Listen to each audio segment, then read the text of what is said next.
Dark Masquerade, a bad boy billionaire romance audiobook. Nightclub Sin Series Book 5 by Michelle Love.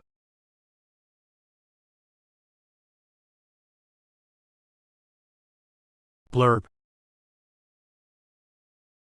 When I took the job, I had no idea what it would bring, and I didn't expect love and terror. These two men have a history. I know that. But where I fit into that, I don't know. All I know is that, for me, one of them is the love of my life. I just don't know if he loves me, or wants to take my life.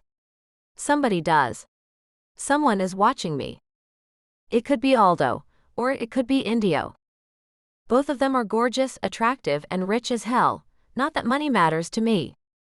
Both of them are pursuing me, and it should be every girl's dream, but I'm in too deep. If I follow my heart, I could be living a life of love, incredible intimate moments, and of happiness, or I could be dead within days.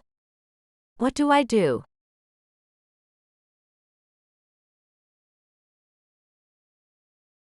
Venice, Italy. December. Eliana Moretti pulled her too thin coat around her as she hurried over the bridges and through the small streets of Venice to work. An ice storm had blown through the city, and as usual, Ellie had been completely unprepared for it. At 28, Ellie had made a name for herself as a tenacious investigative journalist, focused entirely on her career. Her beauty was useful, getting her through the door of places she might otherwise have been refused, but once she had her prey on her hook, her intelligence and talent were what most people admired about her. Vivian Marquet, publishing maven, had seen those qualities when Ellie had applied for an internship with her. Ellie had worked for Vivian for 5 years at their San Francisco office, before they both relocated back to Ellie's hometown to start the new magazine. Today, the magazine, a women-led political and social monthly, was hosting a lunch for Aldo Costanza, an American-Italian philanthropist billionaire who had recently relocated to Venice from Rome. Vivian had told Ellie that the man was thinking of investing heavily in the magazine. It would mean the magazine could go international. Vivian was excited. Ellie could see that. It would mean I could send my top journalist abroad to dig out the stories she really wants to write, Vivian added, with a meaningful look at a grinning Ellie. Well, in that case. Ellie chuckled, enthused by her boss's excitement. Now, as Ellie walked briskly through the frozen Venice streets, she was trying to compile in her head a list of stories she had wanted to go deep into, and the possibilities that lay ahead. She was so lost in thought that she didn't see the car as she walked across the road. Someone shouted a warning, and she looked up to see the car bearing down on her. She jumped back and slipped, crashing to the cold, hard ground and slamming her head against the stone. The car skimmed past her without stopping. For a second dazed, she lay there, head whirling, until she felt someone crouch down beside her. "Are you all right?" Ellie pushed herself into a sitting position, still stunned. A man peered down at her. "You're bleeding, Bella." He pulled a clean, white handkerchief from his pocket and pressed it to her temple. "Should I call an ambulance?" Ellie was horrified and tried to get up. "No, I'm fine. Thank you for stopping to help me. It was just a fall." She swallowed hard when she saw the amount of blood on the man's handkerchief, and her head whirled. "Sweet one, I think we should go get you checked out anyway. You might need stitches." In one swift movement, he swept her up into his arms and carried her toward his huge black Mercedes. Ellie wanted to protest, but she couldn't form the words. Gosh, her head was killing her. Damn, what if she'd cracked her skull? Today, of all days? Of anyone, Ellie would hate to let Vivian down. Her boss was like her big sister as well as her mentor and her heroine. The man put her in the back of his car and got in beside her, calling an order to his driver. He cradled her in his arms.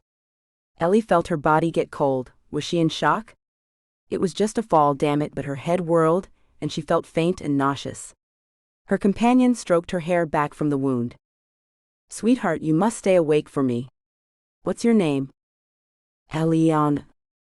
A name as beautiful as its owner. He had a nice voice, she thought fuzzily. But now there were black spots in her vision and her chest felt tight. Eliana, don't faint on me now. His voice faded into the recesses of her memory as she slipped away into darkness. Ellie woke on a gurney in a hospital room. She blinked a couple of times and felt pain sear through her skull. She moaned quietly, then heard a scrape of a chair on linoleum. Ellie? Welcome back. Turning her head caused a jolt of pain that nearly drew the curtains back over her eyes once more.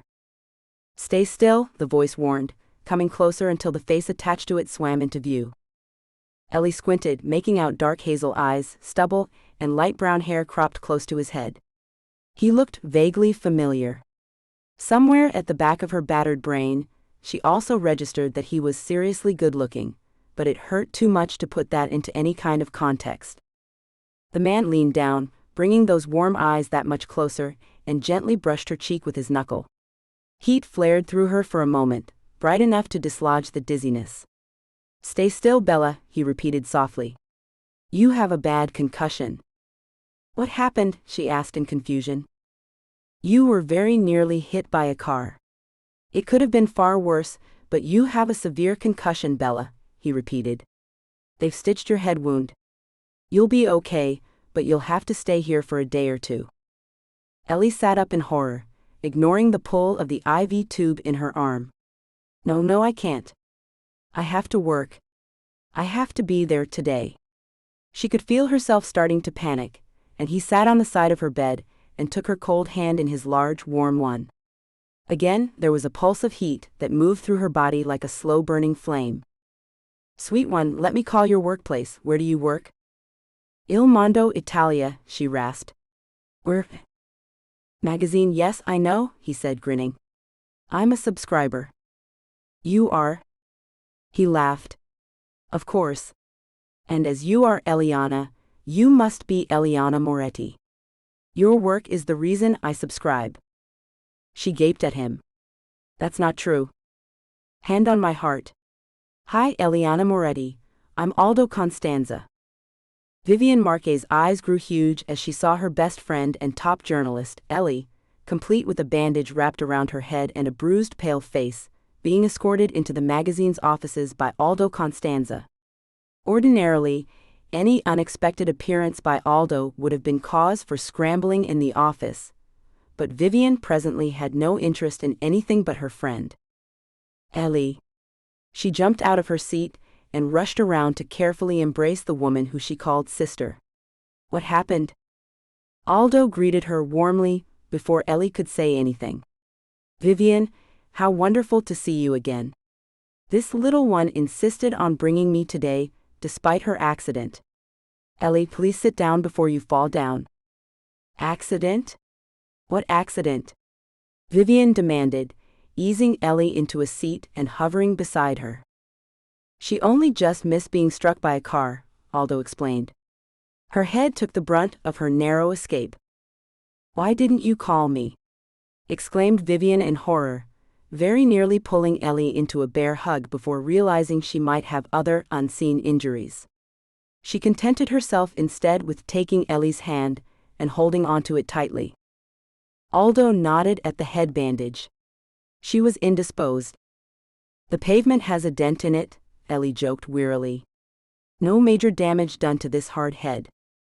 In spite of her attempt at lightheartedness, Vivian could see the embarrassment in Ellie's eyes. She pressed Ellie's fingers as Aldo continued. She has a severe concussion, and I think she should have gone straight home from the hospital, but she insisted on bringing me here. Vivian's heart warmed. That was just like Ellie. She pressed her lips to Ellie's temple. You are a peach, she said. But I'm sending you home right now, Elle. I'll arrange a cab. No, please. I insist my driver take her home. Aldo was firm, and so in a few minutes, Vivian was tucking Ellie into the warm backseat of Aldo Constanza's limousine, lingering worriedly in the door to admonish. You take as long as you need, Elle. I don't want you back until you're well. Ellie smiled gratefully at her. I'm so sorry about this, Viv. Don't be silly. Vivian leaned in closer, If anything, you've broken the ice with Constanza. It's just a shame you had to do it with your head. Ellie chuckled at her boss's grin. Anything to help, boss. It turned out billionaires were fuss budgets. Or at least this one was. Aldo Costanza insisted on carrying Ellie upstairs. She barely had time to deal with the flare of heat, this time all through her body, before he unlocked her door and asked where her bedroom was. It was too surreal, being tucked into her bed by a handsome billionaire, all the while her head spinning. She half expected him to take a seat beside her bed and sit some kind of guard as she slept, but instead, he apologized profusely, saying he had a meeting he couldn't rearrange but that he would check up on her soon. After more apologies, he finally left, but not before making sure she had water, aspirin, and a phone within arm's reach. Once he was gone, Ellie lay in bed for a long while but couldn't sleep. The exhaustion was there, but it warred with her ever-active mind. Even a concussion couldn't stop Ellie from overthinking things. She crawled out from under the covers that Aldo had fastidiously tucked around her, cranked up the heat, and made herself some tea, some kind of blend Vivienne said was good for relaxing. By the time the water boiled, her legs were wobbly, and she was glad to curl up on the couch with her favorite blanket and listen to the wind outside her windows. Her apartment was tiny, but she didn't care about that. The view from the windows over Venice's lagoon made it worth the squeeze. Resting her aching head against a pillow, she saw the ice and fog covering the gondoliers, jostling together at their moorings, the usually crowded streets almost empty. It would be Christmas soon, but if this weather held up, it would be a subdued event. Ellie liked to walk the streets at night during the festive period. Being alone in the world had never bothered her much. She would eat food from street vendors and soak in the atmosphere, thinking about her mother, who had died when Ellie was only 18. Her father had been long gone, Ellie didn't even know who or where he was. And her older brother, Enzo, had died the year previously from the same cancer that took their mother. Sadness touched Ellie as Enzo filled her mind. Nearly a decade older, he had been her hero, companion, teacher, protector, or at least he had taught her how to protect herself.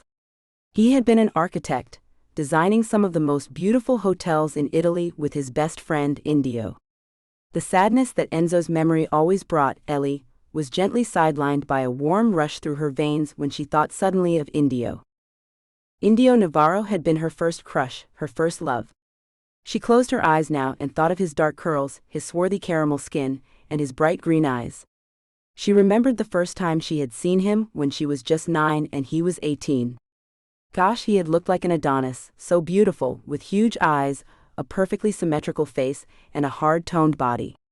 No teenage acne or awkwardness for Indio. And even at her young age, Ellie had known she would never again see such a beautiful man in her life. And he was gorgeous. Handsome wasn't a strong enough word for Indio Navarro, not just physically perfect, but the kindest, sweetest, strongest man she had ever known. For his part, Indio had stayed true to the code. Never fool around with your best friend's sister. But he had adored Ellie too and would spend hours with her even when Enzo wasn't there. They were the moon and the sun to each other. But then, when Ellie was 20, a couple of years after her mother had died, something had happened between Enzo and Indio, something neither of them would ever talk about. And when Indio had come to say goodbye to Ellie, her heart had been broken. "Please don't go," she had begged him. "I love you so much, Indio. I always have." Indio had looked shattered, and for a moment she had thought he might kiss her. Instead, he had leaned his forehead against hers, and to her astonishment she had felt tears on his cheeks. "Ellie Bella, He had choked on the words, and not caring any more about what was right, she had pressed her lips to his. "Tell me you love me, please, Indio, say it just once." "I know you do. I know it in my soul."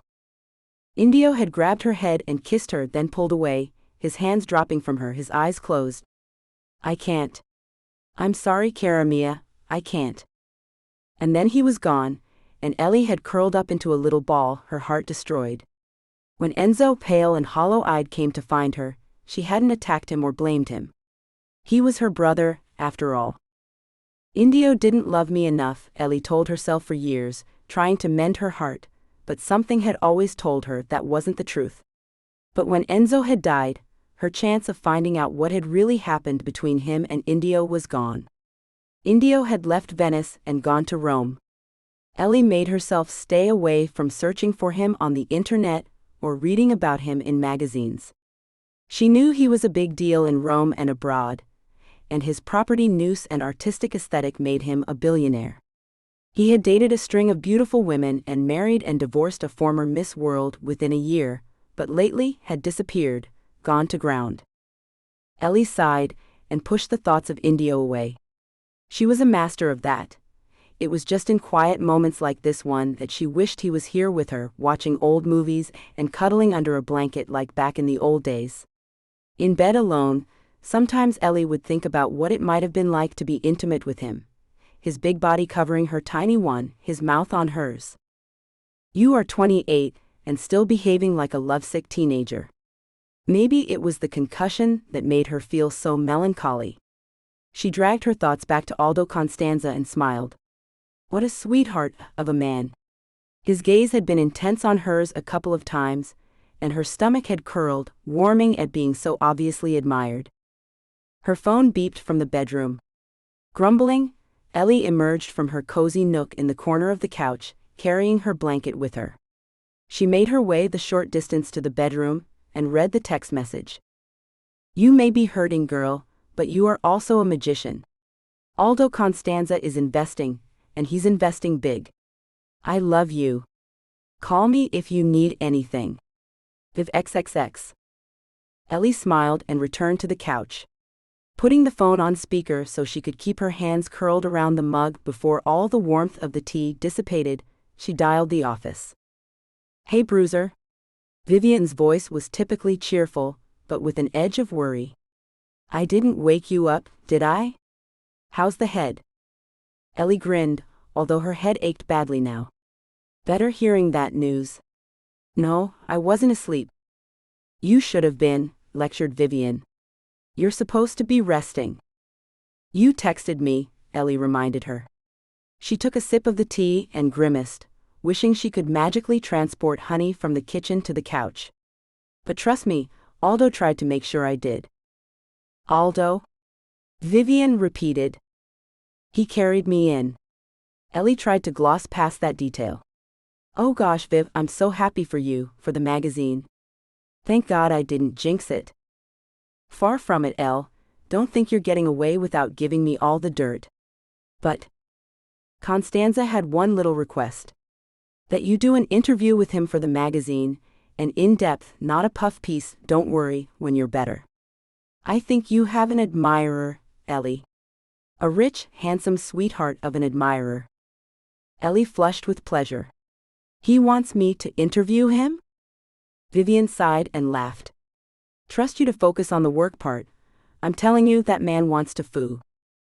"Vivian Marquet, you are overexcited," Ellie interrupted her, laughing and wincing at the corresponding twinge in her head. "Less than an hour ago, the guy was all but singing me a lullaby. Not exactly a precursor to a horizontal tango. Calm down. I'm just saying, you need to get laid and there's nothing like a billionaire to get your rocks off." Ellie shook her head, grinning, although the thought wasn't exactly repulsive to her. Aching head or not, the shock of the accident had receded more than enough for her to fully realize that Aldo was gorgeous. "Viv, I'll talk to him to arrange the interview when I get back." Vivian suddenly sounded sheepish. "What? What did you do?" Ellie knew Vivian's machinations of old, especially when it came to Ellie's love life. "Well, he kind of asked for your number, and I kind of gave it to him. I figured he rescued you, so was I wrong?" Ellie sighed. "No, it's fine. He probably won't call anyway." Aldo Constanza did call that night, about 8 p.m., while Ellie was stubbornly trying to read in defiance of a headache that just wouldn't completely go away, and contemplating what to eat for her supper, seeing as her fridge was empty. "How are you feeling, Eliana?" His voice was deep, sensual, and weirdly already familiar. She settled herself back against the pillows, smiling. Just because she hadn't thought he'd call, didn't mean she hadn't hoped. "I'm okay." Just a little tired now. Thank you for today, Mr. Constanza. I mean it. Please call me Aldo. Despite the circumstances and you being hurt, it was entirely my pleasure. Have you talked to Vivian at all? I have, and she told me about your request. It would be my honor. Then it's settled. Perhaps we can talk about it when you've recovered, but I also wanted to ask if I may take you to dinner tonight? Ellie blinked, glancing down at her ratty old pajamas, then catching a glimpse of her disastrous hair, which she'd only just revealed from beneath the bandage. Tonight? Aldo gave a soft laugh. Blame Vivian, she was fretting about you not having any food in your home. I take it that's not unusual? Ellie didn't know how to react to that. Well, yes, that is true. Unless you consider breakfast cereal a meal. I do not, he chuckled. Gosh, he had a sensual laugh. But what am I thinking? You probably don't feel like going out in your condition and this weather. May I be so bold as to suggest I bring dinner to you? And for her life, Ellie had no good reason to say no. An hour later, after she had panicked after hanging up the phone, dashing around the place, and tidying it and herself, she didn't know why she was worried. He'd seen virtually everything already. Well, not everything. A loud knock on the door interrupted that particular train of thought. She hurried over and opened the door, taking in the vision of the crazy billionaire standing behind a stack of 2 large, steaming hot pizzas. One vegetarian and one pepperoni, he greeted her. I didn't know if you eat meat. Oh, so Viv didn't tell you everything? Ellie grinned at him, and he smiled somewhat sheepishly. Sorry. He eased the pizza boxes onto her little dinner table. Have I railroaded you? She put her hand on his arm. Hey, any excuse to touch the guy? Not at all. I'm just kidding. Can I take your coat? Already she thought of him as a tailored suit guy, so when he slipped out of his long coat to reveal a dark navy sweater and jeans, the navy bringing out the hazel in his eyes, she was taken aback and impressed. He caught her expression and smiled. You like my sweater? No, actually, it's you I like, she wanted to say. Whatever you are thinking, cara mia, I am thinking too. But I am aware you have a pretty severe concussion, so maybe tonight we should just eat. Ellie flushed, then giggled, shaking her head. On some men it might have been presumption. With Aldo, it came across as devastating candor. No games, apparently. She liked that. I'm sorry, I'm all over the place. Please have a seat. They ate most of the 2 pizzas as they chatted, and Ellie began to feel much more relaxed. Aldo was fun, intelligent, and attractive. His arm lay across the back of it, and she could feel the heat of his skin as his fingers lay inches from the back of her neck. He was easy to talk to, as they discussed his business and his investment in the magazine. Ellie was starting to feel excited about the forthcoming interview, and told him so. He smiled. I'm glad, but only when you are fully recovered, little one. I hope you will come to my home, and we can do the interview there. Afterward, perhaps you would dine with me. Ellie blushed with pleasure. I would like that very much.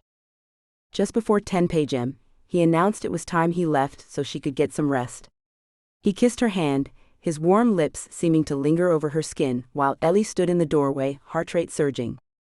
I don't recall when I have spent such a pleasurable evening, he said. She looked up at him, mesmerized by his eyes. Me too. Thank you, Aldo. This day has been so much better than it deserved to be. He touched a finger to her cheek and was gone. That night, for the first time in 8 years, it wasn't Indio who Ellie dreamed of. And in the morning, a huge hamper of luxury food was waiting for her outside her door with the note. Just so you don't starve while you recover, cara mia. I look forward to our next meeting. Aldo. Among the expensive gourmet food was a box of her favorite breakfast cereal. A week later, she was deemed by Vivian to be fit enough to return to work, and 2 days later, she was driven out to Aldo's villa in Mira. As she approached, she gave a small gasp. The villa was huge and utterly Italian, but Ellie had learned enough from her brother and Indio to know what was old and what was new. This villa was a recent build, which didn't detract from its beauty one bit. Its features were simpatico with the Italian countryside around it, and although opulent, it shone with good taste. Ellie's heart was pounding even harder now. The design of it, the feel. It reminded her of the houses Indio and her brother had designed and built at the beginning of their partnership, albeit on a much, much larger scale. This has to be one of Indio's, she thought, and she felt tears welling to the surface. No, I will not ruin this by thinking about him, she thought to herself fiercely, and when the car pulled up and Aldo came out to meet her with a smile on his face, she pushed all thoughts of Indio to the back of her mind. Bella Ellie, it has been too long, he said, kissing her cheek and lingering just a little too long. Ellie felt her body respond, but she reminded herself to act professionally and smiled back at him. This is a stunning villa, Aldo. Aldo beamed at her. Thank you. I could give you the tour if you'd like. Shall we do the interview first? Get the work part out of the way. Too late, she realized what that sounded like and blushed furiously. Aldo laughed. That sounds promising. Later, Ellie would be able to narrow it down to 3 particular moments when she knew she would be sleeping with Aldo Constanza that night. The first was when they were talking about his work with starving children in Uganda, and he was talking with such love and commitment that it touched Ellie's heart. Here was a man unafraid to wear his heart on his sleeve. The second was when, after a delicious and luxurious dinner, they took a walk around his grounds, and he took her hand, bringing the inside of her wrist to his lips and kissing it softly. The third was when a moment after that, he'd turned to her and taken her in his arms, smoothing the hair away from her face. Bella Eliana, I'm going to kiss you now, then I'm going to take you to my bed and kiss every part of your body. In a flash, they were in his bedroom. All this is for you, Ellie Bella. Are you mine, Ellie? She nodded, breathless. If you only knew how much I wanted you the moment I saw you on that street. He grinned and chuckled softly. Ellie frowned a little. Was she too sensitive? Because that sounded a little weird. Aldo saw her expression. I just mean, you could be covered in dirt or anything, and I would still think you were the most beautiful woman I'd ever seen. Forgive me. I realize now what I said might have sounded strange. Ellie relaxed, her arms around his neck. Aldo Constanza had just been intimate with her, and her body felt strangely soft as if all her limbs and bones had been liquefied. You're forgiven. Aldo, it's been the most incredible night. He stroked a hand down the length of her. You'll stay the night? She half smiled. I'm torn. Professionally speaking, I haven't been at all professional. They both laughed. But the thought of leaving you in this bed to go home to my cold one. Then stay, he said. Stay with me all night long. Ellie woke a little before dawn, her throat dry. Aldo lay on his stomach next to her, his big arm thrown across her. She studied him for a long moment, her new romantic partner. His features were made to look tense, she decided, and smoothed the crease between his eyes that made him look angry. She smiled as it immediately settled back into a line, then gently removed Aldo's arm from around her waist. She slid from the bed, snagging his shirt and wrapping it around her body. She padded through the quiet villa, down to the large kitchen, and helped herself to a bottle of water from the vast, well-stocked refrigerator, grinning to herself at the difference between this one and her own. She even recognized some of the same foods Aldo had sent to her in the hamper. A man of good taste, of particular tastes. She went to the hallway and tried the doorway to one of the balconies. It opened, and she stepped out into the freezing cold night. The cold took her breath away. It had been a long time since she'd shared a bed with someone else, and it felt strange and a little claustrophobic.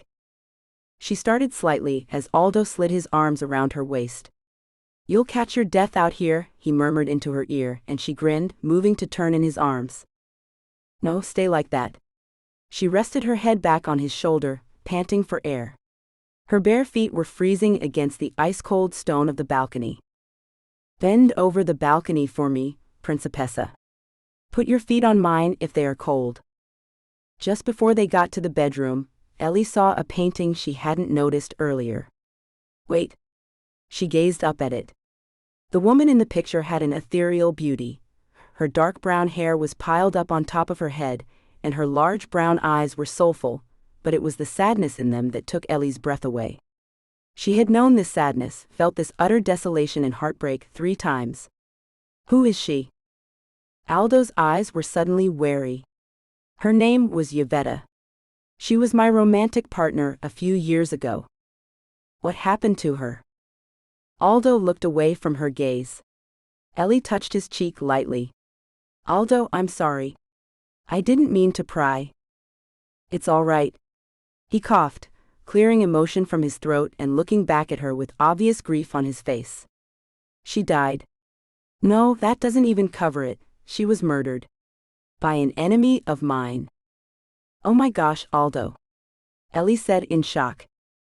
He nodded, putting her down and running a hand through his short hair. He was obsessed with her, and kept trying to steal her from me. When she wouldn't go to him, he killed her on what would have been our wedding day. Ellie gave a horrified gasp. She touched Aldo's face again, framing it with her hands. Gosh, Aldo, I'm so sorry. I can't begin to imagine. I found her, he said bleakly, looking up at the painting, his voice breaking. I found her dead in her wedding dress. My beautiful Yvetta. Ellie wrapped her arms around him and comforted him as Aldo tried to regain his composure. They stood for a while, just embracing before Ellie led him back to bed. The next day was a Saturday, thankfully, and when Ellie opened her eyes it was already mid-morning.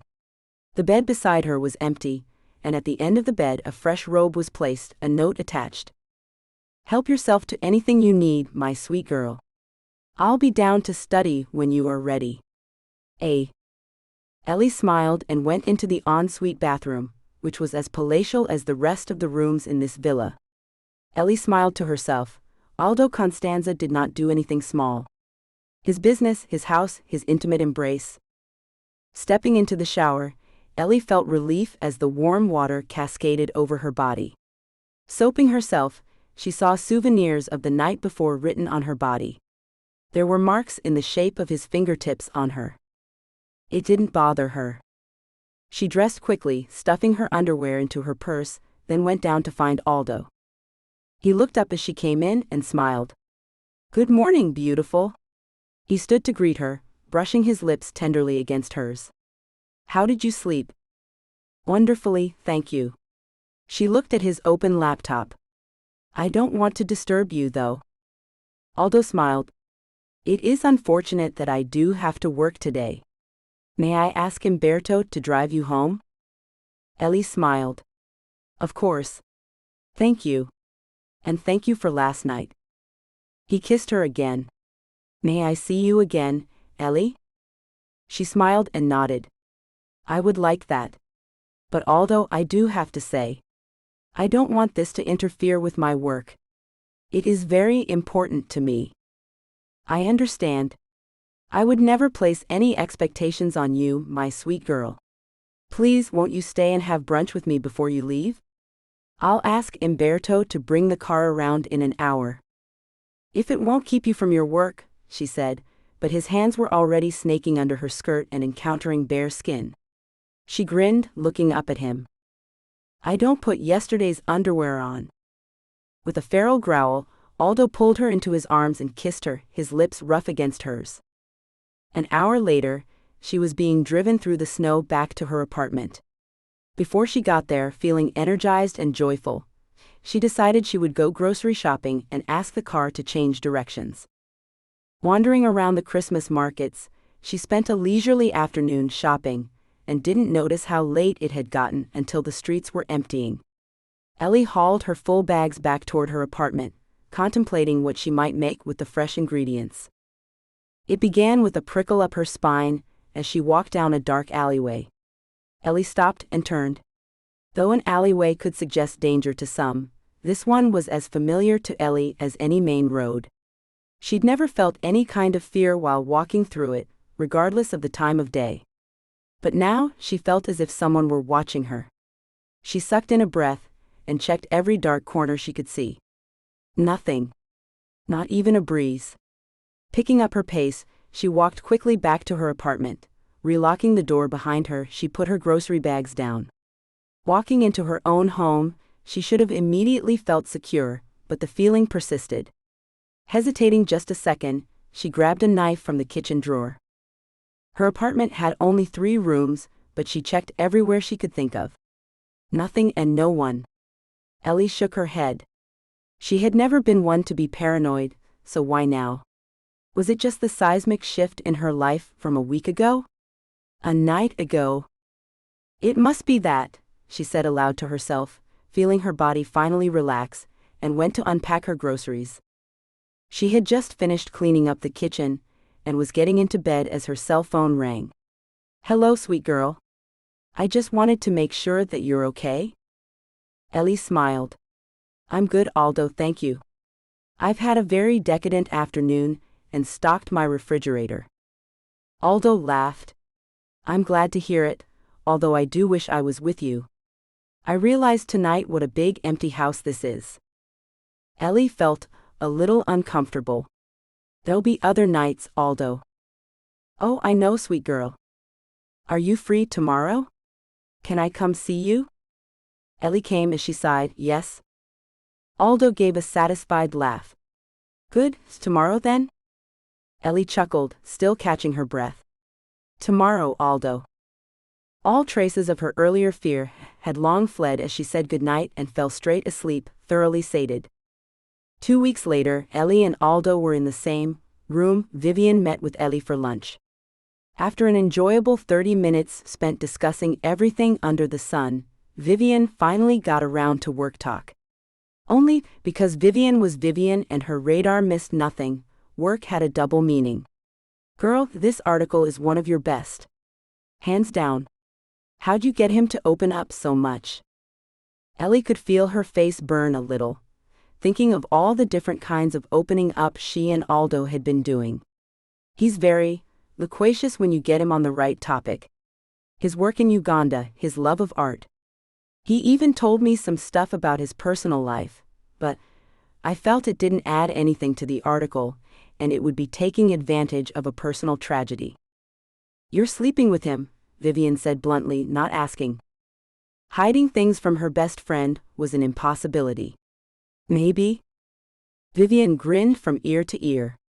"Well, hallelujah. So are you two an item?"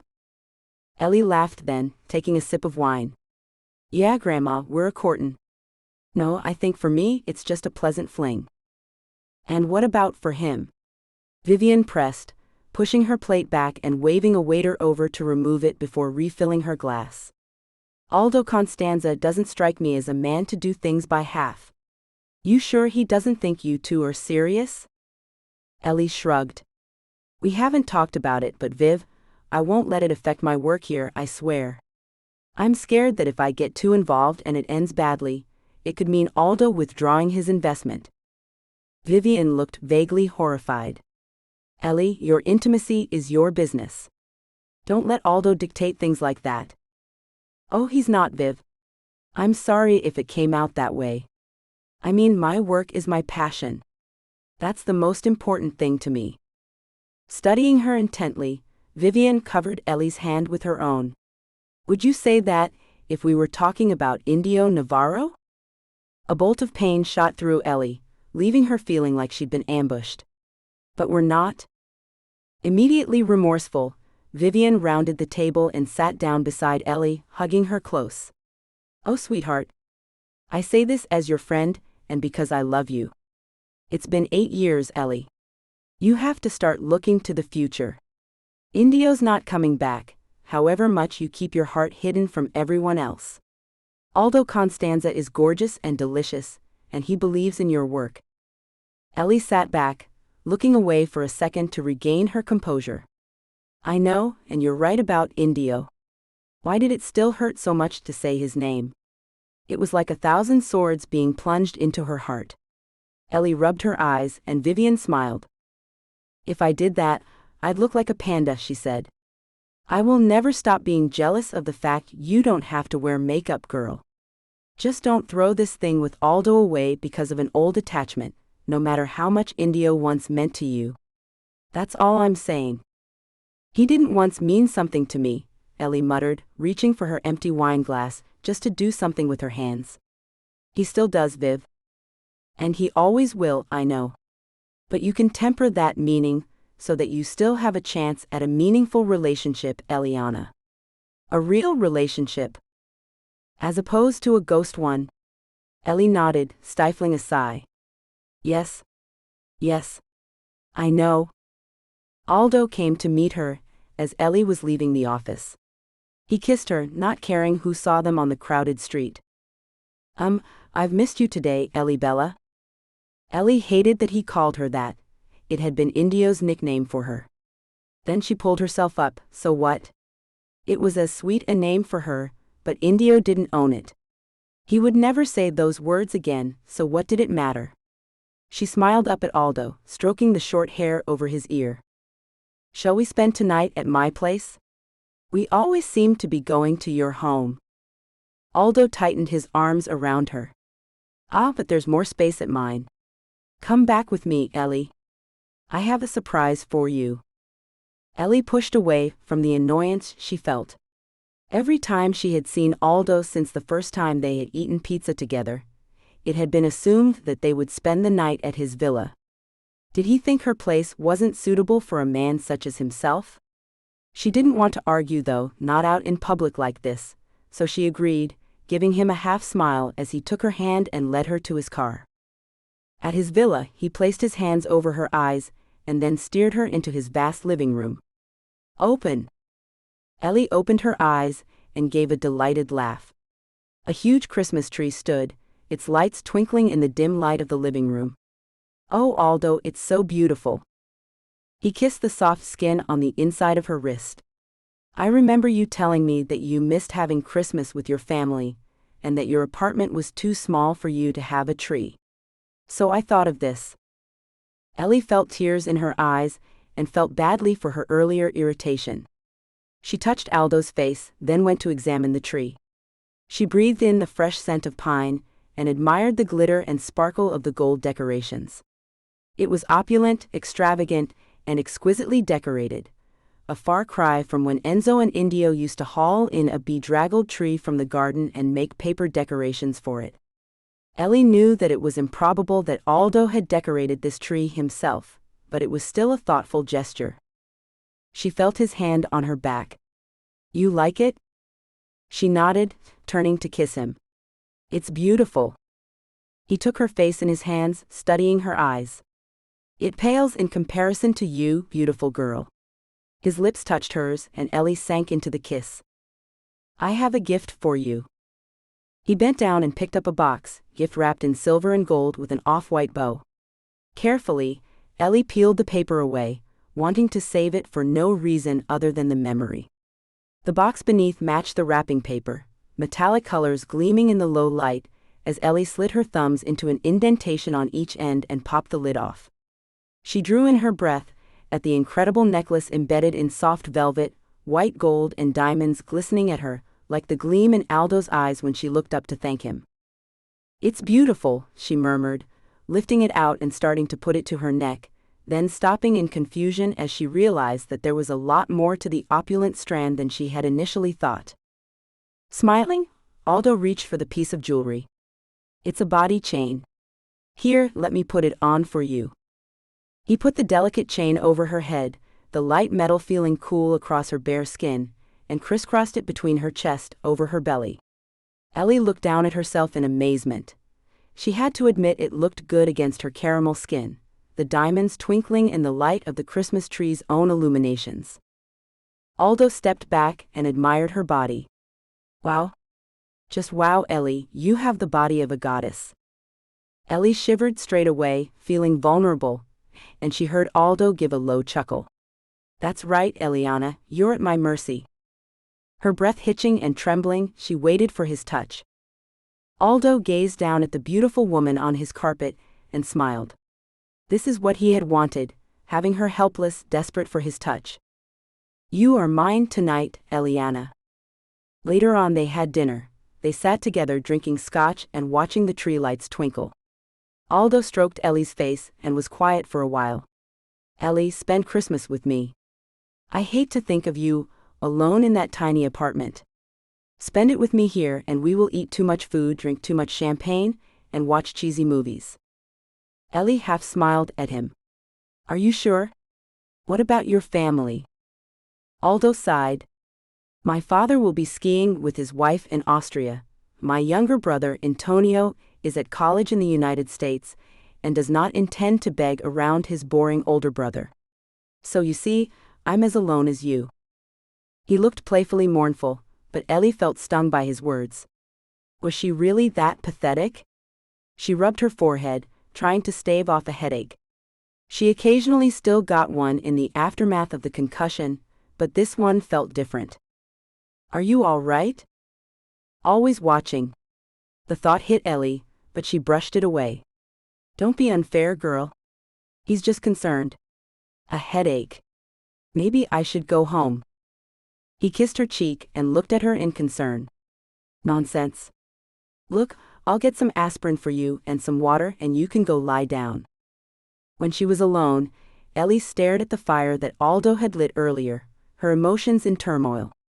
Was she just freaking out because it looked like she was about to embark on a relationship, whether she liked it or not, and she'd always studiously avoided any type of commitment? Vivian's words came back to her. Indio is gone, has been gone for 8 years. He's not coming back. I know, Ellie murmured to herself and scrubbed at her face with her hands. She wasn't being fair to the lovely man in whose house she sat, and in whose bed she experienced great intimacy and tenderness. Earlier she had wanted to run when he got too intense, but she had talked herself down from it. It hadn't been violent or degrading, just more forceful than she was comfortable with. She squeezed her eyes shut, willing the headache to go away. A moment later she felt a cold, damp towel being pressed against her forehead.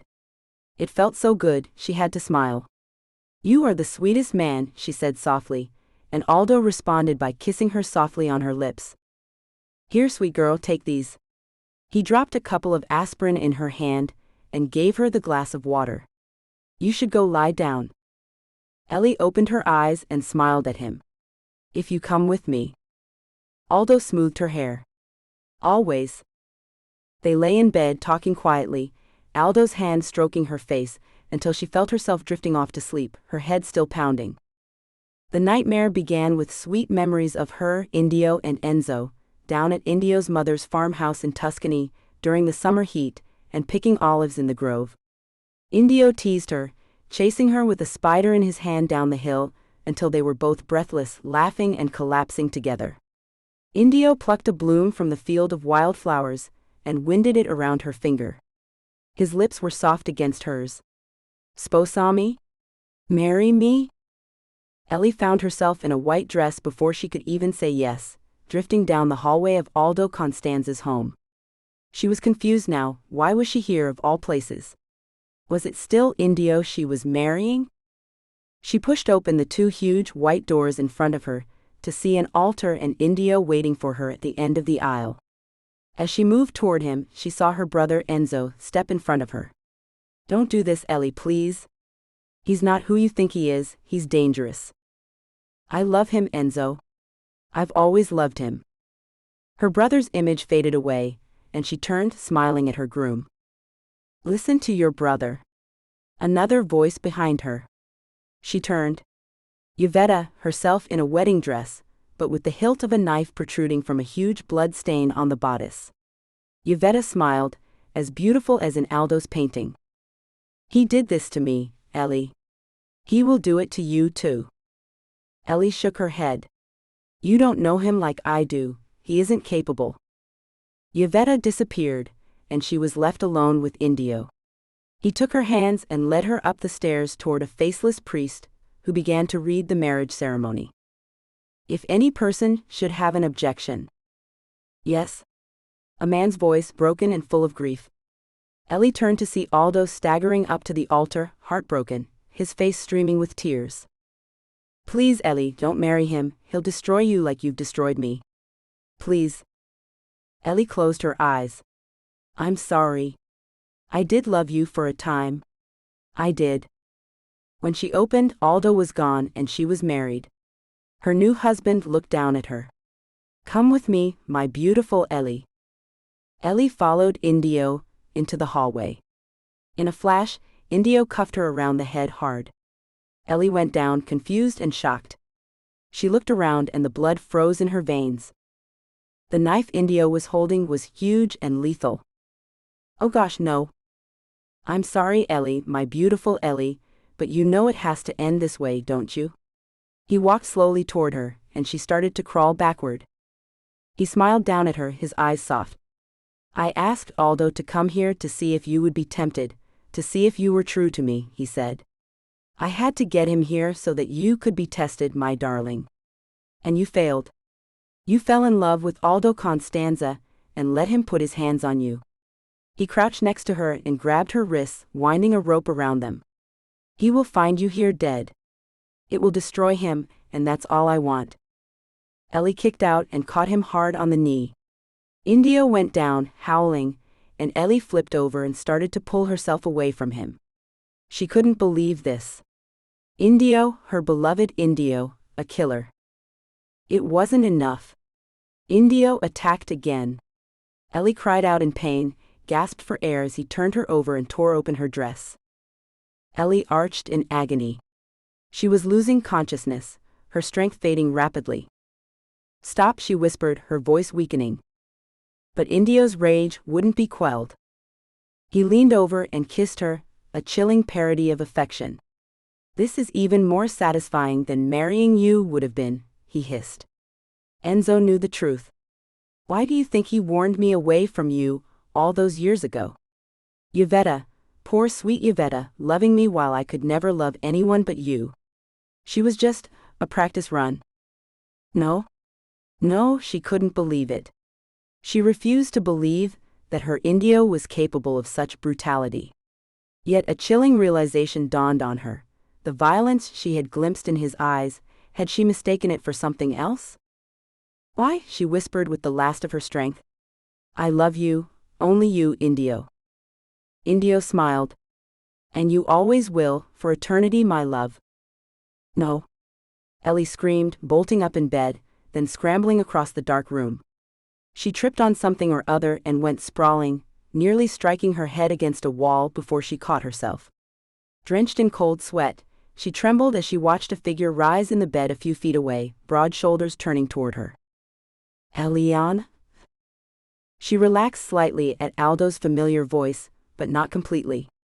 Tension still sang through her, making every muscle ache. Ellie? He said again, getting out of bed and approaching her. Immediately, she stiffened against the wall, feeling the knife in her body and smelling her own blood. Ellie, he murmured, stopping a few feet away and crouching. Cara mia, what is it? The tenderness in his voice drained some of the terror from her veins. She moved hesitantly toward Aldo, and he closed the narrow gap between them, his face racked with shock and concern as he put his big, strong arms around her, not to hurt her but to comfort and love. Sweet girl, what is it? You're safe here, you're safe, please calm down, Ellie. She rode out the panic attack, breathing deeply and resting against his solid body. His lips were on her forehead as he stroked her back, whispering soft reassurances. I'm sorry, she managed eventually. It was a nightmare. Gosh. Horrible and stupid and not real. Thankfully, he didn't press her for details. She was sweating but shivering violently. Aldo swept his hand onto her forehead. Geez, you're burning up. He lifted Ellie back into bed, and she was glad of it because she really was starting to feel sick, the nightmare receding in the face of real pain. Aldo leaned down to kiss her gently, and drew back at the expression of agony on her face. I'm calling a doctor, he said firmly, and Ellie didn't have the strength to protest. Aldo's billions commanded the highest level of service. The doctor arrived within the hour, and wasted no time examining Ellie and prescribing much-needed pain relief. While she rested, waiting for the pills to take effect, he spoke to Aldo just outside the room. Shortly, Aldo returned, sat on the edge of the bed, and held her hand. Better, darling? Much. Her eyes followed his lips as he pressed them to the inside of her wrist. The doctor gave me the good stuff. What did he say? Post-concussion syndrome, Aldo told her. It should resolve itself in a few months, but he wants to do a CT, just to make sure nothing more insidious is going on. Can this really happen from a fall? She asked. I didn't think it was that bad. He laughed humorlessly. Ellie, I'm the one who picked you up after that fall. You bled all over me on the way to the hospital. It was bad, sweet girl. Trust me. I'll set up an appointment for the scan in the next couple of days. And don't give me that look. I'm not dictating, love. I'm taking care of you. Ellie wrapped her fingers around his big hand. I know. But I've already missed enough work. I called Vivian, he held up a hand, forestalling her immediate protest. I knew she'd want to know, even if you might not have told her. She said to tell you that there are only a few days before you're off for the Christmas break anyway. You should take the time off and call her to let her know you're improving. Post-concussion syndrome, Ellie muttered, shaking her head and immediately regretting it. He was just trying to help. She knew that. Why was she reacting so moodily? She reached for her iPad and batted Aldo's hands away as she started to do some fast research. After a few minutes of scanning different pages, she sighed and put the iPad aside. This explains a lot. What does? The symptoms list anxiety and irritability. If you knew me better, Aldo, you'd know that I'm pretty easygoing, but lately I've felt on edge. He smiled gently. I know you better than you think, Eliana. And I had noticed, sweet girl. She squeezed his hand guiltily. I'm sorry, Aldo. I never meant to make you feel badly. Not at all. It's just Ellie, I'm in very great danger of falling in love with you, he confessed. And somehow it has seemed that you hold part of yourself back from me. I never want to make you feel obligated, so all I ask is that you're honest with me about how you feel. Ellie nodded, and for a few moments she was silent. Finally, she decided it was time to confess. He'd been nothing but good to her, and holding secrets back from him felt increasingly wrong. Aldo, for a long time now, I've been stuck in a rut. I love someone deeply. Entirely. It's been 8 years and he still haunts my dreams and now my nightmares. He broke my heart, Aldo. Shattered it. If she'd been afraid Aldo might react jealously, and she realized belatedly that she'd been somewhat worried about that, though he'd never shown a single jealous tendency yet. He calmed those fears immediately by sitting quietly and calmly, letting her speak, his expression betraying nothing but compassion. He was the moon and the sun to me, Ellie went on, choking up a little. She was grateful for the reassuring pressure from Aldo's fingers on her hand, guiding her through the memories. It's been 8 years, and I don't want to feel that way anymore. She reached up and touched his cheek. That's as honest as I can be at this moment, Aldo. I love being with you as a friend and as a romantic partner. You are the first person since him who has broken down even some of my defenses. I can't promise I'll get there quickly, but I can promise to try. I do have feelings for you. I really do. As I do for you. Thank you for being so honest, Ellie. Aldo bent his head and kissed her. Then he pulled off his clothes and slid into bed with her. Just a cuddle, don't worry, he said as she settled comfortably into his arms. I'll buy that you do actually have a headache. Ellie chuckled. Which is getting better, by the way. Oh, really? Really? She tilted her head back so he could kiss her. Aldo smoothed her hair back from her face, studying her. Still, I think you better get some sleep, baby. We have plenty of time. He told her what Vivian had said. So I'm going to ask again, but I won't be offended if you say no. Spend Christmas and New Year with me. I promise, as soon as you're feeling 100% well, we will have a riot together. There are a few parties I've been invited to, which I would love for you to attend as my partner if that suits you. And if not, We have the world at our fingertips, Ellie. Anything, anywhere. Ellie smiled at him. As long as I'm with you, I don't care what we do. Her heart warmed when she saw the delight in his eyes. He is lovely, Ellie thought now. Why the hell am I holding on to the ghost of what might have been, when this man is offering me the world? Ellie fell asleep locked in his arms, feeling something had shifted in her soul. Yes, she would try to be the woman Aldo thought she was, for him and for herself. Vivian had been right. It was time. It was Christmas night, and Ellie and Aldo had finally stopped eating, lying with full bellies on his couch. Ellie was groaning. I seriously haven't eaten that much in years, she laughed and moaned as Aldo patted her bare stomach. Don't? I'll explode. Sensual, Aldo said and laughed as she looked at him askance. Ellie, I'd like to thank you. Ellie looked at him in amazement. You thank me? Aldo, look at this place. Look at what you've given me. She held up her wrist with the elegant and delicate diamond bracelet he had given her that morning, along with a host of other gifts. You have given me something I thought was lost to me.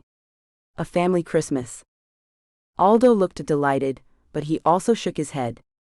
You don't understand, Christmas for me for the last few years has been painful. Dark. You see, Yvetta was born on Christmas Day. Oh, Aldo, I'm sorry. No, you see. You have brought the light back into my life, and into the holidays.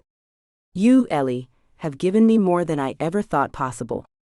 Oh, I've dated a few women since Yvetta died, but none could come close to you, my love. He leaned over and kissed her. Ellie, I told you a few days ago I was in danger of falling in love with you. These last few days have made me realize that I'm no longer in danger. I am in love with you. Ellis's eyes filled with tears and she looked away. Aldo turned her face back to him. Hey. I don't expect or want you to feel the same until you do. There's no pressure, but I had to tell you that. I love you, Eliana Moretti. Hot tears flooded down her cheeks as she kissed him. Aldo, I am changing. I can feel it, and you're the reason. I'm not there yet, but I'm starting to believe I will be. When I tell you I love you, I want it to be the absolute truth. But it's only you now, Aldo. Only you. It was only a partial lie, but Aldo seemed satisfied, grinning as he kissed her. If only we hadn't been so gluttonous, I would take you on this couch right now. She grinned. Remember the time I was out on the balcony? I wouldn't mind reliving that, Mr. Constanza. Aldo laughed. She wrapped her arms around his neck. What did you have in mind? How would you feel about restraints?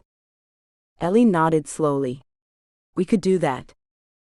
Or perhaps we should invite someone to join us. Ellie's eyes opened wider. Are you serious? What do you think? Ellie thought about it for a long moment. If it would turn you on, I wouldn't be against it. Who did you have in mind? Aldo adjusted himself so he could study her reaction. A professional. Someone who can be trusted to be discreet. Sounds like a plan. They got to live out one fantasy a few nights later. Aldo brought Ellie to a New Year's Eve gala benefit held in one of the city's beautiful art museums. He introduced Ellie to the man who had organized the gala, Maceo Bartoli, Venice's most celebrated art dealer. Ellie liked the man immediately. His merry eyes and sweet smile belied the handsome face. With a pang, she realized mid-conversation that he reminded her so much of Indio that her chest began to hurt. Indio before the darkness, before he had left her.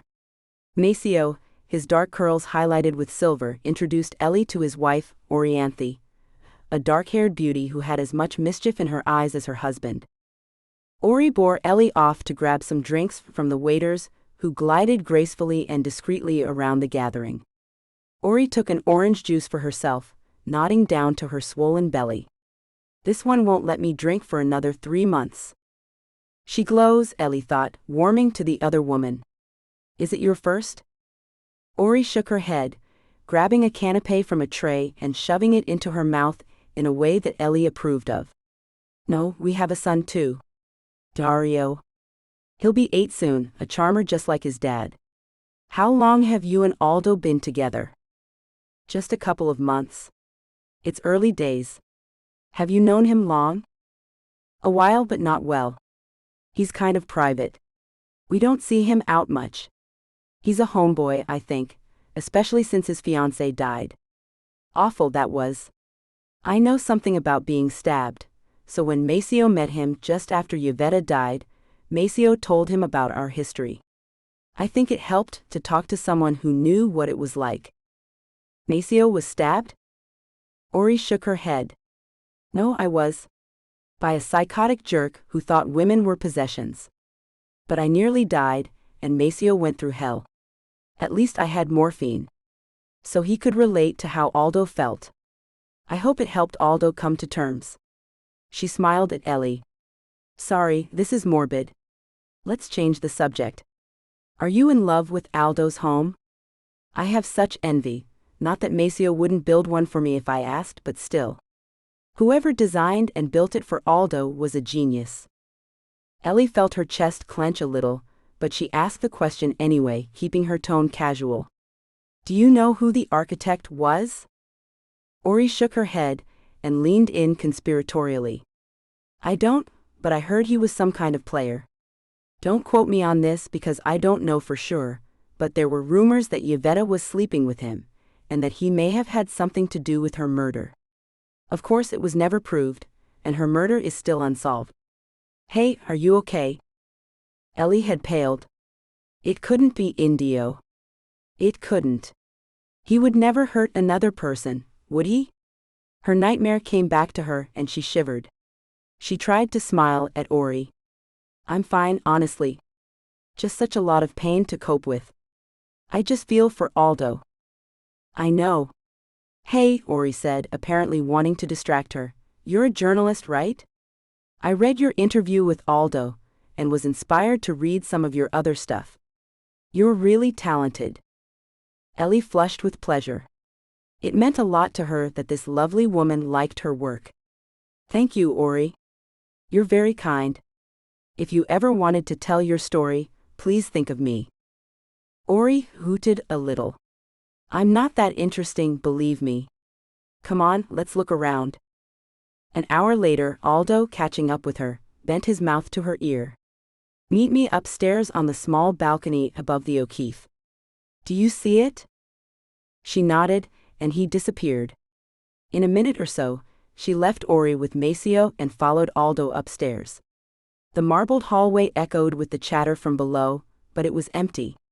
As she got to the balcony, Aldo pulled her roughly into the little alcove that overlooked the gathering and kissed her.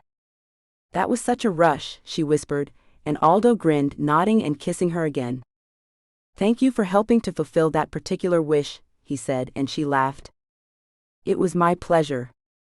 The countdown to midnight was starting, and Ellie and Aldo kissed as the clock struck 12, and the cheers went up in the room. Happy New Year, Ellie, my beautiful one. Happy New Year, handsome. He kissed her again, long and hard. They were breathless when they broke apart, and Ellie grinned at him. Dang, that one kept going. Aldo laughed and reached for her hand. Ready to go down? I must just use the bathroom to freshen up. Aldo nodded. It's just along this corridor, 2 lefts and a right. I'll meet you back downstairs. Ellie walked along the hallways of the art gallery. There was no one around, and her shoes clicked on the marble floor and echoed off the old stone. She found the bathroom where Aldo said it was and went in. She was washing her hands when she had the feeling of being watched again, that same feeling she'd had a while back in the alleyway. She whirled around, but the vast luxurious bathroom was empty. What is the matter with me, she started to think, when suddenly the door of the bathroom, partially ajar before, was yanked closed with a slam. Acting on instinct, Ellie rushed outside and looked both ways down the hallways. For the briefest second, she saw the back of a tall man rounding the corner. He had dark brown, messy curls, and Ellie's heart began to beat heavily against her ribs. Indio. She yanked the high heels from her feet and took off after him as fast as her lilac column dress would let her. She pushed through doors, glancing around the rooms, sure he had been watching her. She told herself over and over that it couldn't be him, and finally, breathless, she slowed and stopped. This is ridiculous. It's just paranoia, she reprimanded herself. Stop. Just stop. He doesn't deserve your time, Moretti. He left you. He's gone, and there's a gorgeous, attractive man waiting for you downstairs. She turned and retraced her steps back to the bathroom. Just as she was about to descend the stairs, a light breeze carried the scent of a man's expensive cologne to her. Indio's favorite. For a second she breathed it in, eyes closed, then gritting her teeth, she stomped downstairs, almost angry now. Aldo was chatting to Maceo and Ori, as she returned to his side and slipped her hand into his. He smiled down at her and kissed her cheek, scanning her face for a brief second, leaving Ellie feeling like he saw everything, even things she hadn't admitted to herself yet. Then he turned back to the couple, resting his arm securely around her waist. Here she is. We were just saying we should all have dinner sometime, Ori said to Ellie, and Ellie nodded. I would love that. Maceo, she noticed, didn't seem as enthusiastic as he had earlier, and she wondered if she had done something to offend him. But when they said goodbye later in the evening, he kissed her cheek warmly. If you or your magazine ever need any artistic spaces or anything, please let me know. It would be great to work with you. Ellie smiled at him. That sounds like a great idea. How about we talk around mid-January? Great. Happy New Year. He handed her a card, and they said goodbye. In the car on the way back to Ellie's apartment, Ellie leaned her head on Aldo's shoulder. I'm glad we're staying in the city tonight. You don't like our house? She chuckled. Your house, and of course I do. It's just my place is closer, and I can't wait to have you. Aldo laughed. Well, that's just about the best news a man could hear. She kissed his jawline as he drove to the parking garage nearest to her apartment. Walking hand in hand back to her place, Ellie looked up at him. Aldo? Yes, baby? Feel like getting kinky tonight? Aldo grinned. Always. What were you thinking? Ellie hesitated. I'd like to try the blindfold thing again. I think it would teach me to trust better. He nodded. We could do that. We could play some games.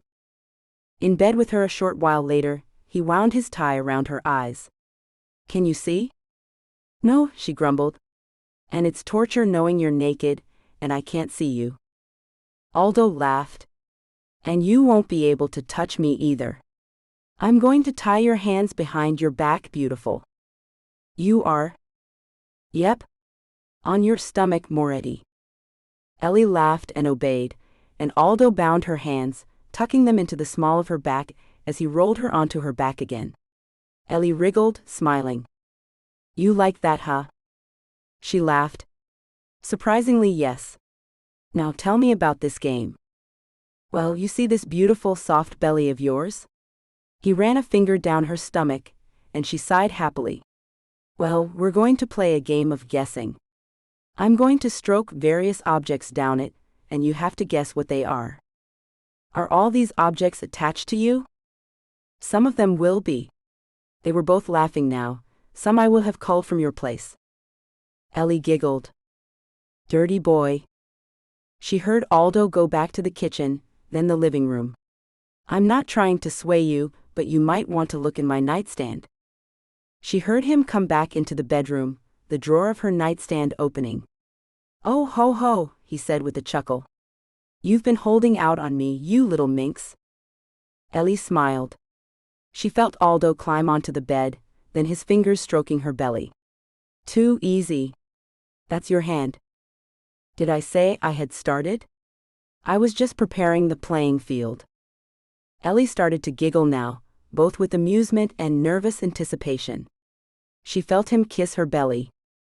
Okay, my beautiful Ellie, what's this? She felt something cold, very cold, circling her navel. Ice cube? An easy one to start. He traced the ice around her belly. Ellie made a sound of pleasure as she felt the sweet pain of the ice. Aldo chuckled. Ellie shifted, wriggling with pleasure, and when she felt Aldo's mouth, she gasped a little and arched her back to meet his lips. You taste like heaven, Ellie. Next item.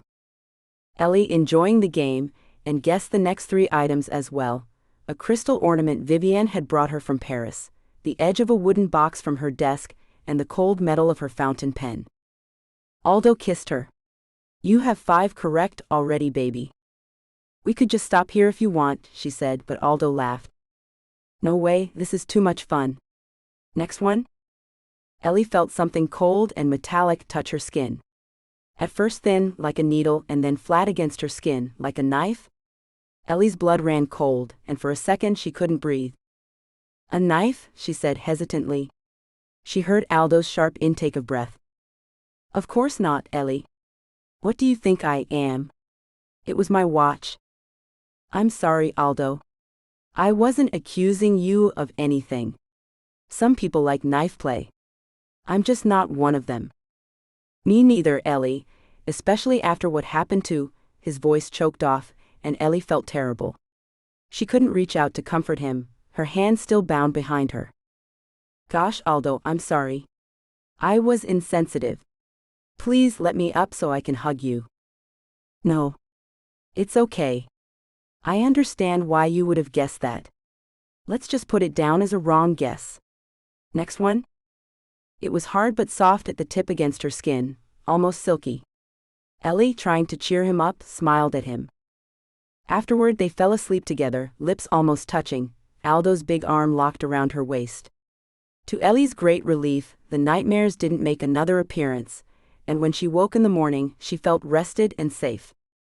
In the morning, after taking a shower together, Aldo went out to buy fresh, soft rolls for their breakfast. He returned as she was brewing some fresh coffee. He held out a newspaper to her, and she took it, registering the anger on his face. What is it? Page 11, he said shortly. She opened the paper, and saw the picture of them leaving the art gallery the previous night. Aldo was kissing her. She looked up at him. So we've gone public. That's not the problem. Read the article. Ellie looked down and began to read. What the hell? The article, far from just outing them as a couple, ripped into Ellie's journalistic integrity over dating a subject of an interview, and called into question whether it had been a legitimate article or a puff piece designed to sell her boyfriend's business to the masses. There was no identification of the writer in the piece. Ms. Moretti seems preoccupied with Mr. Constanza's physical attributes, far more than whether his philanthropy is genuine or masks a man whose ruthless business acumen means he leaves few survivors in his wake. But what strikes me most is this. Since when has Il Mondo Italia been what amounts to a gossip magazine pandering to the elite? It seems that Ms. Moretti needed to get her rocks off. It is a sad downturn in the quality of a previously exemplary investigative magazine. Ms. Moretti, you should be ashamed. Ellie's hurt and anger rose to the surface, and she threw the paper on the table. Damn. She tried to keep the tears from welling in her eyes. She'd had bad reviews before. Of course she had, it was part of being a writer, but this was one step away from calling her a tramp. She slumped into a chair and covered her face. Aldo stroked her arm. None of that is true. You know that, right? She nodded, but it didn't make her feel better. Being called a tramp in public wasn't the way she wanted to start her new year, but she knew that responding would only make it worse. Her cell phone rang, and she saw that Viv was calling. I may be about to be fired, she said to Aldo, who shook his head. Ellie answered the call. Hey Viv, guess you saw the article? Yes, I did. Vivian sounded mad, and when I get my hands on the writer of it, he'll wish he'd never been born. I'm sorry, Viv. I really am. You haven't done anything wrong, Ellie. This article is completely unjustified and what's more, false in every way. I can't believe the editor let it get through. Ellie sighed, somewhat relieved. Look, I'm coming into work. We can talk about it in greater depth and consider how we might respond. Are you sure? What about what the doctor said? Vivian asked. That was days ago. I'm fine. See you soon. Ellie put her phone back on the table. Well, I guess the vacation is over. Aldo leaned over and stroked her cheek. Don't worry about this, Joker. Look, I'll walk you to work, but then I have to go away for a few days for work. Will you be okay? Ellie was surprised. You're going away? Yes. Is it a problem? You haven't mentioned it before, is all. Where are you going? New York? I'm sorry. I thought I had. She shook her head. But then again, there's no reason you should have to run anything past me, so don't worry about it. You sure, Bella? You look a little annoyed. She shook her head, but the truth was, she was a little scared.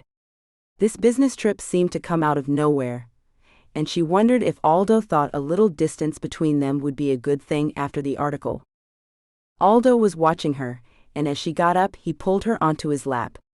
Whatever it is you're thinking right now isn't what's happening. It's just a short trip, and if I didn't know you had work, I would have invited you to come with me. Ellie leaned into him, already missing him. I know. I'm sorry. At work, after Aldo had kissed her goodbye and promised to heat her bed with his phone call later that night, Ellie went to see Vivian, who hugged her and then asked her to shut the door behind her and sit down. I called the editor of this rag. She waved the offending newspaper in the air, still mad. The article wasn't from one of his own people, but rather an anonymous submission.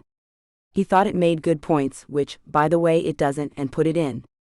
Ellie, did you piss this guy off at all? Ellie thought back, then shook her head. I don't think so. But then that paper has never liked magazines like ours. We're too elite or left-wing. Vivian still looked unhappy. Smearing one of my employees is not something I'm willing to let go else. Fair enough, but if we engage with them, it's like saying their opinion is worth something. I hate to say it, but let's just leave it alone.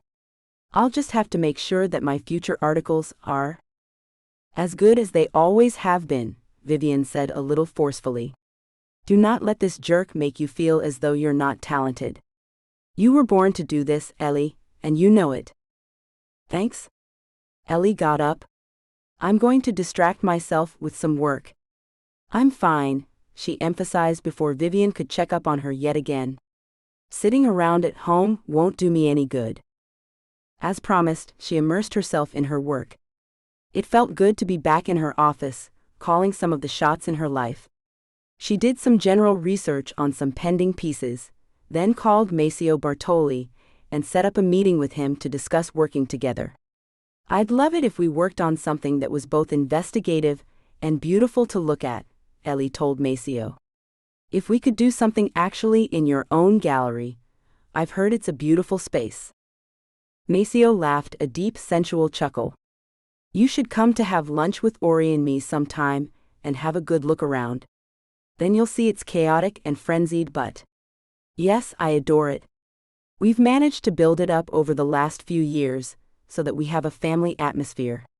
You would enjoy it. Ellie smiled down the phone. I would love that. They set a date for the following week, and Ellie said goodbye, feeling a lot happier. She also got a message from her colleagues supporting her after reading the article. A couple of journalists from local TV reached out to her, but she politely turned down their requests for interviews. I'm not the story, she told them, wishing she could go back to the relative obscurity she had known a few weeks ago. It was 3 o'clock before she looked up from her work, and then it was only because she heard a commotion out in the reception area. Suddenly, a girl with bright blue hair burst into her office. Konnichiwa.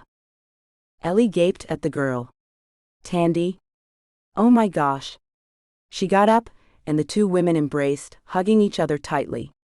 Tandy, a part Japanese, part American woman in her early 20s, had been Ellie's best friend for a few years, ever since the younger woman started as an intern at the magazine. Tandy Lee had only one ambition: to travel to every country in the world, and over the last 2 years, she had been doing exactly that, working her way, sometimes illegally, through the Americas and Canada down to the Caribbean and then to Europe. Ellie made some coffee, and they sat in her office. Tandy told her she was in Italy for just a week. "I've finally got enough money to go to India," she said. "But I couldn't do Europe without coming back to say hi to my bestie. How are things? Viv said you're getting some decent time in bed at last." Ellie nearly choked on her coffee, but then laughed. "Nothing is sacred, is it?" Tandy grinned. "Nope. You look good, else, I have to say." Ellie smiled. "Well, I'm excited you're here, Tandy. Where are you staying?" Tandy looked a little guilty, and Ellie laughed, having expected her to ask her to stay with her. It was an old habit. "You can stay as long as you want, T. You know that. The boyfriend won't mind?" She hadn't really thought of Aldo that way before. Ellie turned the label around in her mind for a moment, feeling oddly uncomfortable with it, before dismissing the feeling as yet another residue from the damn concussion. "The boyfriend is in New York for the next few days, so you're all set, as long as you don't mind sharing a bed with me." "Have I ever?" Tandy rolled her eyes. "We're going to have so much fun. Listen, I have to go meet another friend, so can I come by your place around 9 tonight?" "Of course. I'll even go grocery shopping. Don't buy anything healthy." Ellie chuckled. "Oh, I won't." Ellie lugged the grocery bags up the stairs to her apartment. Dumping her bags on the table and taking off her coat, she walked over to the small table beside the door to set her keys down. If she didn't, they'd be lost immediately.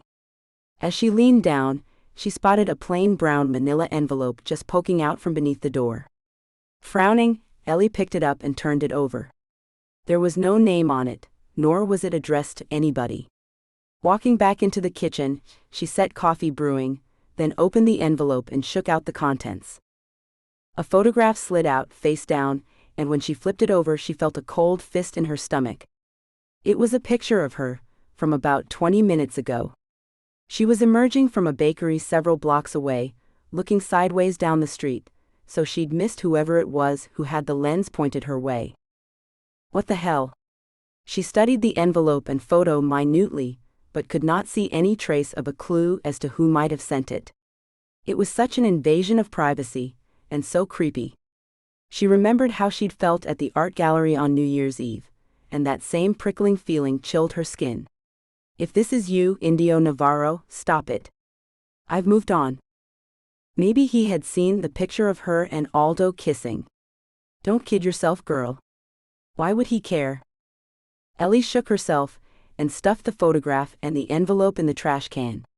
She unpacked the groceries and was wondering if she should cook something for a late supper with Tandy when her cell phone rang. Not looking at the caller ID, she automatically assumed who it was. Based on Aldo's earlier promise, she answered with a playful voice, "It's not quite bedtime yet. Missing me so soon?" The caller whispered down the phone. "You look beautiful tonight, Ellie." Her flesh crawled again and anger flashed through her. "Who is this? What do you want?" A low chuckle, and she tried to pick out anything she could recognize in the voice. "You, of course, Ellie. Always you. It's always been you." Ellie gritted her teeth. "Well, you don't get to have me, do you? Who are you?" "You know me, Ellie Bella." The shock was icy cold. "Indio?" Her voice a whisper broke as she said his name. He chuckled. "Who knows? All that is certain is one thing, beautiful Ellie." "What's that?" "That soon you'll die, tramp." And the line went dead. Ellie dropped her phone and sank to the floor, trembling violently, unable to stop the panic attack, and that's where Tandy found her an hour later. Tandy insisted on Ellie reporting the call and the photograph to the police, but the terse officer taking her statement evidently thought she was a hysterical female, and soon Ellie stomped out, followed by a furious Tandy.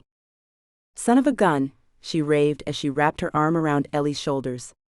Tandy had the height of her American father, almost 6 feet of her to Ellie's 5'5", and Ellie was weirdly glad of it as they walked home through the dark streets.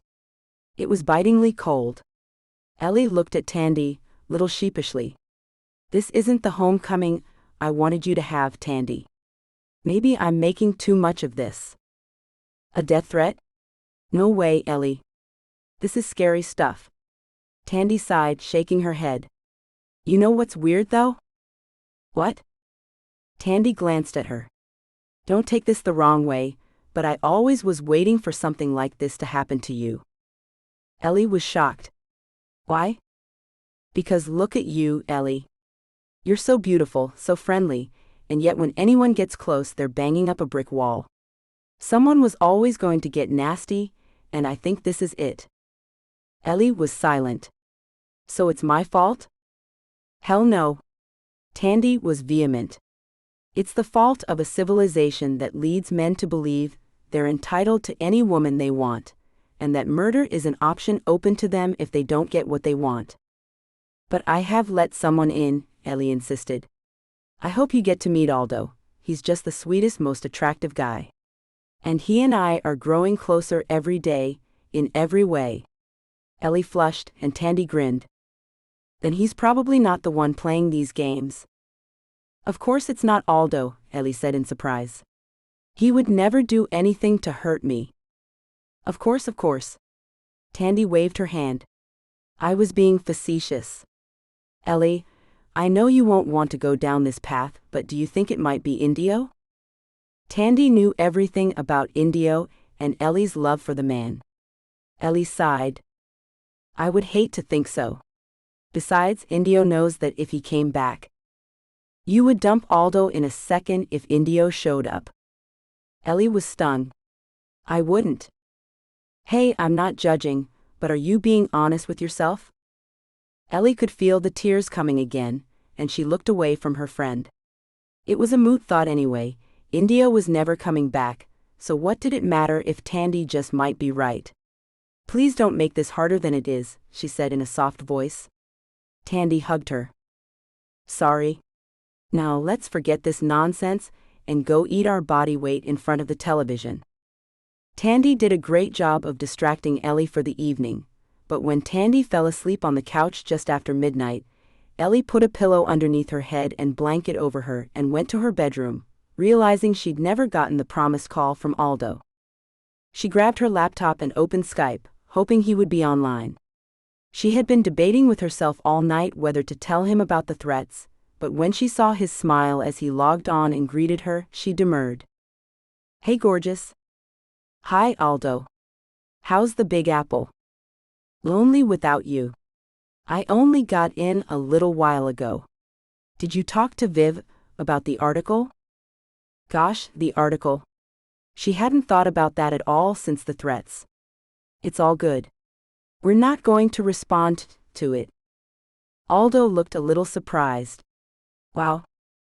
What? Well, you were so fired up, and now it seems like you've let it go. Ellie nodded, not quite meeting his eye. Yeah, well.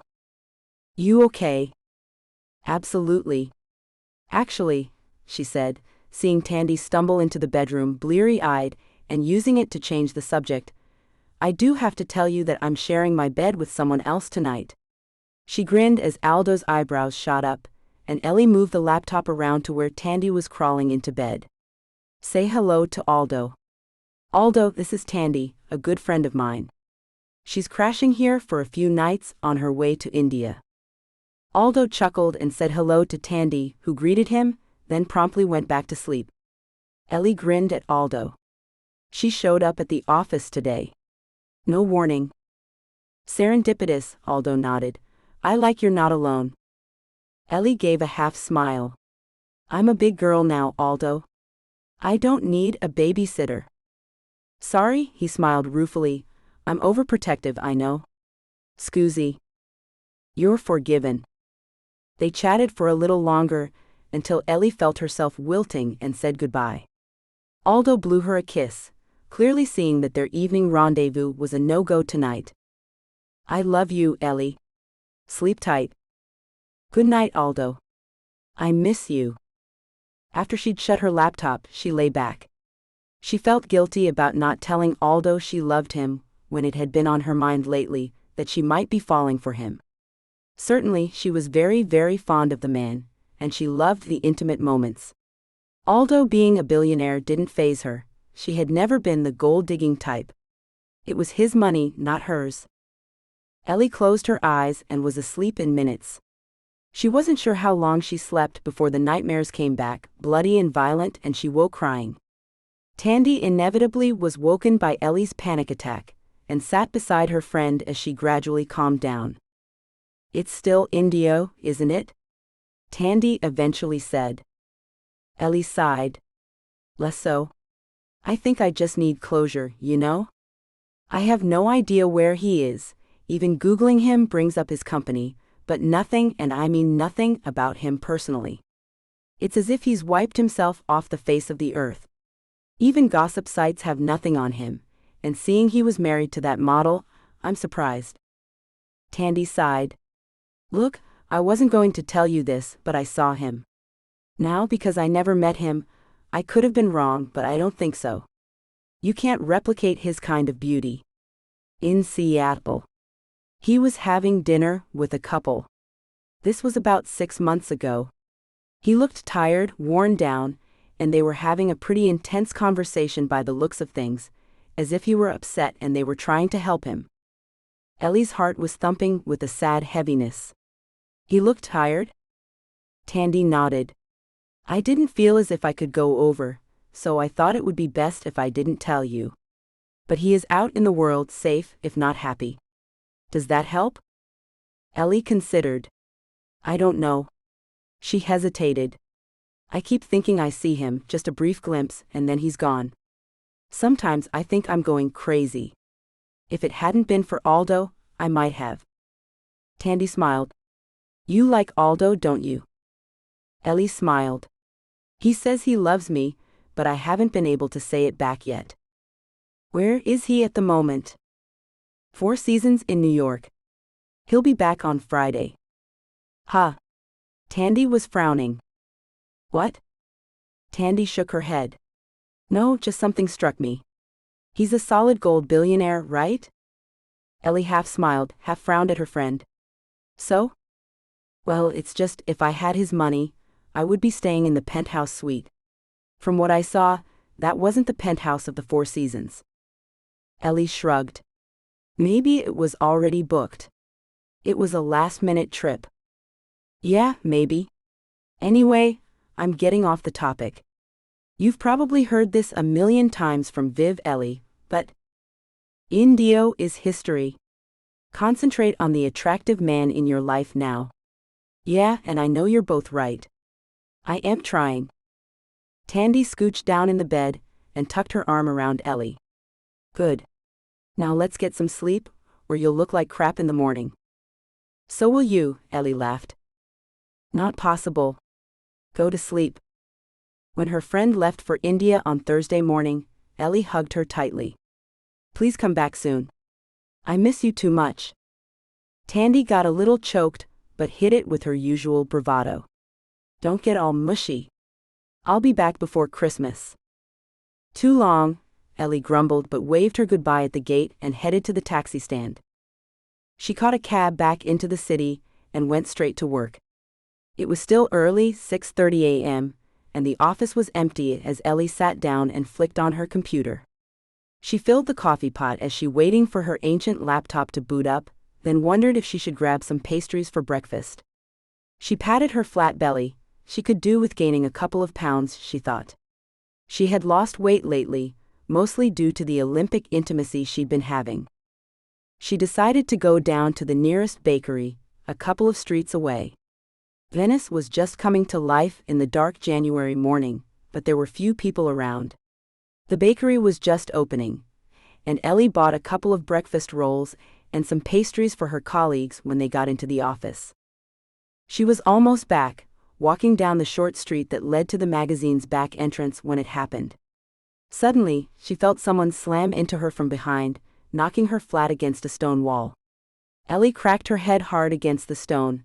The feeling was disturbingly familiar, but couldn't scream before her attacker knocked her to the ground and landed a vicious kick to her stomach.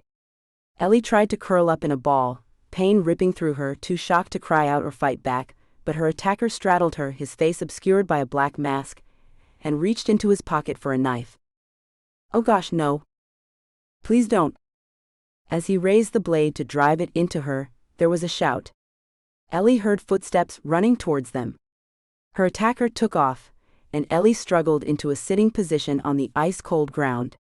Two young men helped her up, peering worriedly at her. "Are you okay, Signorina?" She nodded, shell-shocked, and touched her forehead, but there was no blood. "Thank God." "Tomas, you take her to the hospital while I get the polizia," the taller of the two men said, starting down the street already. Ellie's hand shot out and grabbed him by the back of the sweater. "No." He stopped, and both men looked at her, confused and concerned. "I'm fine," she assured them. "My office is right here. I'll go in and get help there." With her rescuers staring unhappily after her, she walked slowly to her office and went in. It was still empty, so she went to the little bathroom to clean her face of dirt.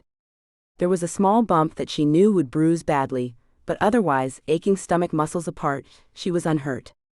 But he had been about to kill her, or had he? Something was bugging her about the whole attack, more than just the fact that her life had been threatened. The thing was, it just didn't seem like whoever it was had his heart in it. Even though the men had interrupted them, he would still have had time to stick the blade into her and then run. So what the hell? Not to mention, why? She poured herself some coffee and sat at her desk, opening her emails. Working methodically, gradually distracting herself from the earlier fear, she opened another message without looking at the sender, and suddenly, there were photographs of her taken that morning as she walked to the bakery. Ellie stared at the shots, gritting her teeth as she scrolled through the extensive footage of her small excursion. But it was the last photograph that made her gasp. It wasn't a photograph of her. It was a beautiful dark-haired woman in a pristine white wedding dress, pristine except for the blood spattered across it and the knife wounds in the bodice of the dress. Yvetta. Oh my gosh. Ellie was trembling. Suddenly, it all became clearer to her. This wasn't about her or Indio, it was about Aldo. Someone was threatening to kill her, to torture him. She grabbed her cell phone and called him, knowing it was after midnight in New York. She texted him, "Aldo baby, we have to talk. Please call me back when you can." She'd barely hung up the phone when Aldo called her back, and after she quickly explained, his answer was definitive. "I'm coming back to you, Eliana. Do not even think to argue. No business trip is worth more than your safety. Umberto will pick you up from work and take you back to your apartment." His tone softened then, likely knowing she didn't respond well to orders. "Please, Ellie, pack your stuff for me. I want you safe in our home for as long as this psychopath is at large." Ellie hated the idea of being cooped up in an ivory tower, but she had to admit she was frightened. Okay, Aldo, just until it's over." Umberto, Aldo's sweet driver, gave her a grin as she walked outside the office to meet him. "Good afternoon, Miss Moretti. Call me Ellie, won't you?" She got into the front with him, obviously something he wasn't used to. She grinned at him. "Umberto, I'm just a normal girl. Unless Aldo is with me, count on me riding up front with you." She chatted with him as normally as she could, trying to distract herself from what was happening, circumstances forcing her to live with a man when she knew in her heart she wasn't ready. She packed 2 suitcases, not wanting to have to keep coming back here, and Umberto took them down to the car for her. Ellie looked around her apartment, wondering with sadness when she'd be back. She went to the window to look out over the lagoon at twilight, seeing the lights of the city come on. A movement caught her eye below on the street, and she froze. He was looking up at her, half hidden in shadow, and as she met his gaze, he moved back into the darkness and was gone. But she knew that gaze. It haunted her nightmares and often also her days. Her heart thumping painfully against her ribs, Ellie dashed down the stairs and out onto the street, ignoring Umberto's shocked face as she blitzed past him. Running down the alleyway to the street behind her home, she searched and searched, her hysteria bubbling higher and higher with each corner she turned without an answer. Finally, when it was clear there was no one to be found, she screamed out over the dark waters of the lagoon. Indio! All her hurt, her rage, and her love were in that scream, and as she ran out of oxygen, she felt a hand on her back. Jumping away in sudden terror, she realized it was Umberto, looking at her with confused compassion. Leaning back into him, she began to sob as he guided her toward the car. On the drive back to Aldo's house, Ellie managed to pull herself back together and looked sheepishly at Umberto. "You must think I'm a mad woman, Umberto." He shook his head. "It is not my business, Ms. Moretti." Ellie, it is not for me to judge anyone else." "You're very kind. Could I ask you to not mention my little freak out to Aldo?" Umberto glanced briefly at her, a smile on his face. "What freak out?" Ellie relaxed and smiled. "You're the best, Umberto." "Ellie, you have a friend in me. I would never reveal anything told to me in confidence by anyone, by Mr. Constanza or by yourself. I would not keep my job long if I could not keep my mouth shut. But you have a friend in me." Ellie chewed her lip, wondering if she should ask the question she was dying to know. "Does that apply to Yvetta? Can I ask you if you knew her?" Umberto's smile faded. "It was before my time, Ellie. The staff never talked about what happened. You know she was killed in Mr. Constanza's bedroom?" Ellie felt a shock of ice in her veins. The room where she, Ellie, had been intimate with Aldo? That room? The same bedroom he has now. Umberto nodded. "Between us, the staff has always thought it strange, but no one has the courage to ask Mr. Constanza why he stays in the room where so much violence took place." Ellie was silent for a while, staring out at the Italian countryside. She was trying to think of all the reasons why Aldo would still sleep in that room, especially now with her. If he was keeping it as a memory of Yvetta, she felt uncomfortable sleeping and being intimate in there. Maybe he just doesn't want to admit what happened there. Maybe he thinks by loving me, he can erase the hurt. In that case, she would go along with it and help him heal the wound. Both of them had lost their great loves. Maybe it was time they both moved on, with each other. Ellie was surprised at how happy that made her feel. She made sure Aldo knew exactly how she felt when he arrived home that night. Curving her body, clad in a dark red dress, her hair loose and flowing down her back around him, she pressed her lips on his fiercely. Aldo looked delighted and swept her up into his arms. "Gosh, I missed you, beautiful girl." "I missed you too," she said, stroking his face. "I love you, Aldo." She was astonished at seeing his eyes fill with tears, and only then did she know the depth of his feelings for her. He leaned his forehead against hers, closing his eyes, and she felt his tears on her cheeks. For a moment they just stood there, and then Aldo pressed his lips to hers. "If you only knew how happy you just made me, Eliana." "You make me happy, Aldo." At least that was true, she thought, guilty now that she'd said she loved him. It was partially true, she did love him. She just wasn't sure, yet she was in love with him. But her not saying it to him was beginning to get awkward, and after the events of the day, Ellie had thought, what the hell? She was glad she had made him happy, and that was enough. She smoothed his short hair. He looked fatigued as they walked into the house. "Darling, I can walk," she said with a smile. "You look exhausted." He put her on her feet and chuckled. "I am tired, I have to admit." "Hungry?" "A little." Ellie took his hand. "Come. I'll fix you something to eat, then you can go to bed." "We can go to bed." Aldo grinned wickedly, and Ellie laughed, pulling him along. "Ambitious, given you're half asleep now, but I'm in." She made him some soup, and then took him to bed. Aldo lay on the bed as she undressed him, then complained when she got off the bed. "Where are you going?" Ellie grinned. "Just over here. Gonna do a little striptease for my man." Aldo smiled and nodded. "Then please continue. That dress is attractive as hell, by the way. You should always be in red. You belong to me now, Ellie. It's you and me from now on, yes?" "Yes," she replied. Aldo smiled at her. You're so beautiful, Ellie. Every man in the world would be jealous of me. She flushed and laughed. You're biased? I admit I am, but it's still the truth. Look, let me draw a map. Ellie giggled as he started to trace a pattern on her belly.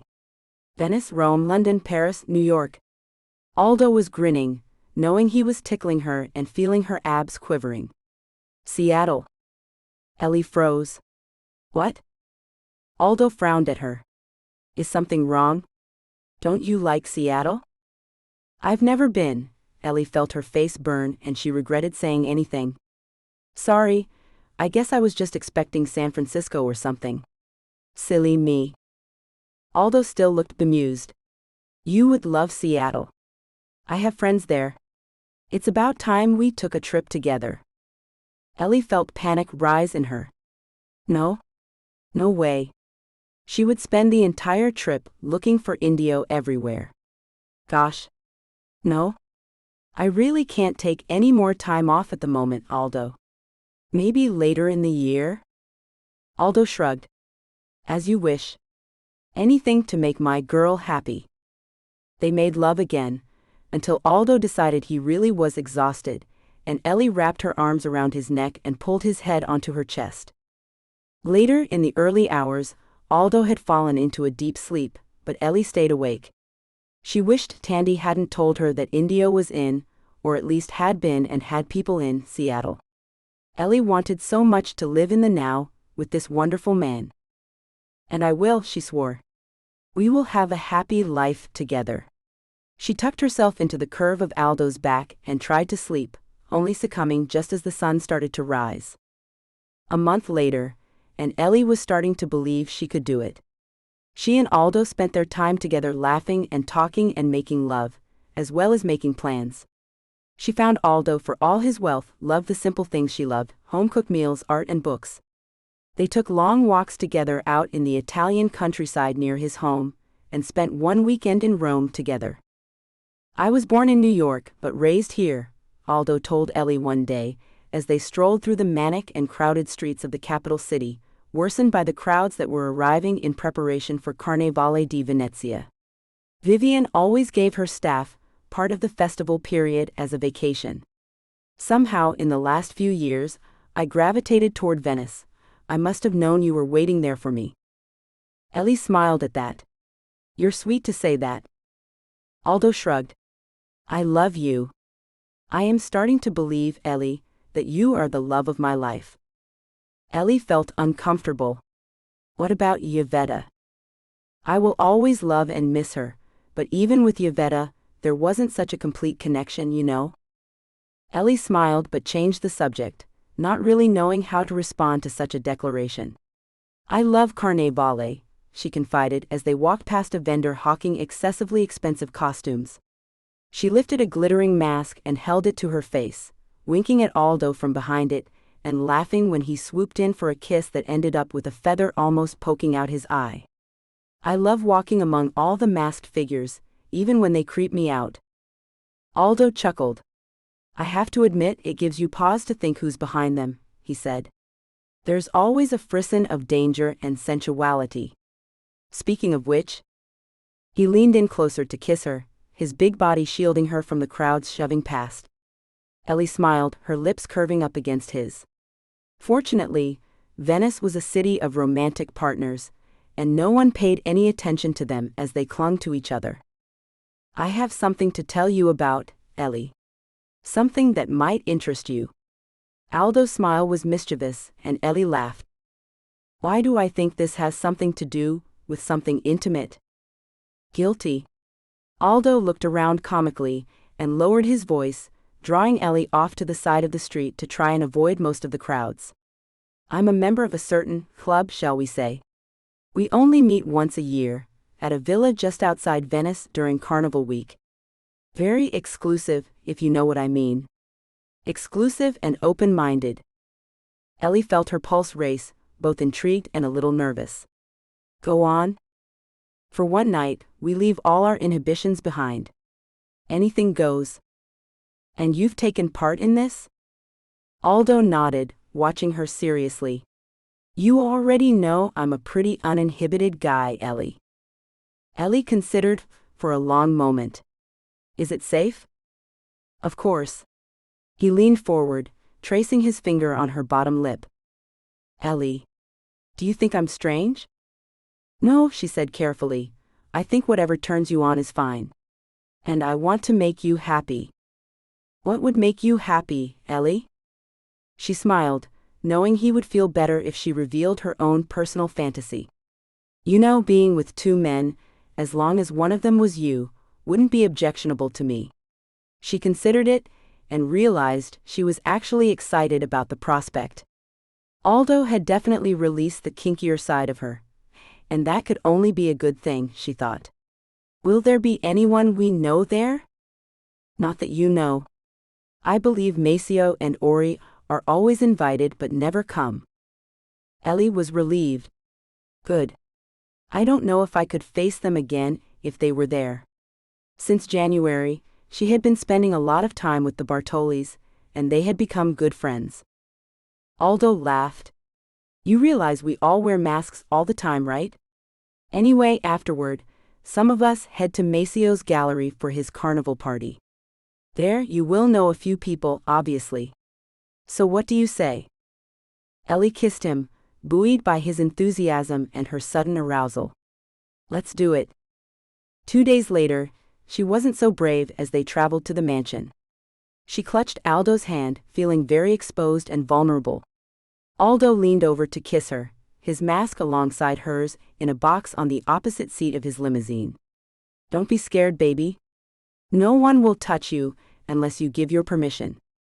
That made her feel better, but as they stepped out of the limousine, and Aldo helped her put on the beautifully made Columbina mask, a half mask that covered her eyes, upper cheeks, and nose. It was a deep claret color, decorated with gold and laser-cut lace and crystals. Aldo tied the black ribbons fastenings for her. You look stunning, Eliana. His own mask was slightly more frightening. In the Bauta style, its expression was stark and disturbing. Black and gold, it hid his entire face, and his hair, which Ellie had noticed, was longer than it had been when they met, curling as it grew out. She touched her lips to the mask's cold ones. Whatever happens, I love you. Whatever happens, I know you're mine, Eliana. They walked into the candlelit villa, and a servant took their cloaks. Ellie was a little hesitant. Your cloak, miss? The servant didn't blink, as she shyly pulled the cloak from her shoulders, exposing her naked body. She took Aldo's arm and he led her up a grand staircase, gold and silver gilt, with marble everywhere. The ceilings were painted in scenes of cherubs and valentines shooting arrows. This place made Aldo's home look like a provincial farmhouse, Ellie thought, and gave a nervous giggle. The colors of the furnishings, the curtains, and the masks of the other guests were all sensual and sumptuous. When they entered the main room, heads, or rather masks, turned to stare at them. Aldo made a gesture, sweeping his hand down Ellie's body as if presenting her, and Ellie felt a hot rush of shyness. She stepped back a little, but Aldo wasn't going to let her get away with running, and led her forward into the crowd. It was unnerving, especially when a few minutes later, a masked man with a blank-faced mask came to introduce himself to her. You are very beautiful, he said in a heavily accented voice. French, Ellie guessed as the man turned to Aldo. Your lady has easily the most wonderful body in this room. I would very much like to be with her. Aldo turned his masked face to Ellie. Ask her, my friend. If she says yes, then I am happy for you to take her. Of course. The other man turned back to Ellie, who was trembling with nerves and excitement. She was really going to do this, wasn't she? Thank God for carnivals and masks, she thought. She nodded when the man asked for her permission, then took his hand, clasping Aldo's with the other as they walked over to one of the large chaise lounges that surrounded the main room. Hours later, she and Aldo left the party on their way to Maceo's own gala via their favorite pizza restaurant first. Did you enjoy that, my darling love? Aldo asked over a cheesy bite. It was out of this world. But I am glad it's only once a year. She grinned up at him, her eyes soft with love. Aldo chuckled. It will be weird to go back to normal life for a few hours, I warn you. Then he eyed her dress, which she'd put on after showering their earlier antics away. I thought you were going to wear that red dress again. Ellie looked down at the lilac form-fitting dress she wore, grateful she'd kept all traces of pizza off it. You don't like this? You look beautiful, I just love you in red is all. No problem. He grinned and kissed her, but Ellie had thought for a moment she had seen something else in his eyes. Anger. What was that about? But he chatted away to her, and clearly there was nothing bothering him now, so she brushed it off as her imagination. They wandered the streets, finishing off their meal before arriving at Maceo's waterfront gallery. It was already packed with people, some of them still wearing masks from the various carnival parties around the city. Ellie hoped that she wouldn't recognize any of the masks from the party. Orianthi Bartoli broke away from the crowds and threw her arms around Ellie as soon as she spotted the couple. I'm so glad you came, she exclaimed, kissing Aldo's cheek before whisking Ellie off to introduce her to some people who, Ellie found, had already been briefed about her. Some of them knew about the nasty op-ed about her, and were firmly on her side. I've read all your work for the last few years, said one rather stately gentleman. And whatever idiot wrote that piece is a fool.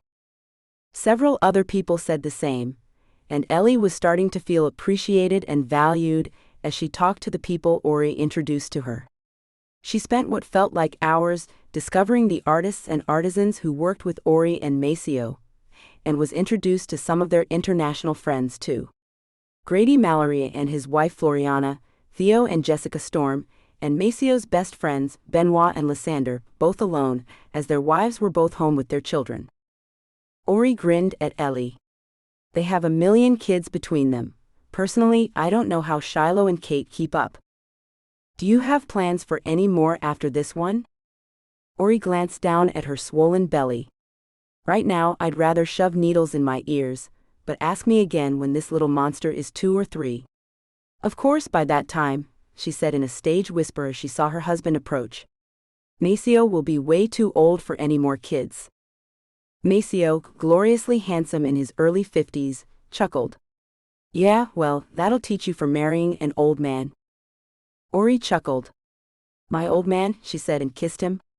Ellie grinned at the happy couple, and excused herself to find Aldo.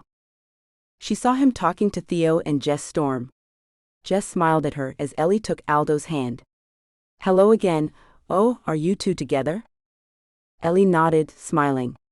She looked down at Jess and Theo's daughter, Lily, who stood shyly at her mother's side. Are you having a good time, Lily?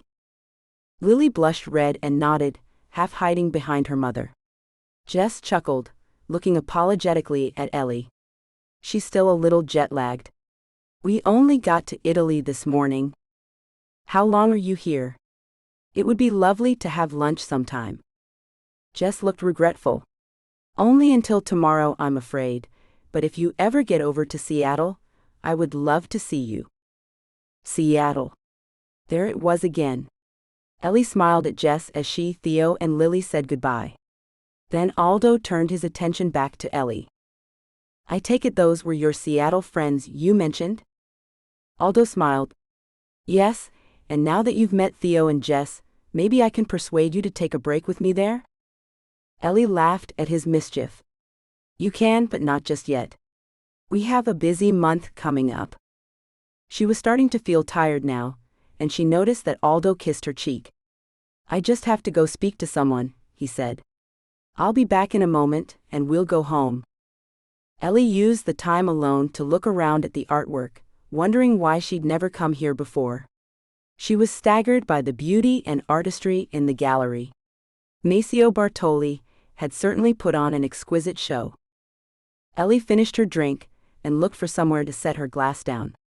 She moved through the audience and found a table. She was putting her drink down when she heard a man talking. His voice was low, mellifluous, and heartbreakingly familiar. All the breath left her lungs as she turned and saw him. From the back his hair looked shorter, neater, and not as wild, but still that glorious dark brown. The person he was talking to was distracted by someone interrupting, and the brown-haired man turned around, his bright green eyes fixed on her. Ellie saw him pale a little. He looked as shocked as she was, but still, he was the most gloriously beautiful man she had ever seen. At that moment, and with a sinking heart, Ellie realized there was, and always would be, only one man she truly loved, and he was standing right in front of her. Indio. Darling, shall we go? You look a little ill. Go away, Aldo, go away.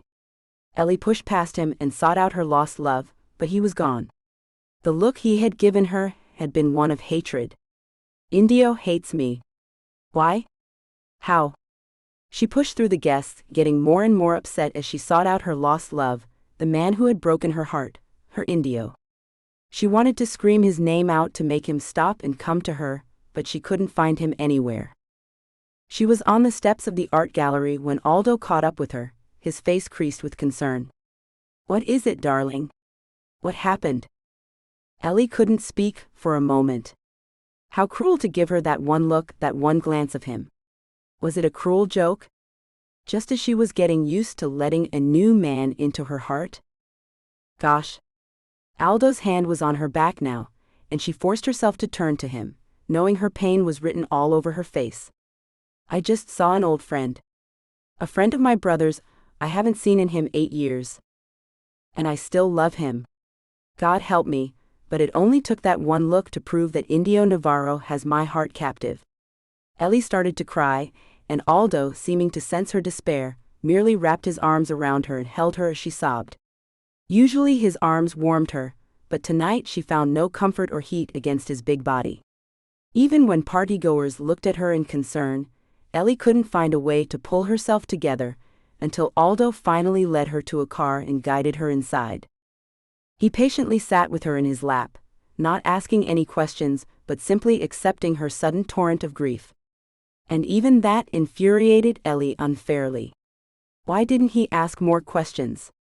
Why didn't he offer to fix the situation? Of course, she hated it when he tried to fix things, and he couldn't fix this ever anyway, but her rational mind seemed to have fled along with Indio. After a long time, Ellie drew herself back from Aldo's sodden shirt, and although she knew she owed him an explanation, she asked him to take her back to her apartment. I just need some time, she said. Seeing him was like my brother being back in the room for a moment. It was only half a lie. Aldo kissed her damp cheeks. Of course, my love, take all the time you need. I am always with you. Half of her didn't want to let him go, knowing if she were alone she would brood. He escorted into the apartment, then insisted on getting her some aspirin before making sure she was okay. Ellie swallowed them with some water and curled up on her bed. Aldo bent down and kissed her forehead. Call me when you're ready, my darling. I'll have a bodyguard outside your door. And he was gone. Ellie dragged a couple of deep but shaky breaths into her lungs, but the sobs came easily until she cried herself out and fell into a deep sleep. A gentle knocking at her door. Ellie opened her eyes. From the blue light in the room, she guessed it was just before dawn. She dragged herself out of bed, shuffling her way to the front door. Why did she feel as if she were walking in mud? She leaned against the door as she looked through the peephole, and everything in her world changed. Her heart thumping, she pulled open the door. Indio Navarro looked at her with hooded, troubled eyes. Ellie didn't know how to form words to speak to him. He looked haunted, desolate, and so beautiful she could cry, his green eyes intense on hers, his dark lashes thick and full. Indio stepped forward and took her face in his hands, pressing his lips to hers, and it was like a shot of pure heroin in her veins. Ellie couldn't take his eyes off his beautiful face.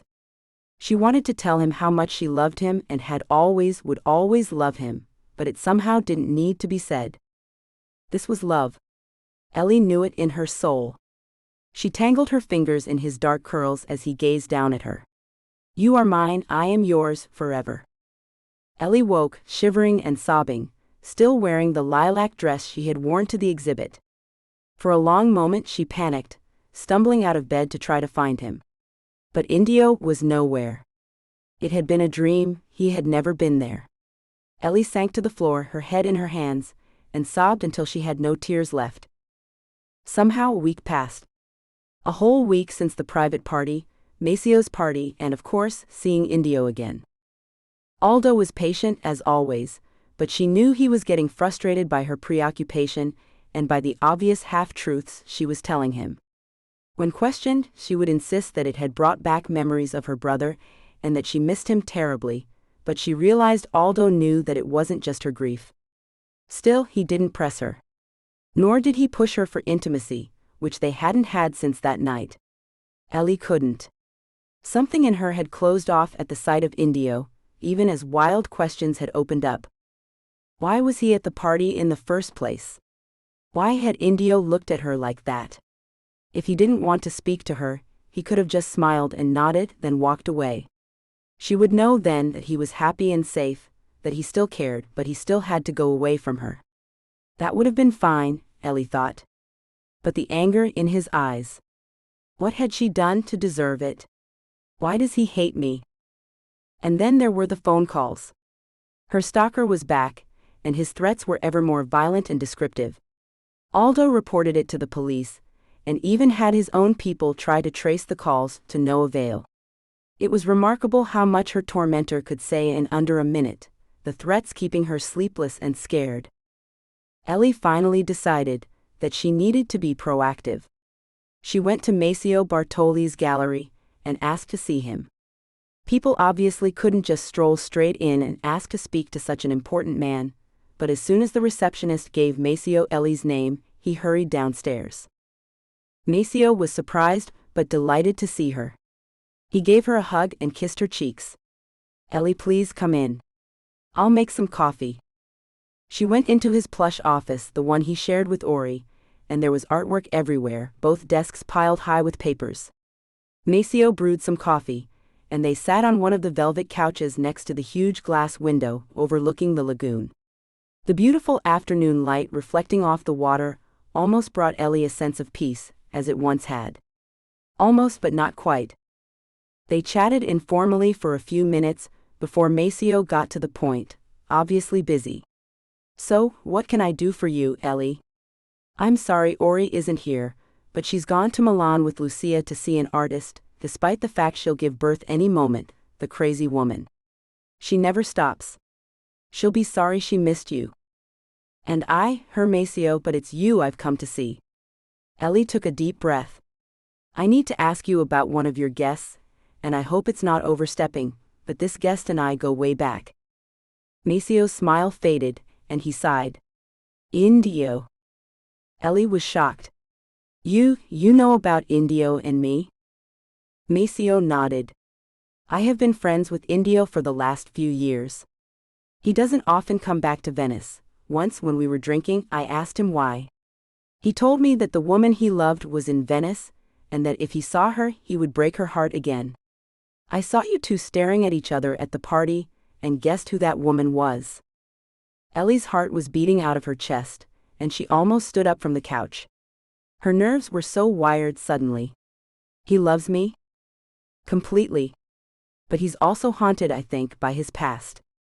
There was another woman, a woman he loved. I've never known the whole story, but I think she died." "Yvette." Ellie's heart was sinking, and she closed her eyes. Gosh, it couldn't be true that Indio would kill another person, a woman, but the hatred she had seen in his eyes that night at the party. "Ellie? Are you okay?" Maceo leaned forward as she opened her eyes. His handsome face creased with concern, and Ellie nodded. "Maceo, was there something going on between Indio and Aldo at one time? A business deal or a friendship, perhaps?" It was a question she desperately needed an answer to, while simultaneously dreading it. Maceo looked uncomfortable. "Ellie, you should know that I don't know Aldo all that well. He sought me out about a year ago, wanting some paintings for his house, and also to commission an artist for a painting. We got to talking, and he mentioned his fiancée had been murdered, and that he knew Ori had been attacked a few years ago. Did I have any advice? I just told him that it never gets easier than losing someone you love. Thankfully, Ori survived, but the man who attacked her killed 3 of my friends. Aldo seemed a little lost.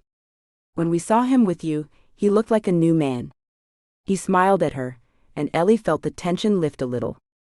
Ellie, all I can tell you is to follow your heart, whether it be Indio or Aldo. Don't be afraid to get hurt, because it'll happen anyway.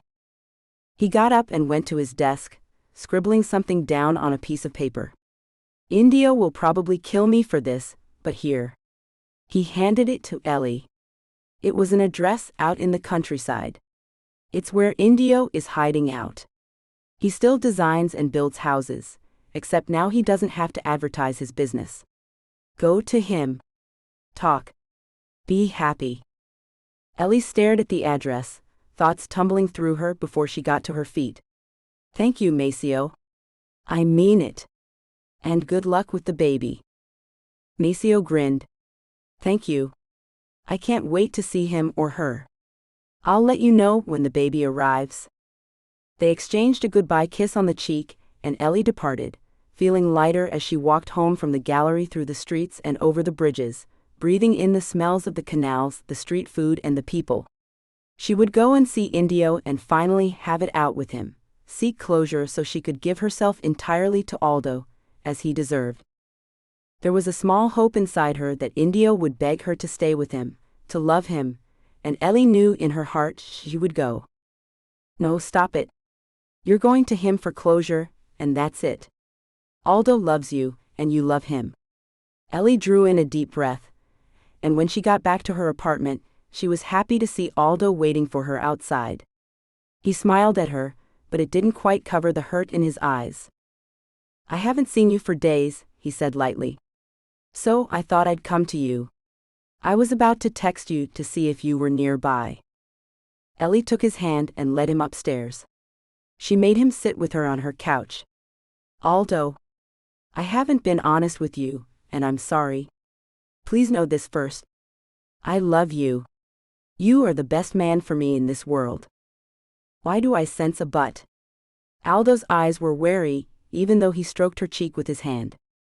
But, she smiled to soften the blow. For years now there has been someone who I have been preoccupied with. My brother's best friend. As you know, I saw him at the party, and since then, I haven't been able to stop thinking about what might have been. I need closure. I need closure so that I can finally put him behind me, and give myself entirely to you. Aldo was studying her. Why haven't you told me this before? Ellie chewed her lip. Right now I can't tell you. I suppose I never thought this would be an issue. I'm going to see him, to talk things over, to put it to rest. Aldo was silent for a long moment, his big body tense. He looked at her. Ellie, you have to do what you think is right. Go see him and seek closure. Then come back and tell me if you want me. Whatever happens when you see him stays there. Whatever happens. Eli was a little shocked. Aldo, I'm not going to do anything but talk to him. He looked at her, a little sadly. Are you sure? No? Of course I am. She leaned forward and kissed him, trying to ease some of that tension. It was a little frightening seeing his huge muscled body so tense. Ellie realized he could easily break her in two without even trying. Why would you think that right now? She shook her head and wrapped her arms around Aldo's neck. Take me to bed, Aldo. Let me show you how much you mean to me. Gosh, I love you. I love you, he whispered, burying his face in her neck. Don't ever leave me, Ellie. Please don't. I couldn't bear it. I love you, Ellie. I love you with all my heart. Eli held him in her arms, shocked at the emotion he was displaying, the vulnerability. How could she think of Indio, when this man in her arms loved her and needed her so entirely? And yet, when she fell asleep that night, it was Indio who she dreamed with. But it wasn't a pretty dream, it was a dream of him taking her life. This time, when Ellie woke crying from the nightmare, she stayed very silent, making sure not to wake Aldo. The nightmare was still fresh in her mind, as she drove the rental car out to Indio's farmhouse. She parked way down the hill and walked the rest of the way, not wanting to give away her presence just yet. As she approached the farmhouse, a little ramshackle but rustic and charming nevertheless, she heard hammering out in one of the workshops to the side of the main building. Nervously, she smoothed the skirt of her lilac dress, worn deliberately because she knew it was Indio's favorite color, and then walked to the door of the workshop. It was open slightly and she peeked in. Indio, dressed just in shorts, was hammering nails into a table he'd obviously built. The ferocity with which he banged the hammer down was daunting. An unlit cigarette hung out of the corner of his mouth, 3 days of beard on his face. His hair was as wild as she remembered, not tidied for a party, with long curls and waves and a shock about his head. His thick eyebrows shaded those incredible green eyes of his brow furrowed both in concentration and anger. Ellie watched him for a few minutes, all that feral beauty and rage. His body wasn't sculpted from working out but rather from working with his hands, muscled arms, taut chest, flexed back and a flat belly. He once was, and still remained, Ellie realized, the most handsome man she'd ever seen. Yes, even more so than Aldo, she thought guiltily. No one could touch what Indio did to her, just by being a few feet away. She suddenly smelled cigarette smoke, and opened her eyes. Indio stood, gazing at her, his expression unreadable. Frozen momentarily by that intense gaze straight out of her darkest memories, Ellie mustered up her courage, and cautiously stepped into the workshop. "Hello, Indio." They were the first words she'd spoken to him in years, and they didn't come close to saying anything of value. But he was watching her, and she couldn't find the breath to form more words suddenly. Silence. Indio dragged a long toke on his cigarette, still gazing at her. Finally, he spoke. "Hello, Ellie." Oh dear God, that voice. All chocolate and raspy and low, sensual didn't begin to cover it. Ellie stepped toward him, her eyes searching his. "How have you been?" Gosh, how lame. Indio didn't answer her at first, then he looked away. "You shouldn't be here." Ouch. Ellie tried again. "Indio, it's been years. Can we talk?" "About what?" "About how much I love you, you jerk." Ellie felt tears spring into her eyes, and pressed her palms to her thighs to keep from reaching out physically to him. "Indio, please." "Whatever it is you want, Ellie, I can't give you. It would be dangerous for you, and I won't have that. And if you had any sense, you would realize that Aldo Constanza is dangerous for you too." Ellie stood her ground. "I'm a big girl, Indio. I can make my own decisions."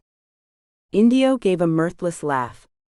"And your decision was to come here today and what?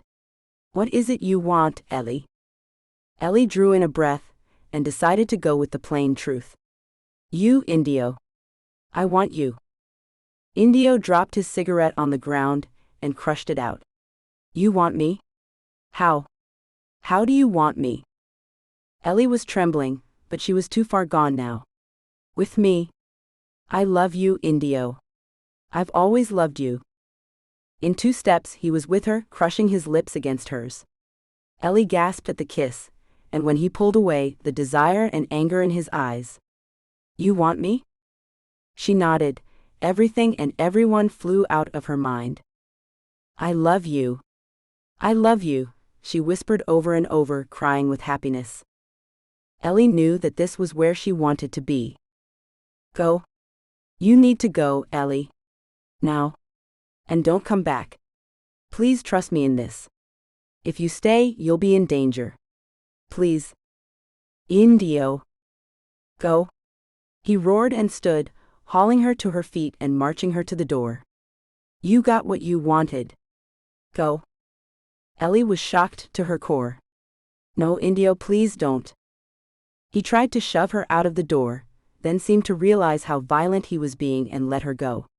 He leaned his forehead against hers, his eyes squeezed shut. "Please, Ellie, please go. I can't do this." Tears poured down Ellie's cheeks. How could she have gone from heaven to hell in a few seconds? "Please don't send me away. I love you so much, Indio. I always have." Indio's face creased in pain, and he wouldn't look at her. "I can't be with you. Not when he's around. You're not safe." Somehow, his words got through to her, and as she wiped her face from her tears, she asked the question she didn't want to know the answer to. Indio, it's not true. Please tell me it's not true. Tell me you didn't kill Yvetta. Did you kill Yvetta? For a long moment Indio squeezed his eyes shut. Then with haunted eyes, he gazed at her. Yes, he said simply and closed the door in her face. Hollowed out and empty, Ellie drove straight to Aldo's home, not really registering where she was going. She found him in his study, working. He looked up and smiled, but Ellie didn't return the expression. He stood and reached for her, but she backed away. Indio's scent was still on her. She could still feel his arms around her, and see the despair in his green eyes as he shoved her bodily away, shouting, Aldo, did Indio Navarro build this house for you? She saw his shoulders slump. Yes. And did he and Yvetta have an affair? Aldo nodded, his eyes wary. And then he murdered her. In this house. In your bedroom. Where we are intimate. Is that correct? Again, Aldo nodded. Ellie, I'm sorry. I didn't know you knew him. I went to see him this afternoon, and I was with him. Ellie felt dead inside, but she was still shaken by the look of hurt in Aldo's eyes. Aldo drew in a deep breath and took a step back. I did say what happens there stays there. He rubbed his hand over his eyes. But damn, Ellie. Why did you have to tell me? Because you would have wondered, and I want to be honest with you. If you want me to go, just say. I never wanted to hurt you, Aldo, but I can see that's what I have done. I cheated and I'm sorry. Aldo shook his head, sitting down heavily on the couch. For once, Ellie didn't feel like she could sit beside him. No. I said you were to do what your heart told you to. I don't count that as cheating. He told me he killed Yvetta. Aldo's eyebrows shot up. He confessed to it? Ellie nodded. Aldo, why didn't you have him arrested? You sound angry at him. Please answer my question. Aldo sighed. Because there was no evidence that he had done it, apart from their affair. The police questioned him, but for some reason, he was released without charge. I have no doubt he took Yvetta's life. He got up then and came to her, and Ellie let him pull her into his arms. It felt right and yet so wrong. He's a dangerous, sick man, Ellie. When I think of you alone with him, gosh. Ellie wanted to protest, to tell Aldo that Indio would never hurt her, but inside, she didn't believe it herself. Indio was so changed. So angry. She stood in Aldo's arms for a long time before Aldo made her look at him. Just tell me. Do you love me? Ellie nodded. Yes, Aldo, I love you. Do you love him? She hesitated, then nodded again. I'm sorry, but yes I do. I'm trying not to. Aldo stroked a finger down her cheek. I know. I know. He sighed, and Ellie watched as a million emotions went over his face. Aldo, if you wanted to end things with me, I wouldn't blame you. Gosh no, he breathed. That would kill me, Ellie. Just kill me. Ellie, you have no idea how much you mean to me. I want to be with you forever. I was hoping your obsession with Indio would be dampened by meeting with him, but I can live with it. I'm not obsessed, Ellie said, a little stung. Indio and I just have history. Aldo gave her a soft smile. Was he your first? Ellie shook her head. No, it was more than intimacy, it was. She struggled for a moment. We weren't intimate at all. We were just very, very close friends. Indio was my brother's best friend. That part one didn't lie about. But I fell in love with him, completely. He was my world.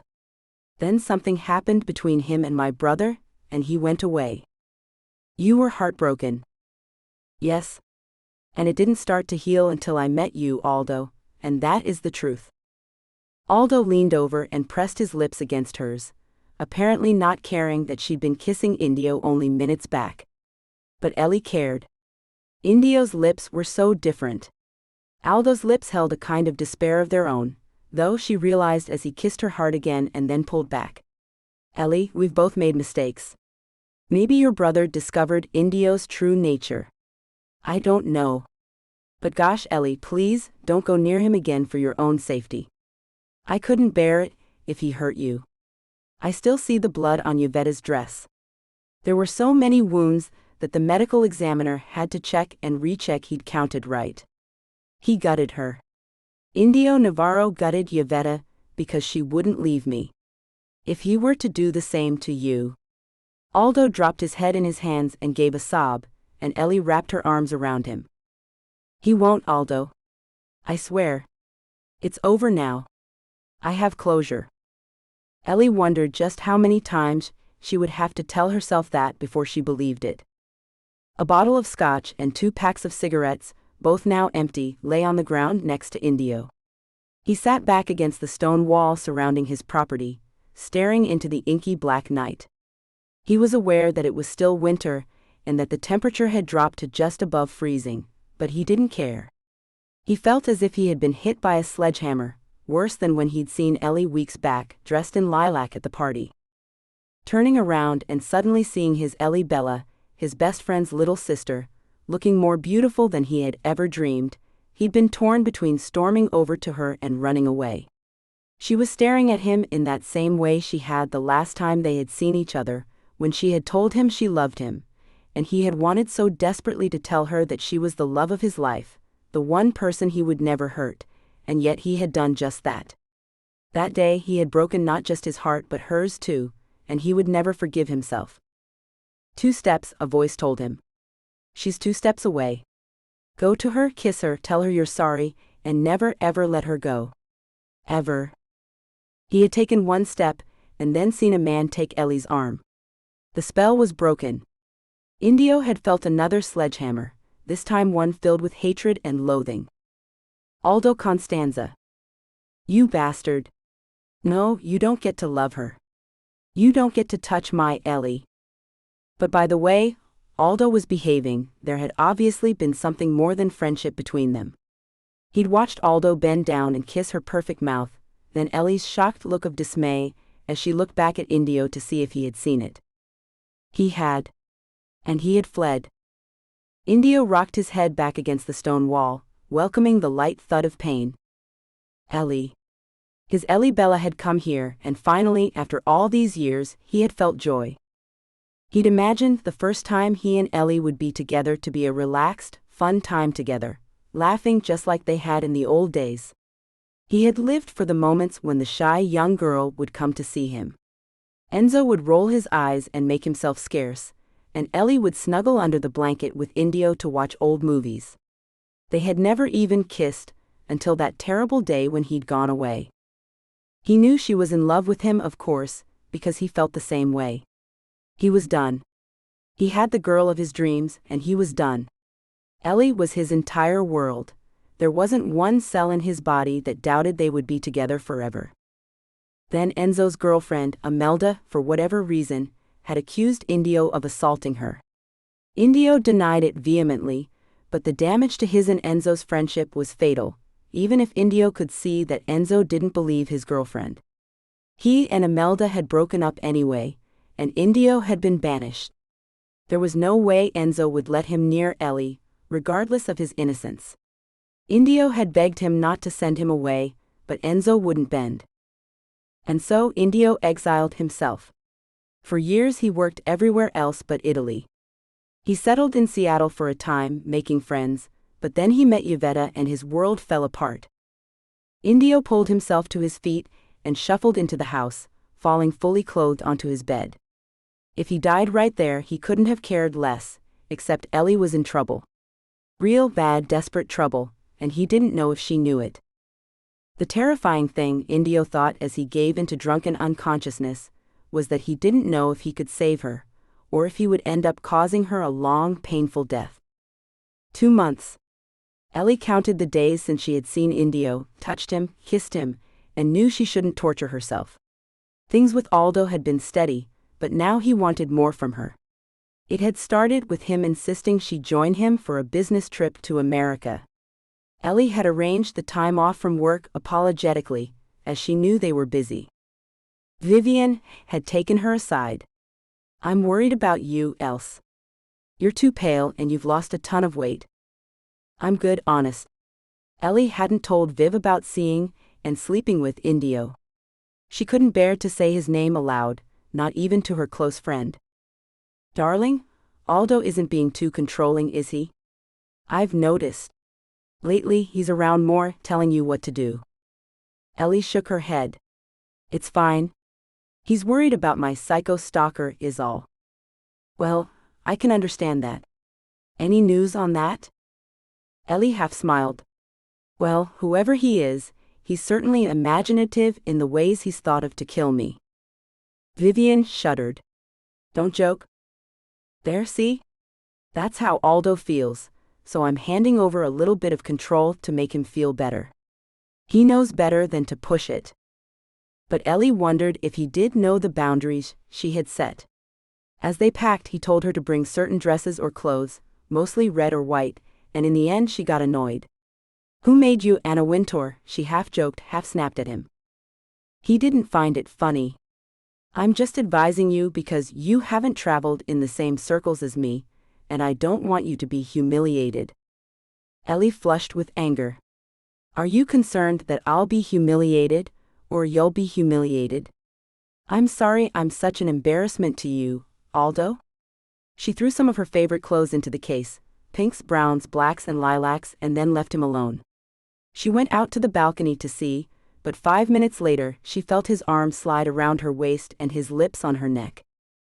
Sorry, he mumbled. I'm a jerk. Big jerk? Now, as she sat on Aldo's private jet, flying over Paris at night, she gazed down at the lights beneath her. Aldo was watching her, a smile on his face. Have you ever been to Paris? Once, a couple of years ago. I was invited to interview a candidate in the election. Why, I don't know. Anyway, I did it, and Le Monde picked it up after we published it. Feather in your cap. Ellie smiled at him. It was actually, although I never knew why he would choose an Italian journalist to cover his run in the French election. It did open a lot of doors for me. Your talent did that, sweetheart. As for the Italian thing, your writing transcends nationality.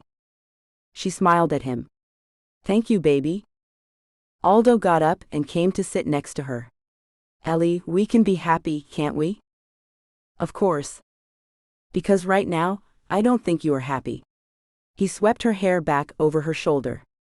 It was on the tip of her tongue to lie to him, but then she just sighed. I'm trying, Aldo. I swear. It's just with this stalker thing and the crap in the gossip rags about me, it's getting to me. And so is Indio Navarro. Ellie leaned her head on his shoulder. I'm trying, Aldo. I know.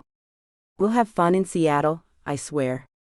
I have a few meetings, but after that we'll go do the tourist thing. I'm looking forward to seeing Jess Storm, I have to say. I really liked her. Ellie looked up at him. You don't like her? What's not to like? She's lovely. I just wonder about seeing someone who might remind you of the night at the party.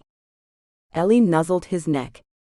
You know, seeing Indio wasn't the only thing that happened that night. Aldo smiled genuinely then. Yes, the masquerade party. I was surprised you took to it so quickly. Was that a slur? She couldn't tell, but chose to give him the benefit of the doubt. I wanted to make you happy. Ellie stroked the hair back from his forehead. Your hair is getting so long, she said, suddenly noticing how long and curly his previously short hair was. Why hadn't she seen it before? She felt bad then, how self-involved she had been. You like it?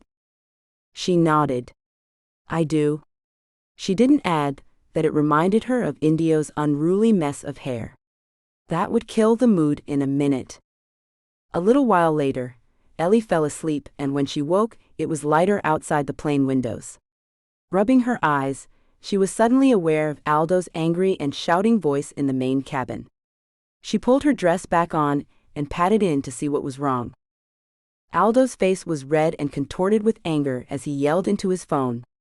What the hell? Who got those records? Well, I want them in my office in Seattle tomorrow. I don't care if they're in Sydney. Make it happen. And find out who sold the story to the papers.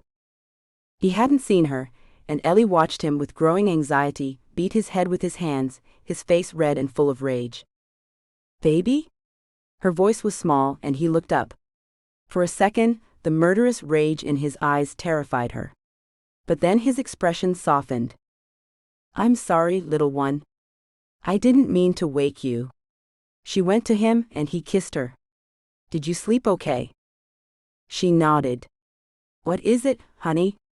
What's happened? Aldo drew in a lungful of air, obviously trying to keep his temper. Someone spread a false story about me in the papers. They're saying my work in Uganda is a front for gun running. Can you believe it? Why the hell would I need to sell weapons? I'm already a billionaire, for the love of God. There was a sharp pang of adrenaline spiking through Ellie. Why on earth would anyone say something so random like that? Aldo sighed, pulling her into his arms. Don't worry about it, cara mia. I've had bad press before. Aldo, it's not just bad press, it's libelous. Have you spoken to your lawyers? What are the records you were talking about? Aldo looked at her sharply, and for a second she saw real anger. She took a step back. Aldo. You don't ever question me again, Ellie. Do you understand? Ever. Ellie swallowed hard as he stepped toward her, his voice low, dangerous. You're not safe. Indio's words came back to her. It's fine, Aldo. Forget I said anything. But he didn't back down. Rather, he advanced, his hands gripping her shoulders painfully. I have been patient. Very patient with you, Ellie, and your first thought is to condemn me. What the hell? I did no such thing, she said, trying to keep her voice steady, though his fingers were biting into her flesh so hard that she knew they would leave bruises. I was trying to figure out our next move. That's my job to figure out. You know what your job is. Ellie was scared of this man she was seeing for the first time. What the hell had happened? He changed in a flash. She went along with the whole situation, although it was far from love, feeling trapped and frightened, and afterward, when he'd withdrawn and immediately sat back down to his paperwork, she went back to the bedroom and let hot tears stream down her cheeks. She fell into an uneasy sleep, only waking to feel him slip an arm around her waist. Ellie immediately stiffened, afraid. Scusi, Ellie Bella, Aldo said softly. Forgive me, my darling. I was riled up and angry. I would never hurt you. Still upset, Ellie turned over to face him. You treated me like nothing of value. I'm sorry. Ellie was silent, studying his expression closely. He had all the appearance of contrition, but she didn't believe he was sorry. She could see something else in his eyes' triumph. Nausea rose in her throat. She couldn't speak then and just closed her eyes, wanting the pain to go away. She felt him kiss her, but she didn't respond. Ellie Bella? Don't call me that, please. It hurt too much to hear Indio's name for her in this man's mouth. This man. Gosh, like she hadn't been dating Aldo for months. This man. Like he was a stranger. Ellie sighed and turned away from him. Aldo curved his body to meet hers, spooning her, but she didn't respond. The tension between them remained as they landed in Seattle, and Ellie was relieved when, after they had arrived at the hotel, Aldo excused himself to work. Ellie went out into the city to walk around and see it for herself. She was excited to be there, and even more so when she saw the beauty of the place. The views over to the Olympic Mountains were breathtaking, Elliott Bay glittering in the late spring sun. It was a clear, blue sky day, and Ellie lost track of time, gathering tourist leaflets and mixing in with the Seattle crowds. In Pioneer Square, she found a small coffee house with outside seating and sat down to people watch and catch her breath. Soon her mind was drifting back to the scenes on the plane. Now that the shock had passed, she was left feeling angry. How dare Aldo treat her like that? He'd made her feel like a tramp, and worse than that, like a stupid little girl. He knew she'd had experience with handling bad press, and very recently too, so why on earth would he behave like that? The answer was in front of her, but she didn't even want to consider it. There was no way Aldo was a gunrunner. It was ridiculous, wasn't it? Ellie drew in a deep lungful of breath. She was a journalist, right? So go investigate, she told herself. Find out for yourself. She wondered if she could persuade Vivian to sanction a trip to Uganda, without Aldo knowing. Now that he was an investor, Ellie didn't know how privy he was to the magazine's accounts records. He would know what would happen immediately if a plane ticket to Uganda showed up. Speaking of records, Ellie's investigative hackles were up now. Aldo worked from home. Did he keep his records there? She would have to be really careful. If he found out she was snooping. Ellie felt energized for a second before the realization hit. She was about to investigate her boyfriend. The man she loved, didn't she? She stared unseeing out into the busy street. What if she found out something that could put Aldo away? What if he was corrupt? What if his humanitarian causes were a cover for something more insidious? She kept returning to what Indio had told her. Aldo Constanza is a dangerous man. The familiar prickling started on the back of her neck, and she scanned the street for anyone who might be watching her. Ellie had to admit that since Indio, her paranoia had been off the charts, and so she would have to make sure any investigation she made was balanced. She knew she could rely on Vivian for that.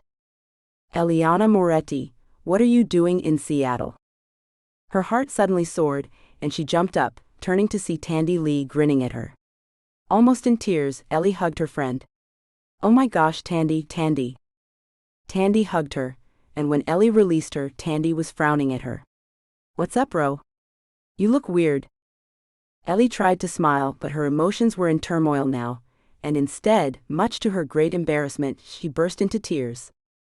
Tandy whisked her friend to the nearest bar and bought them both double scotches, rubbing Ellie's arm as she tried to calm down. She had never seen her friend so distressed. Tandy had come to Seattle straight from her trip to India to see an old friend, but as her friend had a last-minute meeting for work, Tandy had decided to mooch around the city. She loved Seattle and always went there for a week or two to book a bigger trip. When she had seen Ellie, of all people, sitting in that cafe and looking as unhappy as she'd ever seen her, she had been astonished. Now, though, worry was the only emotion she could feel. Ellie, despite her natural beauty, looked drawn, ill, pale, and thin. Tandy made her sip her scotch as she waited for Ellie to explain herself. Eventually, Ellie told her about Indio, about his anger, about being with him, about her guilt, and about things with Aldo going downhill fast. When she had told Tandy everything, Ellie rubbed her eyes, sighing. I'm a mess, Tand. Tandy blew out her cheeks. Look, else, let's get to the crux of this. There are two men, both of whom you say you love. Both hate each other. Both have said pretty vicious things about each other. Both of whom have, and correct me if I'm wrong, been aggressive towards you. Indio wasn't aggressive towards me. He was just trying to. Stop making excuses for Indio. He behaved appallingly. Didn't you say he came at you, that the intimacy between you wasn't lovely but almost violent? And what happened with Aldo on the plane? Wasn't that the same thing? Slowly, Ellie shook her head. Why not? Tandy was amazed, and Ellie dragged a shaky breath into her lungs. Because I wanted Indio, and I didn't care how he did it. I remember every single second of it, Tandy, and it's like heaven to me. Even with what happened afterward. Tandy stared at her in dismay. You're never going to get over him, are you? It's why I feel so hopeless, Ellie muttered. And now that it's affecting how I feel about Aldo. Tandy chewed her bottom lip. Ellie, can I be brutally honest? Please do be. I need a kick in the butt. Tandy sighed. I think you need more than that, darling.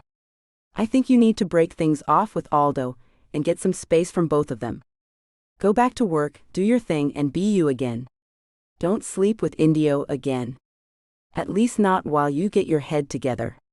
If he wants you, he'll come get you once he knows you're not with Aldo, and then you'll know for sure.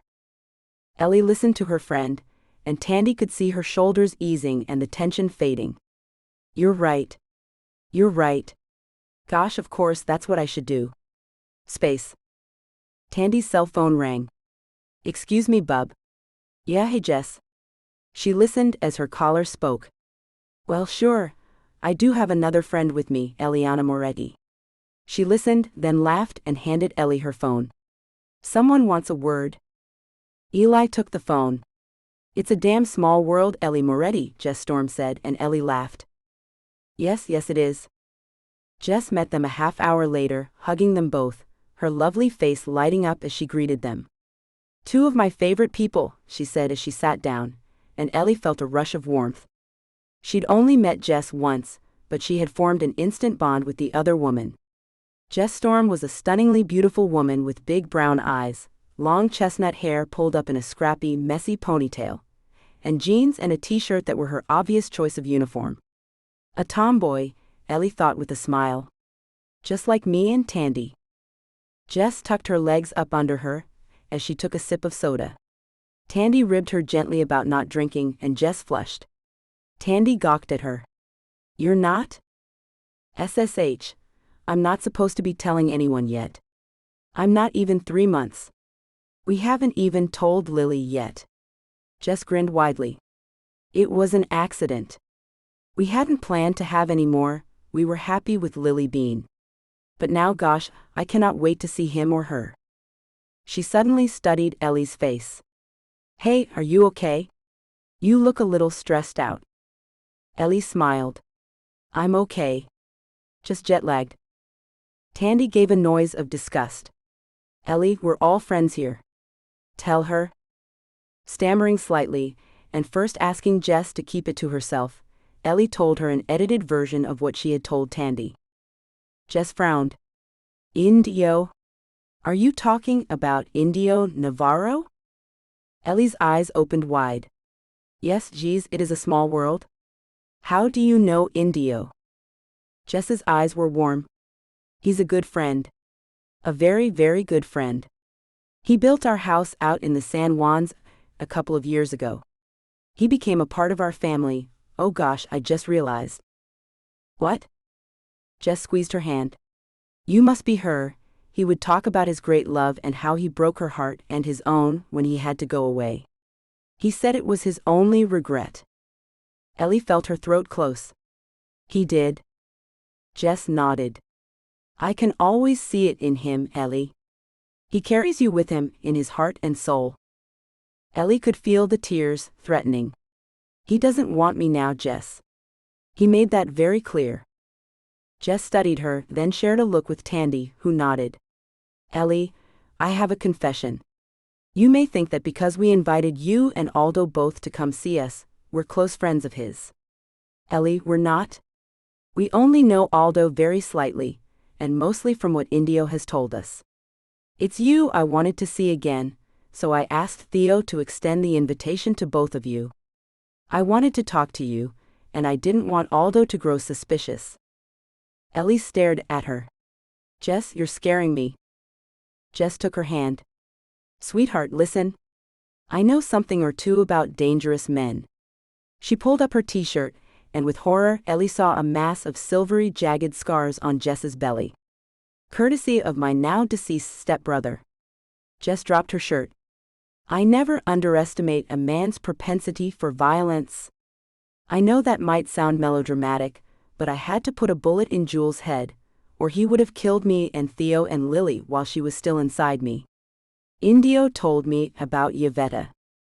Ellie closed her eyes. He told me he killed her.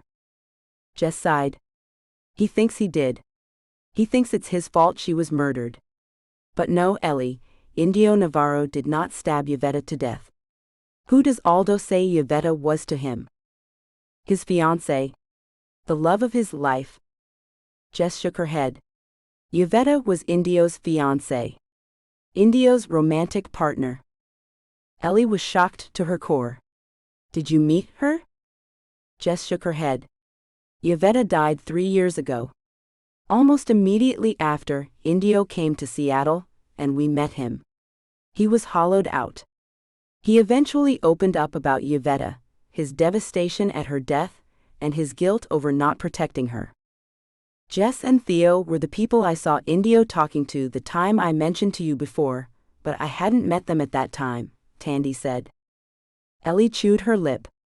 Did he mention Aldo? No. Not once.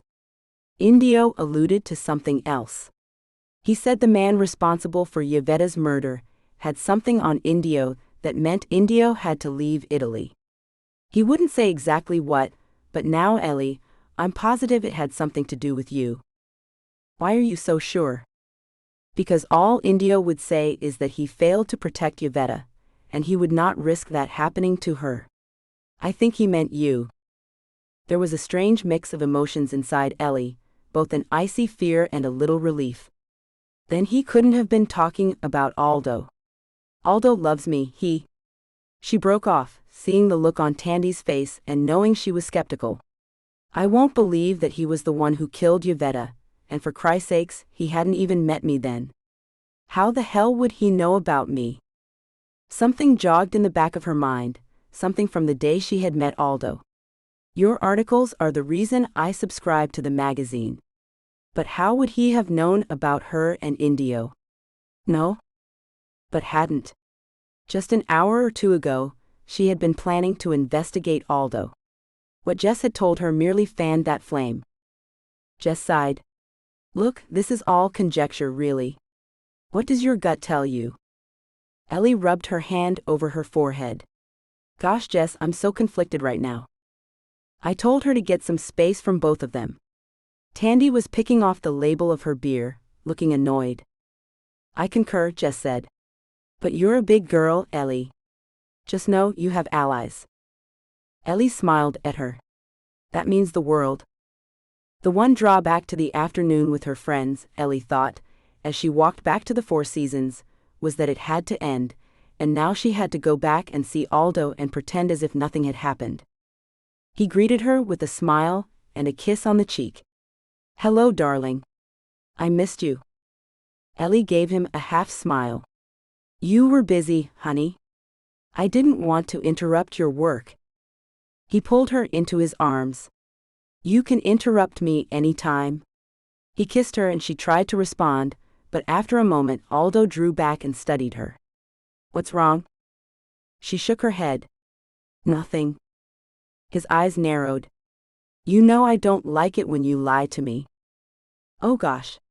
Her heart began to thump. You got me. I have a splitting headache, she said smoothly. But I don't want to ruin our dinner plans. Nonsense. We're not meeting Theo and Jess Storm until tomorrow. Tonight we can have room service and an early night.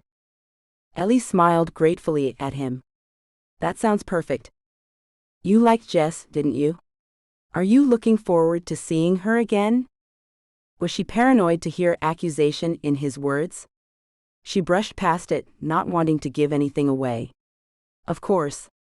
And Aldo said nothing else, not through the room service dinner, or when Ellie faked being asleep to avoid being intimate. He seemed perfectly happy just to lie next to her. In the middle of the night, she awoke to find the bed empty. A thin sliver of light underneath the bathroom door led her to open it a crack. Aldo was in there.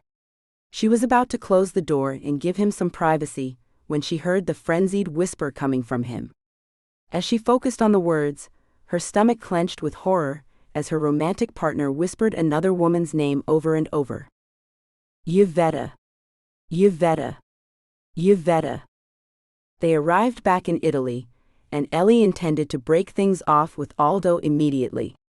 There were any number of reasons, starting with what Jess had whispered in her ear after the dinner that Ellie and Aldo had shared with her and Theo. Always here. Just say the word, and we can come get you. Ellie hated the concern in the other woman's eyes.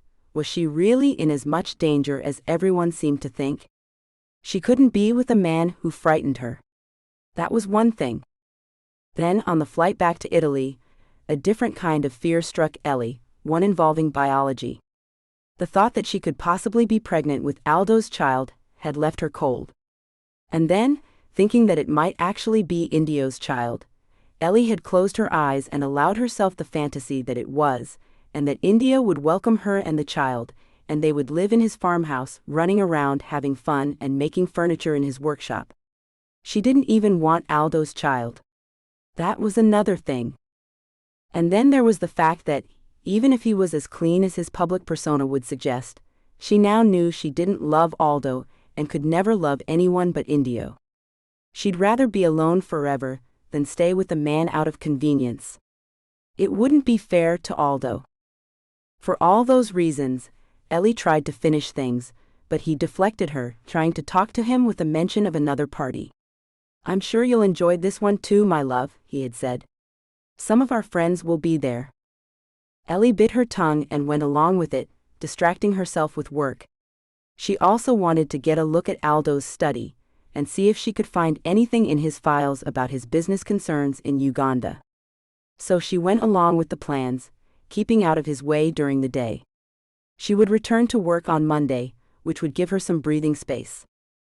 She asked Umberto to take her to the small town near Aldo's mansion, and she ducked into a drugstore and bought a few pregnancy tests, not trusting the results of just one test. It was with great relief, after 7 tests, that she found she wasn't pregnant after all. She sat in the bathroom of the small coffee house and sighed. So why was she so irritable and exhausted? "I need to get away." But as she laid her head back against the cool tile of the bathroom, she knew she had to take her chance to find out more about Aldo. He would not take it well when she broke things off with him, and she had no doubt that he could ruin her career with one phone call. So she needed a backup plan. If Aldo was corrupt, she needed to find out before she left him. But there was pull in her, a growing need. She wanted to see Indio again. Of course she did. She didn't care if he yelled at her, but she needed to see his face, his beautiful face again. "Oh, how I love you." Ellie sighed. She knew what she wanted now, and no one was going to stop her fighting for him. She and Indio were meant to be together. She knew that with every cell in her body. She was still thinking about Indio when she returned to Aldo's villa that night, to find him excited and almost manic. "Did you forget, darling? The party?" Her hand flew to her mouth. "Oh gosh, I did, I'm sorry. I'll go get changed." Aldo smiled and kissed her mouth. "Good girl. We have about a half hour." Ellie quickly showered, shoving her already clean hair under a shower cap to save time. She wore the lilac dress she had worn a few months ago. It weirdly made her feel close to Indio, a small victory perhaps, but it made her feel better. Aldo smiled at her. "You look beautiful, darling. Shall we?" They left the apartment, and were driven by Aldo's car service to the party. It was only when they entered the main ballroom that Ellie's heart began to beat faster, and her stomach clenched in dismay. This wasn't a party of their actual friends. Ellie looked at Aldo, her distress evident. "I thought you said you only met once a year." Aldo's smile was triumphant. "Usually we do. This year, we thought we'd have a reunion party, as it's 5 years since we began the club." "Oh gosh, no." Ellie turned to go, but Aldo grabbed her wrist. "Come on, Ellie, you had a great time before. Let's just enjoy this." He cupped her cheek in his hands. "Lately, I feel you are drifting away from me, and I thought this could bring us together again." "By me being with other men?" she said incredulously, and his face changed and grew angry. "Perhaps if one of these men were Indio Navarro, you wouldn't object." Something made her snap back, perhaps not, but she instantly regretted it as Aldo grabbed her wrist and hauled her into a private room. This was getting out of hand. "Please don't make me angry," Aldo said. "You're behaving like a child. Take me home, Aldo. Now." His smile was humorless. "No." She stalked out of the room, but Aldo stopped her. "Wait, Ellie." For a second she thought he was going to apologize, but instead he smiled coldly. "You forgot your mask." He handed her the same dark red mask she'd worn before. Ellie put it on and didn't look at him again as she went out into the hallway, slamming the door behind her. She ran quickly down the hallway, away from the party, wanting to cry but not being able to get tears out. She hunkered down in a dark alcove and breathed deep lungfuls of air into her. Then she felt a hand on her hair, stroking it, and flinched away. "Please go away." But the person didn't leave, but merely removed their hand and stood quietly in the darkness, waiting. Finally, she looked up at the man in shadow who was comforting her, and her heart raced. He was wearing a lilac mask, and his dark curls were wild on his head. He put his finger to his lips and pulled her to her feet and into his arms. His lips were soft against hers, tender and loving, and then he swept her up into his arms and carried her to a bedroom upstairs. He locked the door behind them and laid her on the bed. Ellie pushed the mask from his face, wanting to see his beautiful eyes. Indio smiled down at her. "Hello, my Ellie Bella." She did cry then, out of sheer happiness. Indio kissed each one of her tears away. "Don't cry, my love." "I can't believe you're here," she whispered, touching his face as if she couldn't believe he was real. "I'm here, il amore mia. I'm sorry about what happened the last time I saw you. I didn't want to hurt you." She half laughed, half sobbed. "I don't care as long as you're here now. Indio, I love you so very much." "I love you, Ellie. I have always loved you," and he kissed her again, this time with such love her head whirled. Ellie clung to him. "Indio, I know you didn't kill Yvetta. I know you just feel guilty about her." Indio, his eyes sad, nodded. "I'm sorry I told you I did, but I am responsible for her death." She stroked his curl away from his face. Gosh, he was so handsome, it almost hurt to look at him. It was like staring at the sun. "Indio, was it Aldo? Did he kill her?" Indio looked at her with unhappy eyes but nodded.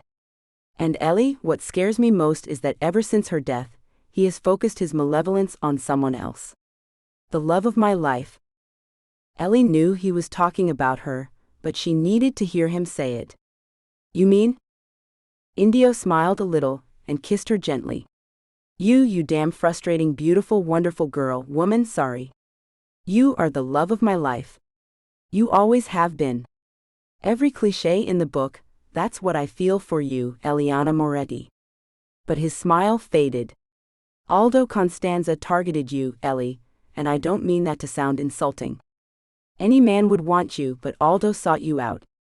He knew any new relationship would make the papers, and that I would see you together wherever I was in the world." He sighed and leaned his forehead against hers. "He took Yvetta's life, and now he's going to try take yours, Ellie. If you break it off with him, he will do it. I hate the thought of you being with him, but can I ask something repulsive? I need you to stay with him while I gather more evidence against him." Ellie opened her eyes. "You're behind those reports in the paper." He nodded and then looked a little shamefaced. "I also wrote the article about you." That stung her hard. "Why?" "I'm sorry, Ellie. It was all baloney. None of it was true, but I wanted to get a reaction from you. I hoped being labeled a gold digger would make you think twice about dating him. I should have known you wouldn't back down, you crazy woman. I'm sorry if it hurt you." She gave a hollow laugh. "What does it matter now? Look, Indio, I can help. If you want me to stay with him longer, I will. He works from home. There are files in his study we may find useful, but I need to get to them. It'll be easier if I'm already in the house and trusted.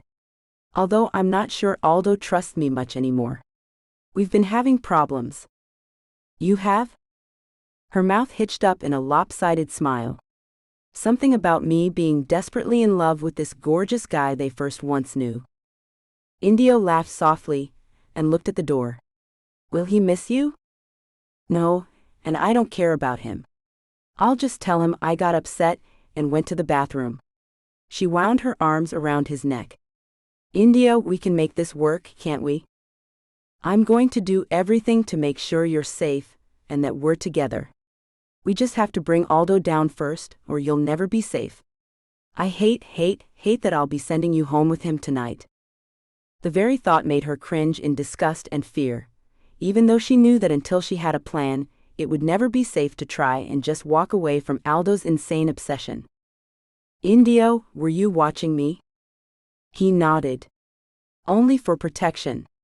He chuckled softly. You might want to get rid of the little bug in the plant on your desk. Ellie burst out laughing.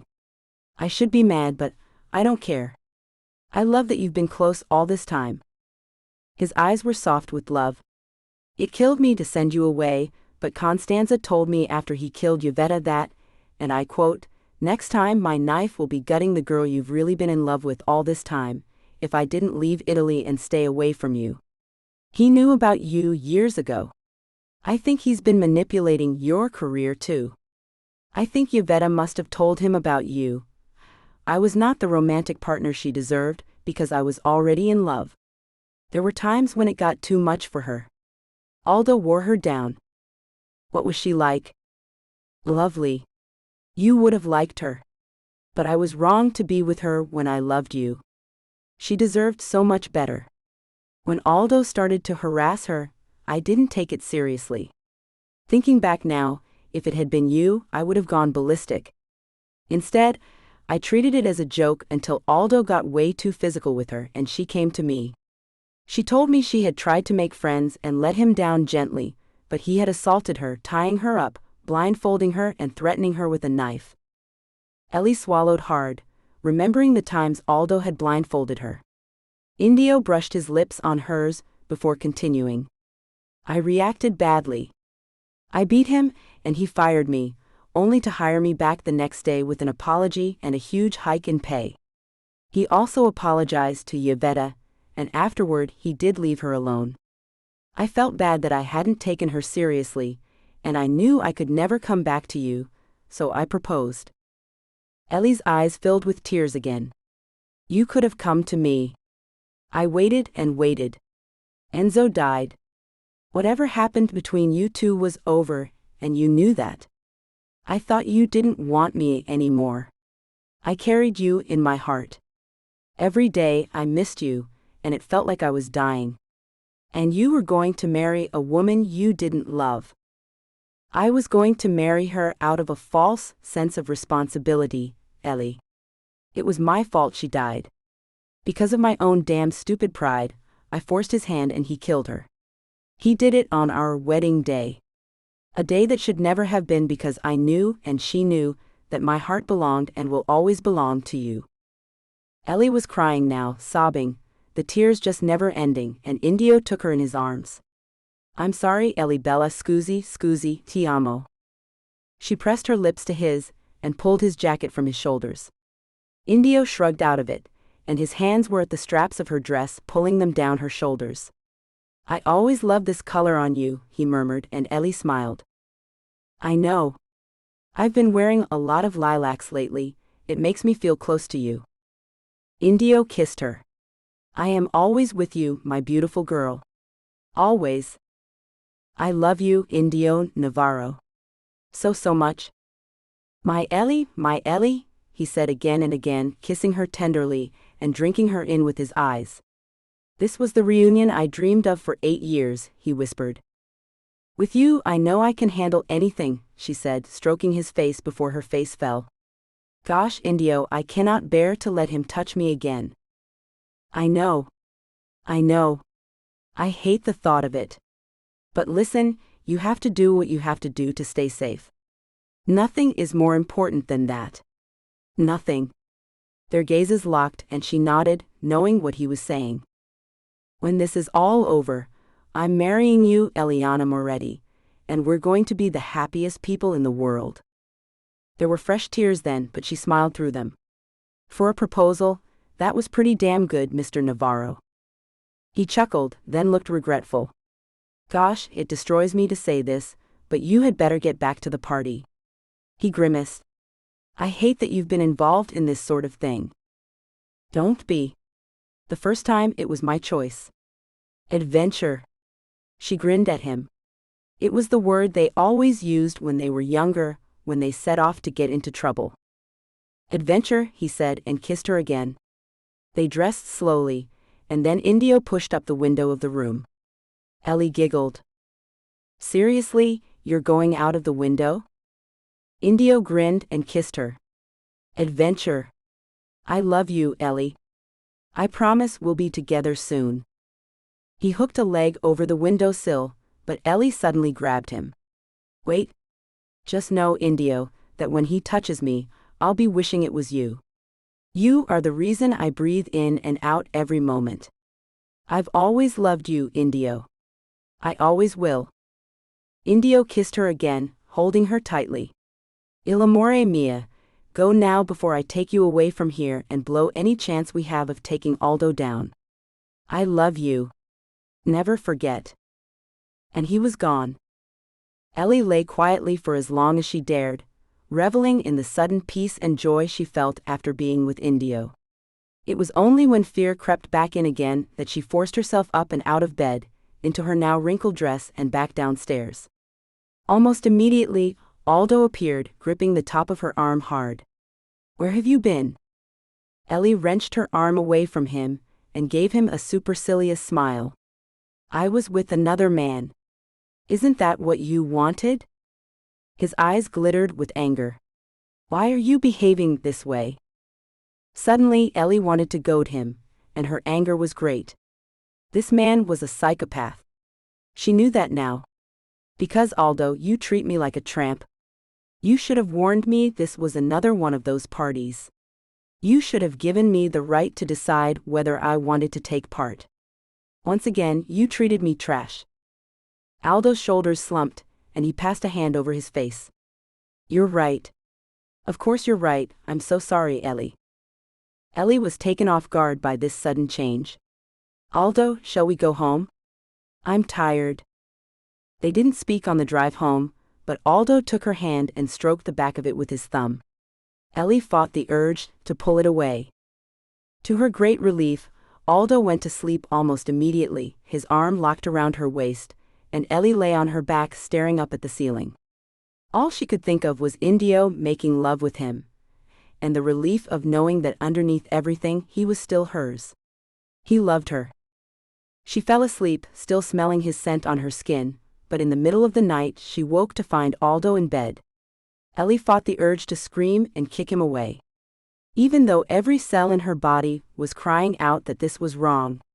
He'd never done this before. Suddenly, Aldo grabbed her throat with a forceful grip. Ellie panicked as she struggled to breathe. "Aldo, Aldo, wake up. You're hurting me. Aldo." Her voice was strained as she gasped for air. With a sudden release, his grip loosened and she gasped for breath, sobs racking her body. "Ellie, don't leave me. Don't ever leave me. If you do, you'll never be happy with anyone else.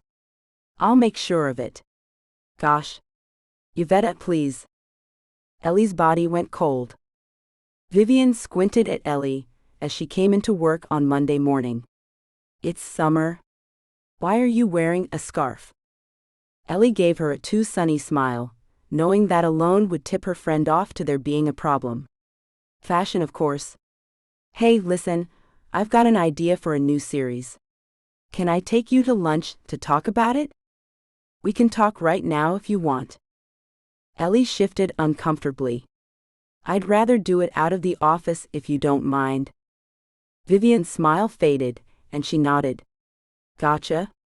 1 o'clock, okay for you?" Ellie gave her a grateful smile. "Perfect." In her office, she hung up her coat and then sat down. She grinned at the small potted plant and pulled it towards her. It didn't take long to find the little bug that Indio had planted on the bottom of the pot. She lifted it to her lips. "I love you," she said in a low, amused voice. "I hope you're listening because otherwise, I just told an African violet that I loved it. Which is true, but I meant you, Indio. I love you so much." She had spoken in a low whisper, sure that if Aldo had bugged her office too, he would not have heard it. She had come to the conclusion that Aldo was watching her, and that he was behind the stalking and the threats. He wanted to keep her scared and act the protector. It was just another way of controlling her. Gosh, how had this all happened in the last few weeks? But somehow, Ellie thought, now looking back, it had been inevitable. There had always been something about Aldo that had been undefinable. Now she knew what it was. He was insane. Somehow, she managed to focus her mind on work until 1 o'clock rolled around, and she met with Vivian outside at an out-of-the-way cafe. Vivian listened to what Ellie told her, with mounting horror. Ellie looked at her after she'd finished. "Do you think I'm crazy?" Vivian shook her head, still trying to process what Ellie had told her.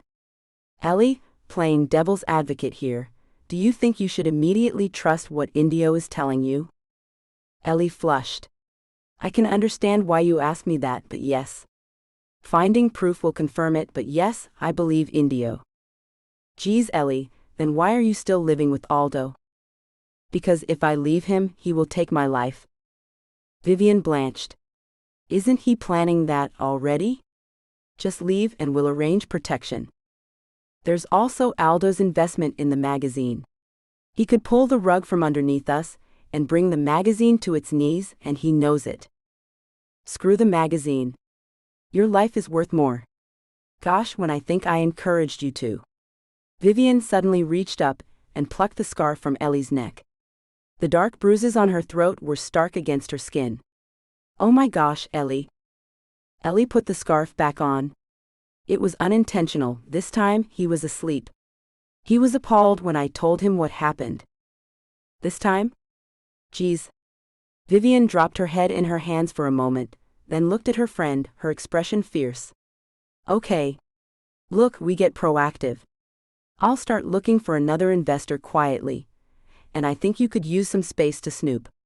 We'll set up a trip somewhere neutral, Paris I think, and you fly there, then on to Uganda to investigate Aldo's business interest over there.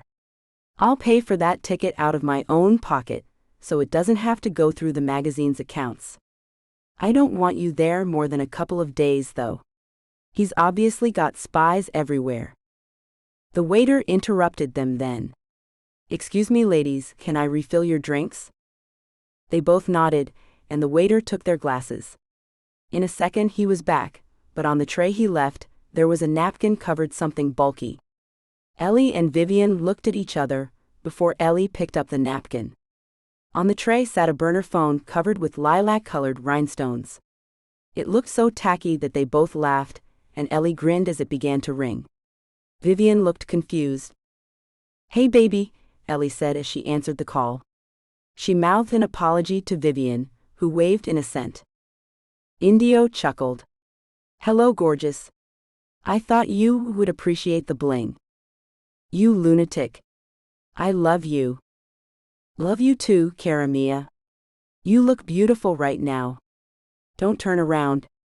I'm sitting behind you, 2 tables away." Ellie felt warmth rush through her, knowing he was so close. "Did you hear what we were saying?" "Some. And I think I can help on 2 of those issues. 1, your magazine will be fine. I'll make sure of that. You have me as an investor for as long as you want me." "Oh gosh, Indio, that's wonderful. Thank you. Don't say my name, just in case, baby." "The other thing. I'll meet you in Paris and go with you to Uganda. There's no way I'm letting you go there on your own. It's too dangerous." Ellie was silent for a moment. "Then I guess we take our first trip together." Indio chuckled. "In between all the snooping, I think we can find something to do. A little advice, wear a disguise. That sounds corny, but Constanza will have people out looking for you. Book yourself into a hotel in Paris, not a suspicious one, and I'll hire someone to pose as you at the hotel, so if Constanza checks, he'll think you're there. Really, you'll be staying at my apartment with me." "You have an apartment in Paris?" "I do now. I have to go, baby, so that if any of Aldo's men are watching, they won't get suspicious. Paris, baby. Keep this phone at your office." "I will. I love you." "I love you, Ellie Bella. Always." Ellie ended the call, desperate to look around to see him. In a moment a man passed behind her, and she felt warm fingertips brush the back of her neck and shivered with pleasure. She risked a look when he was almost at the corner, and saw him turn and flash a smile at her before he disappeared. She looked back at Vivian, who smiled at her, her eyes soft. "That's more like it. That man makes you glow, Ellie. I haven't seen you like that for years." And Ellie felt the joy radiate from inside her. She was loved by the man she had always adored. Nothing could get in the way of that, could it? The idea came to her when she was eating dinner with Aldo that night. The tiredness and exhaustion that had dogged her was back, and for the first time she wondered if Aldo was drugging her. Yes, it could be paranoia, but now that she thought about it, he always insisted on preparing their food himself, claiming he was a foodie and an amateur chef, and whenever they shared a drink in the evening, he would mix them for them both. The worst of her exhaustion always began soon after. So tonight, she picked at her food and managed to accidentally knock over her wine. Aldo leapt up, but she waved him down. "Don't worry about it, honey. I'll get it. I just want some water." She darted to the kitchen before he could argue. She grabbed a glass and downed some water straight from the faucet. She felt his arm slide around her waist. Automatically, her mind went to Indio and her promise that she would always think of him when she was with Aldo. And how could she not? The difference was night and day. To Aldo, she was a possession. To Indio, she was love. "Are you okay, baby? You didn't eat much." "I'm good, just not hungry. I had a big lunch with Viv." She turned in his arms and forced herself to kiss him. "Why don't you go mix us some drinks while I clear away?" Aldo frowned. "Ellie, we have staff for that."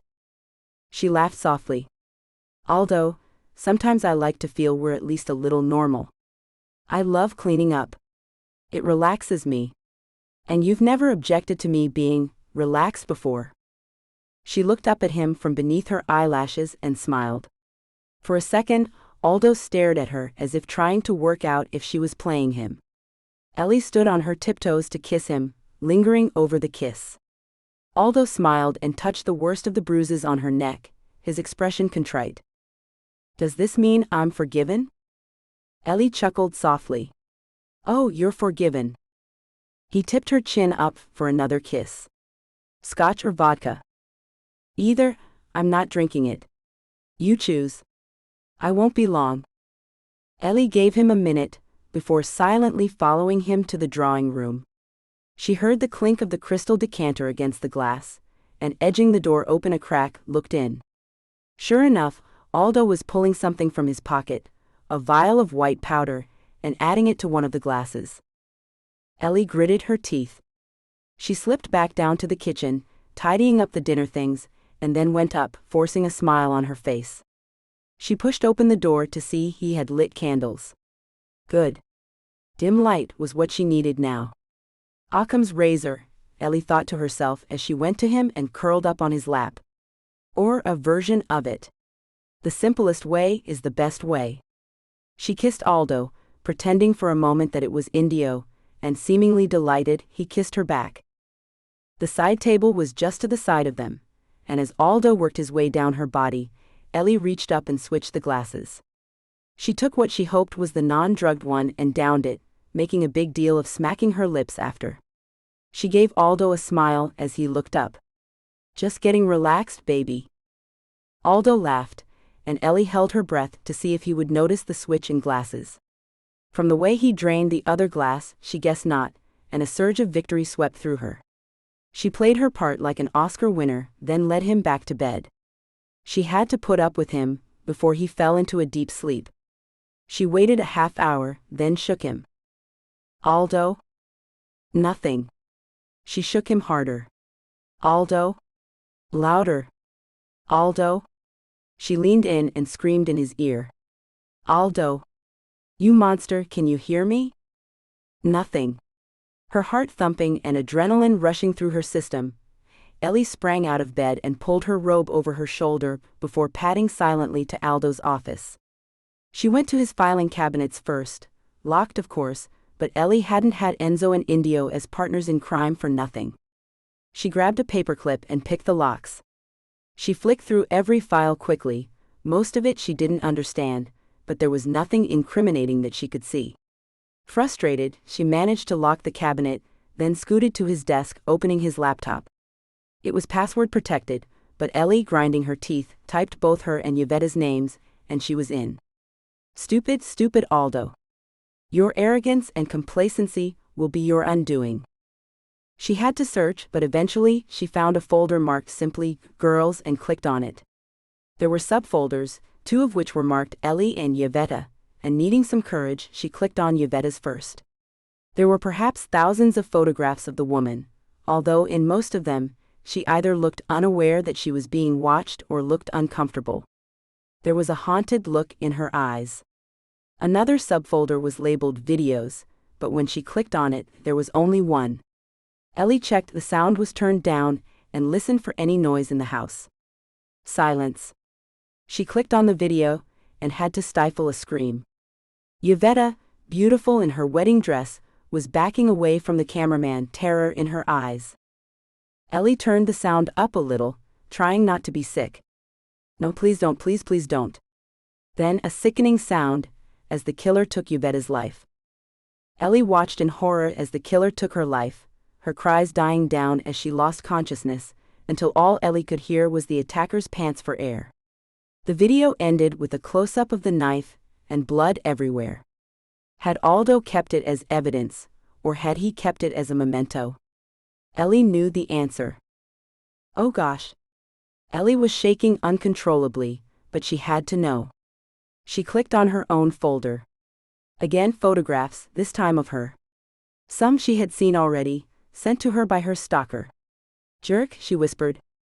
There was a video folder, but in this one there were multiple videos, and as she looked through them, she realized that most of them were taken in her bedroom. Not the room she slept in here in Aldo's house, but the one in her tiny apartment in Venice. Others were taken in her bathroom, her living room, and even her office. Damn, Ellie growled and clicked on one that read, Almost but not yet. She gasped when she realized it had been the night they had played the game of, guess what? She was in bed blindfolded, and Aldo was running various objects down her bare abdomen. Ellie smiled grimly when she saw the knife in his hand. I knew it, she thought.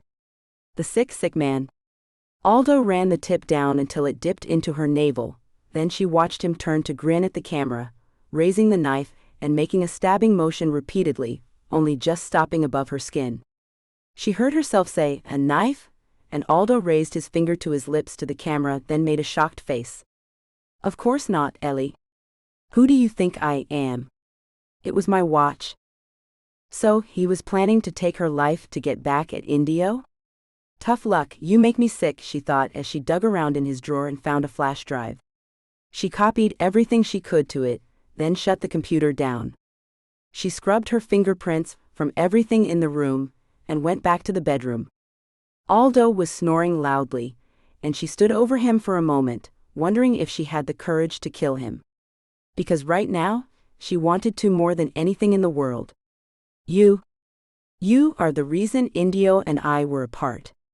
Your sick fantasies cost Yvette her life, you won't take mine.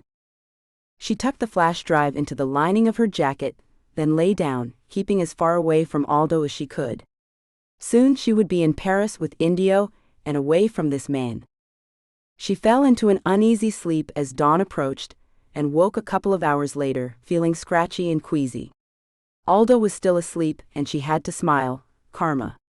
She left him a note saying she had gone to work, and grabbing her jacket, she went to find Umberto and asked him to drive her to work. After he dropped her off, Ellie walked around to the back of the office and called Indio, telling him everything. You did what? Indio was chuckling helplessly on the other end of the phone. You drugged him? Ellie, it's funny, but if he'd figured it out. He didn't. He's too arrogant to believe anyone would ever see through his sick plans. And it worked effectively, too. He had been doing it to me for months, I'm assuming to keep me pliable, so it was time he got a taste of his own medicine. Indio wasn't laughing 5 minutes later, when Ellie told him what he had found. That does it, he said. You need to get out of that house now. I'm at work, silly. Indio drew in a shaky breath. I don't care what you do, just don't get back there. Ellie sighed. Okay. Oh shoot. What? My passport is there. Look, one more night and I'm gone, I promise. I'll get Viv to say I have to be in Paris tomorrow night for an interview. Good. I have an idea. A friend of mine, Benoit Vaux, I can arrange for him to be your interviewee. You'll interview him at his home, and I can come get you from there. A thrill ran through her. I can't wait. The day raced by, and before long she was back at Aldo's place, the place she'd never been able to call home, and now she knew why. Besides the obvious fact that Aldo was a sick freak, India was home to Ellie. No one and no other place could ever be. She got through dinner, giving a performance worthy of an Oscar, even as her nerves jittered. After dessert, Ellie wrapped her arms around Aldo's neck as he checked some emails and peeked over his shoulder. Hey baby. Aldo turned his head to smile at her. You're in a good mood. I have good news, well for me anyway. He pulled her onto his lap and kissed her. Ellie went along with it, smiling at him and not even hinting at the fierce hatred inside her.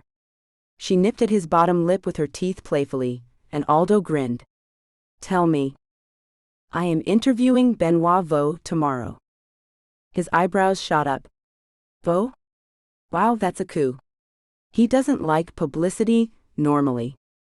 Well, I'm a serious journalist and he's a serious man. So I'm flying to Paris for a few days to see how he works. He's very kindly offered me one of his guest rooms to stay with him. Really? Aldo sounded skeptical. So he goes from uber privacy to having a journalist live with him? Ellie thought quickly. Okay, I admit he's a friend of Vivian's and she's calling in a favor. I have to pack. Do you know where I left my passport? In the nightstand next to mine. I put them in there when we came back from Seattle. She kissed him and hopped off his lap. Cool, thanks. She was almost at the door of the study when he called her back. I might come with you, he said thoughtfully. I have a few contacts I wouldn't mind catching up with. Damn. Ellie kept the dismay off her face and smiled. Well, that would be lovely, except you should know, I'm grumpy when I'm trying to get a story down. Aldo laughed. So stay out of your way. I got it. You weren't grumpy when you interviewed me. She gave him a cheesy grin. Gosh, they were almost like a loving couple in these moments. You distracted me. Which is what I'll do in Paris. He grinned wickedly. Gosh, she could almost believe he wasn't a psychopath when he was like this. Ellie smiled. Then it settled. I'll go find our passports. She went into the bedroom and pulled open the nightstand. A thought came to her and she very carefully pulled out both passports, making sure one covered the other, then made a big deal of trying to find something else in the drawer and those below it. She made her expression one of confusion and looked around the room, making her movements very deliberate. If he had put cameras in her apartment, he might have put them in here. He could be watching her right now. Damn, if he had put them in his study. No? She would be dead right now if he knew she'd snooped in his study. She had to trust that only the bedroom where he had been with her, and where he had murdered Yvetta, was the only room he would feel he needed to watch her and them. She hoped that was true. She carried the passports out, and only when she was sure no one would see her did she slip Aldo's down her underwear, wincing at the cold leather cover. Honey. I found mine, but yours isn't with it. I had a quick look around, but it's not there. Did you put it somewhere else? For the next hour she helped Aldo search the bedroom for his passport. Eventually Aldo stood, frustrated, and ran a hand through his hair. Well damn. It's weird. Ellie was enjoying herself now. I'm trying to retrace what we did when we got home. Aldo sighed. Look, let's leave it. You're only going to be gone for a few days, right? She kissed him. Right? He put his arms around her, and suddenly she was scared he would feel his passport hidden in her underwear. I like your thinking, cowboy, but rather unromantically, "I really have to pee." Aldo laughed and released her, and she went to the bathroom and locked the door. Searching, her eye alighted on the back of one of the cabinets. She slipped Aldo's passport into it, hoping he would never need to look there, at least until she could get it out of the house, or even better, lose it. He'd never be able to replace it by tomorrow, no matter how much money he had. Happy with that knowledge, she went back to the bedroom, and didn't even feel too bad when Aldo insisted on them making love before and after she packed, knowing that this time tomorrow night, it would be Indio's arms she was in. Ellie breathed in a lungful of Parisian air, and smiled at the man opening the limousine door for her.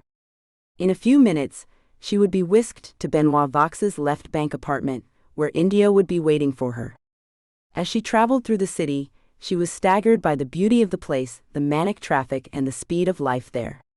Ellie gazed out at the Eiffel Tower, lit now in the early evening twilight.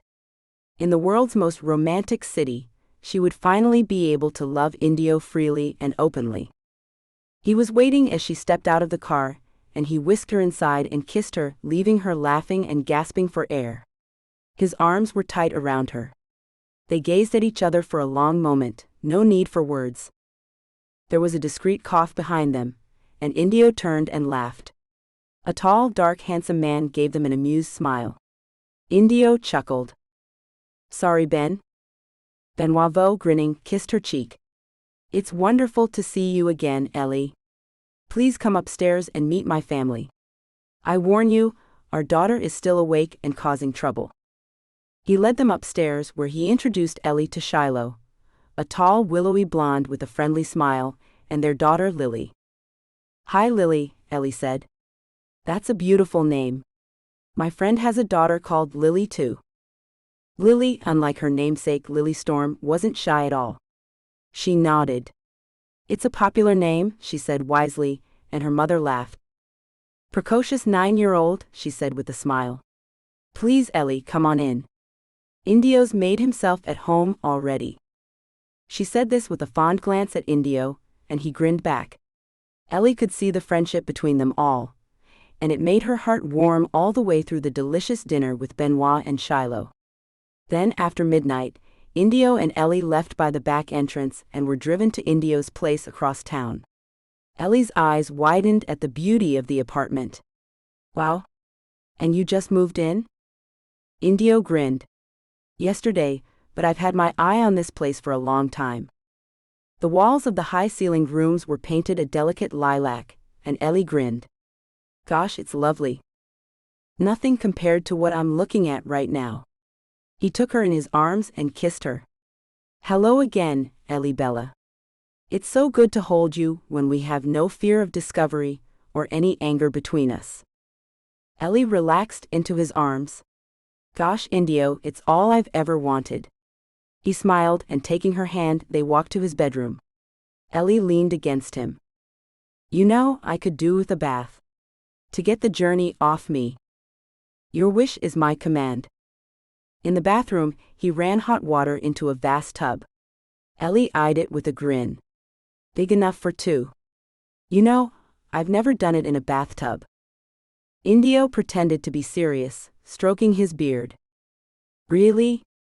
Well, according to some scientific studies, being intimate in a bathtub in Paris, especially with a man whose name begins with the letter I, is said to guarantee a good time for a woman named Ellie." Ellie giggled. "Oh, is that what they say?" "They do?" He grinned, looking ever more like the boyish hero of her youth. Ellie kissed him. "Silly man. I love you so much." "As I love you, Ellie Bella. Gosh, when this is all over, we're going to be as silly as we like. More fun and more jokes. I've laughed more during the time we've been reunited than during the 8 years we've been apart. I'm looking forward to getting back there." "Adventures?" "Hell yes." They lay in the warm water, Ellie leaning back against his chest. Indio's fingers trailed bubbles up and down her belly. Ellie felt more relaxed and content than she had in years. She swept his damp curls away from his face and studied his swarthy tanned skin and his bright green eyes gazing at hers, soft with love. Have you any idea how beautiful you are, Indio Navarro? Her voice was awestruck, inside and out. There could never be any other man for me. Not ever. I was dumb to think there could be. Indio smiled at her. Then I'm just as dumb, Ellie. I spent 8 years trying to fight what I felt, and what I knew in my bones was our destiny. Ellie's eyes were sad. Why? Why fight so hard? Enzo, he would have come around. He wasn't my keeper. Indio shook his head. Right now, I don't know why. When his girlfriend accused me of harming her, it was such a visceral shock. In a way, I don't blame Enzo for banishing me. I didn't feel good enough for you in my mind. No one was good enough for you, Ellie. She leaned in and pressed her lips to his. You were, and you still are, my hero in every way. I love you so much, Indio. So much. Indio slid his hands into her hair and gazed at her. Marry me. Yes, she said simply, but he shook his head, smiling. No, I mean while we're in Paris. Marry me. Don't go back to him. Stay with me. I'll keep you safe, I promise. I can't bear that he touches you. Ellie smiled through her tears. Yes, gosh, yes, Indio. In the morning, Ellie woke up with Indio's arms around her and felt happier than she ever had. She turned in his arms and watched him sleep for a few minutes before he opened his eyes and smiled at her. Good morning, beautiful. Good morning, my love. Indio kissed her, and they showered together. After the shower, Indio went out to buy some breakfast rolls, returning just as Ellie finished dressing. She was waving 2 passports at him. Indio was confused. She grinned and handed him one of them. It's Aldo's. I took it so he couldn't follow me here. Indio laughed, flicking through it. Clever girl, although knowing how corrupt he is, he probably has several underassumed names. Ellie's face fell. Damn, I never thought of that. Indio mussed her hair. It was still a good idea. We can see where he's been. Something snagged in Ellie's memory then. Hey, let me see that for a second. She flicked through to where there was a custom stamp and held it up. This is from when we went to Seattle. U.S. custom stamp, right? They always stamp it? Yep. Well, she said, flipping through the passport, this passport should show any trips Aldo took in the last year, assuming he used his own name. Remember, about a month into our relationship, Indio told me he was going to New York for a business meeting. I didn't think anything of it, but during that time, I was attacked and threatened by a stalker. Indio sat up, alarmed, but she waved him down. I wasn't seriously hurt, don't worry. But I spoke to Aldo via Skype one night, and my friend Tandy, I've told you about her, right? She was staying with me and made a comment about where Aldo was speaking from. Ellie recalled the confusion on Tandy's pretty face. Something struck me. He's a solid gold billionaire, right? Ellie half smiled, half frowned at her friend. So? Well, it's just, if I had his money, I would be staying in the penthouse suite. From what I saw, that wasn't the penthouse of the Four Seasons. Ellie told Indio exactly what Tandy had said, and waved Aldo's passport. There's no custom stamp for the time he said he was in New York. I don't think he left the country. I think he was watching me, and that he attacked me to make me feel vulnerable. Indio nodded slowly. You're probably right, what with the cameras in your home and his sick games. Jesus, Ellie, there's no way I'm letting you go back to that man. She took a deep breath in, and nodded. Yes, there's no way. But we still don't want him to flip out, so when I go back to Italy, I'll say I need some space, and that I think we need to be apart for a while. Rather than pull off the Band-Aid, I'll ease him into it so he doesn't get suspicious. I don't underestimate his capacity to hurt the people I love if I upset his equilibrium. I don't want you to be at risk, Indio said with real emotion. If anything happened to you. Ellie went to him and perched on his knees. Indio, your proposal last night, I got on the internet this morning.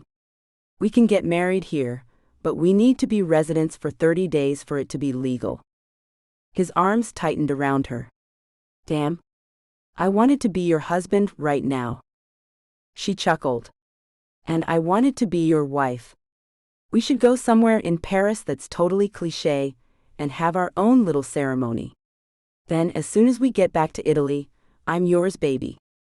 Indio kissed her. That sounds like a plan. In the meantime, let's go find what we can on Constanza. They flew into Uganda the next day, and much to Indio's amusement, Ellie wore a short blonde wig. She posed in it, and Indio shook his head. You're not a blonde, baby. She stuck out her tongue at him. But you like my disguise, right? The fun was soon over, when they began to see the conditions that the local people had to live in, and Ellie was moved to tears. Decades of civil war had torn the country apart. She visited some of the aid camps set up by Aldo's organization, and on the surface they seemed to be places of hope. It was Indio who found someone willing to talk to them. They met late at night at the rundown hotel where Indio and Ellie were staying. The man, David, was a Ugandan-born medic who had resigned from Aldo's organization the previous year. I was fooled for a few years. I didn't think to look below the surface, and took everything Constanza said at face value.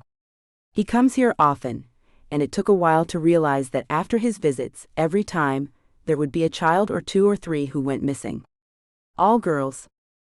Ellie felt sick at the implication. So he's not selling guns? David shook his head. Eventually, it got back to me. The kids that went missing were being sold. Ellie gave a sob and Indio rubbed her back, his own face drawn. How is he getting away with this? Russian contacts and unlimited money to hush things up. People have died here. I'm sure my life too is now forfeit, which is why I have nothing left to lose by talking to you. Ellie grabbed his hand. We will protect you, David. He smiled sadly. Do not promise that, lovely lady. This world is rough and corrupt. Even the people hired to protect a person can turn at the promise of money. Why don't you leave? Because this is my country, and they are my people. I may not be able to stop Constanza, but I can do something about the flow of children into his grip. My colleagues and I offer free medical treatment with the little money we have to buy supplies. Ellie looked at Indio, who nodded. David, I can help, we can help. We can open clinics and get you supplies. David smiled. That sounds easy, Mr. Navarro, and I thank you, but we have to deal with so much more here. Any supplies are usually stolen by insurgents, and our people are killed. There must be something I can do. Any help is, of course, welcomed, but the best thing you could do for us is to bring Constanza down. Ellie drew in a breath. David, I would ask you to go on record, but I fear for your well-being if you do. So we'll bring him down some other way. We know he's a murderer. We have video of the last murder he committed, that we think he committed. We know, Indio said shortly, and Ellie nodded. She sighed and patted David's hand. You are a hero, David. A hero. We will bring Constanza to justice, and then we'll come back to do what we can to help. Back in Paris the next day, they spent the next few days strategizing. We have to take that video to the police. Ellie shook her head. We cannot prove it was him in the video, nor that he wasn't sent the video as some kind of blackmail. He's already told everyone who will listen that you killed Yvetta. We don't have enough, Indio, not without putting lives at risk. We could do an anonymous exposé. Been there, done that, and it still didn't work. He deflected that article easily. And he'll know it's us. Ellie sighed and sat back. Her back ached from being hunched over the table. Indio massaged her shoulders, and she smiled gratefully at him. I hate to say this, Indio, but I think I'm going to have to play nice with him a little while longer. Indio's fingers tightened on her shoulders for a moment, then relaxed as he nodded. Gosh, I hate to agree, but... He looked at her unhappily. I wish this were over. Me too, baby. Look, let's enjoy these few days together before all hell breaks loose. Let's make the rest of the world go away. Indio kissed her. Good idea. Afterward, they lay gazing at each other. You know, we could just run away, Indio said idly. Ellie kissed his mouth. That's not your style or mine. Anyway, we need to do this for Yvetta and for our future. She saw the admiration in his eyes. You're amazing. Because I'm with you. No, you're just amazing. Ellie sighed happily. Ellie Bella, I already consider you my wife. I think I always have. She smiled at him, her eyes glistening with tears of joy. You are my world, Indio, my love. My husband. And with those simple words, they bound themselves to each other. Bubbles don't just burst, Ellie thought 5 days later. They smash, they splinter, and they cause damage. They hurt. She was back in Italy, back within Aldo's reach, back in his bed.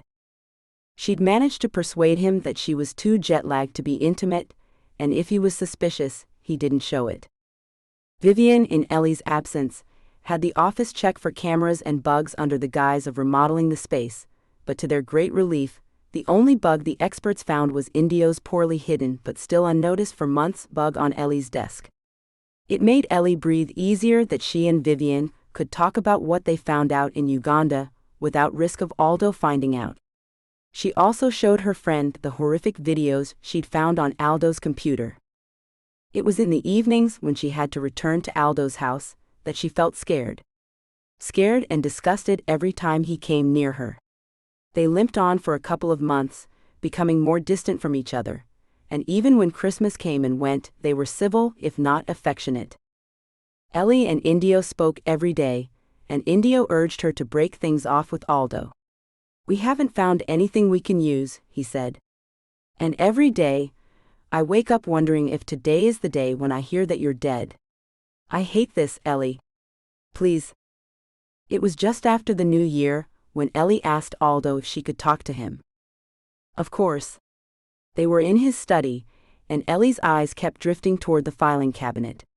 He was clever, she thought, and didn't keep a paper trail back to him. She wondered if he got paid in cash to sell those children.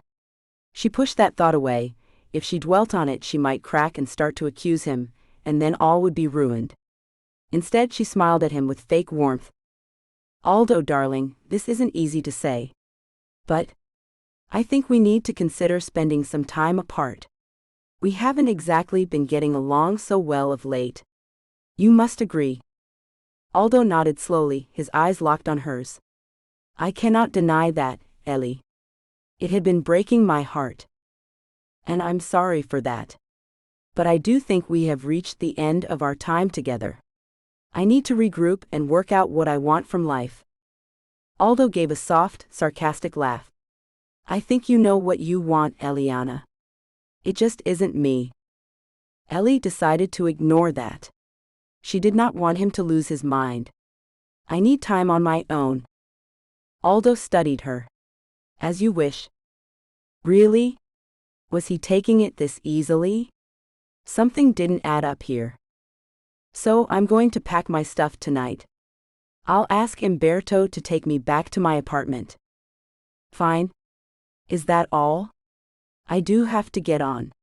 He turned back to his computer, and Ellie flushed. She hated him, but she also felt he was dismissing her. Like a tramp. Again. Jerk.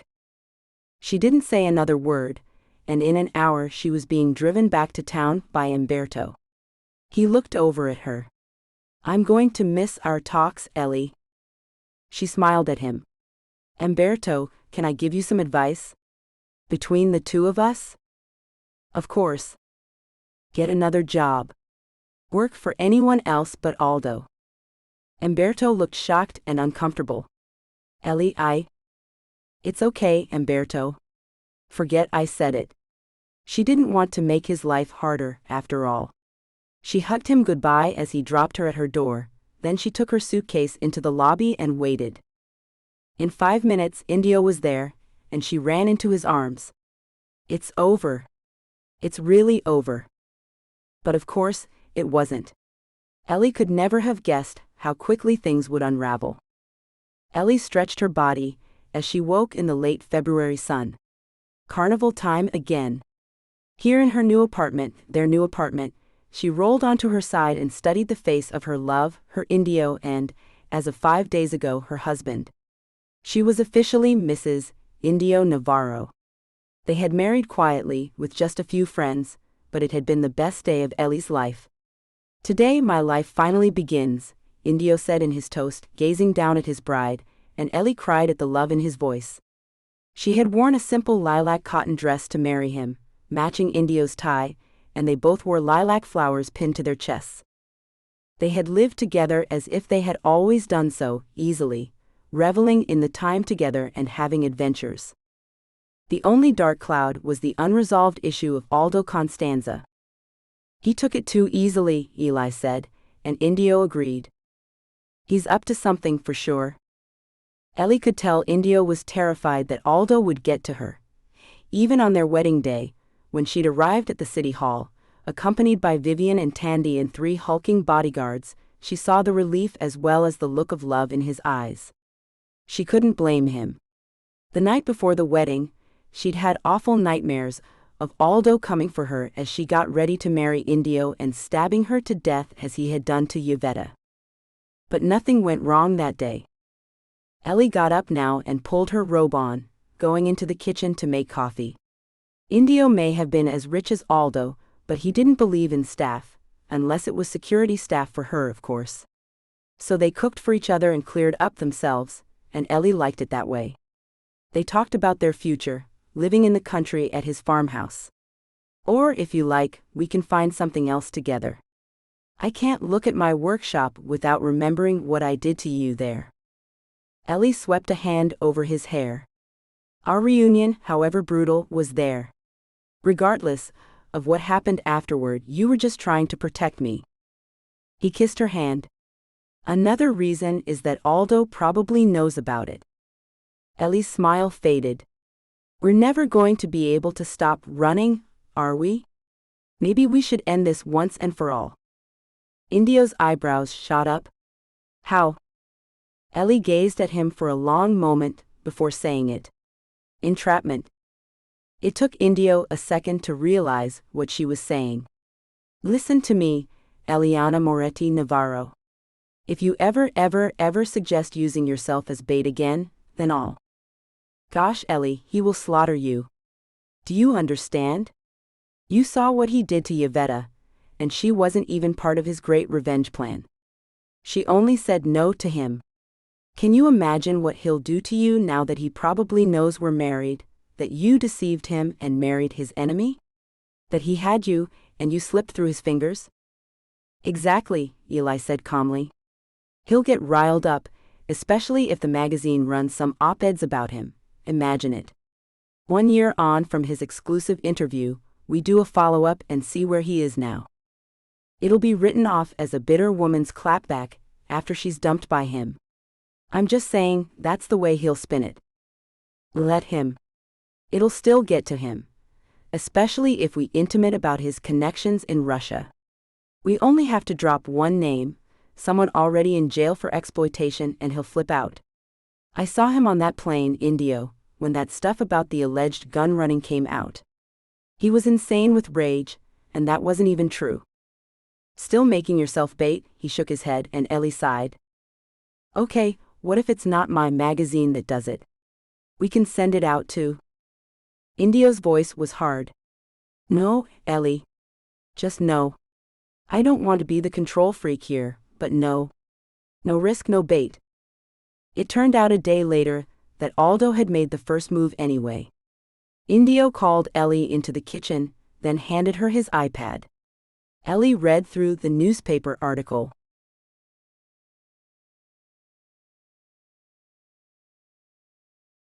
Constanza sells up. "It's time for a new life somewhere else," says heartbroken billionaire. Ellie rolled her eyes at that, then went back to reading. Aldo Constanza, 42, billionaire philanthropist and businessman, is leaving Venice just a year after relocating from Rome. Reports say he has put his €7 million home in Mira up for sale, and has emptied his office in the city, laying off a number of staff. Business insiders are somewhat confused, as Constanza had told them only recently that Venice was where his life was now, but perhaps his very recent breakup with journalist Eliana Moretti might have swayed his decision to leave the city. Ms. Moretti, 29, was with the billionaire for just over a year, but in the few weeks since Constanza ended the relationship, she has moved on to another billionaire, architect and property mogul, Indio Navarro, 38. We have confirmation, indeed, that Moretti and Navarro were married only last week in a small, private ceremony.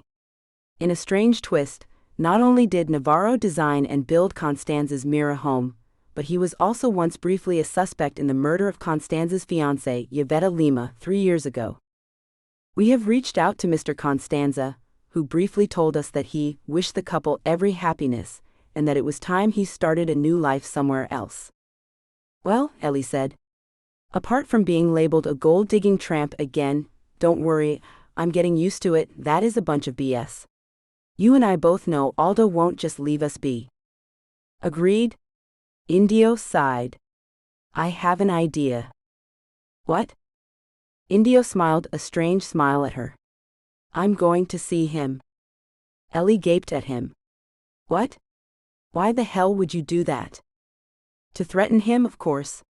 To tell him congratulations on the move, and that if he wants his life to remain the same, he'll go and never come back. You're going to call his bluff? Yep. Ellie sighed, shaking her head. I don't know what good it will do. It can't hurt, and it's better than you using yourself for bait. Ellie looked away from his gaze. You already said no to that. She sighed and went into Indio's arms. Let's just get tonight out of the way, then we can talk again. She smiled up at her husband. Are you looking forward to it? Indio rolled his eyes, grinning shyly. Venice was bestowing an award on Indio tonight at a gala held in his honor, celebrating his work. It coincided with the Masquerade ball, but Ellie had balked at that. No more masks, she said, and Indio agreed. Actually, he said now, I have a surprise for you. After the gala tonight, we're flying to a private island in the Med. He laughed as she bugged at him. You're kidding? Nope. Indio, please tell me you didn't buy an island? Indio grinned. No, just a villa on it. We need a holiday home, right? Ellie started to laugh. Gosh, our adventures are a lot more expensive than they used to be. Indio shrugged good-naturedly. Ellie, I worked for the money I earned. I think what drove me to work so hard was the thought of one day being able to provide for you and our family, even when it seemed impossible for us to be together. Ellie stroked his face. Our family, she whispered, and he nodded. So? So I can't wait. Something about hot weather makes me frisky. She grinned and kissed him. Come, husband, let's go practice before we have to get ready for your coronation tonight.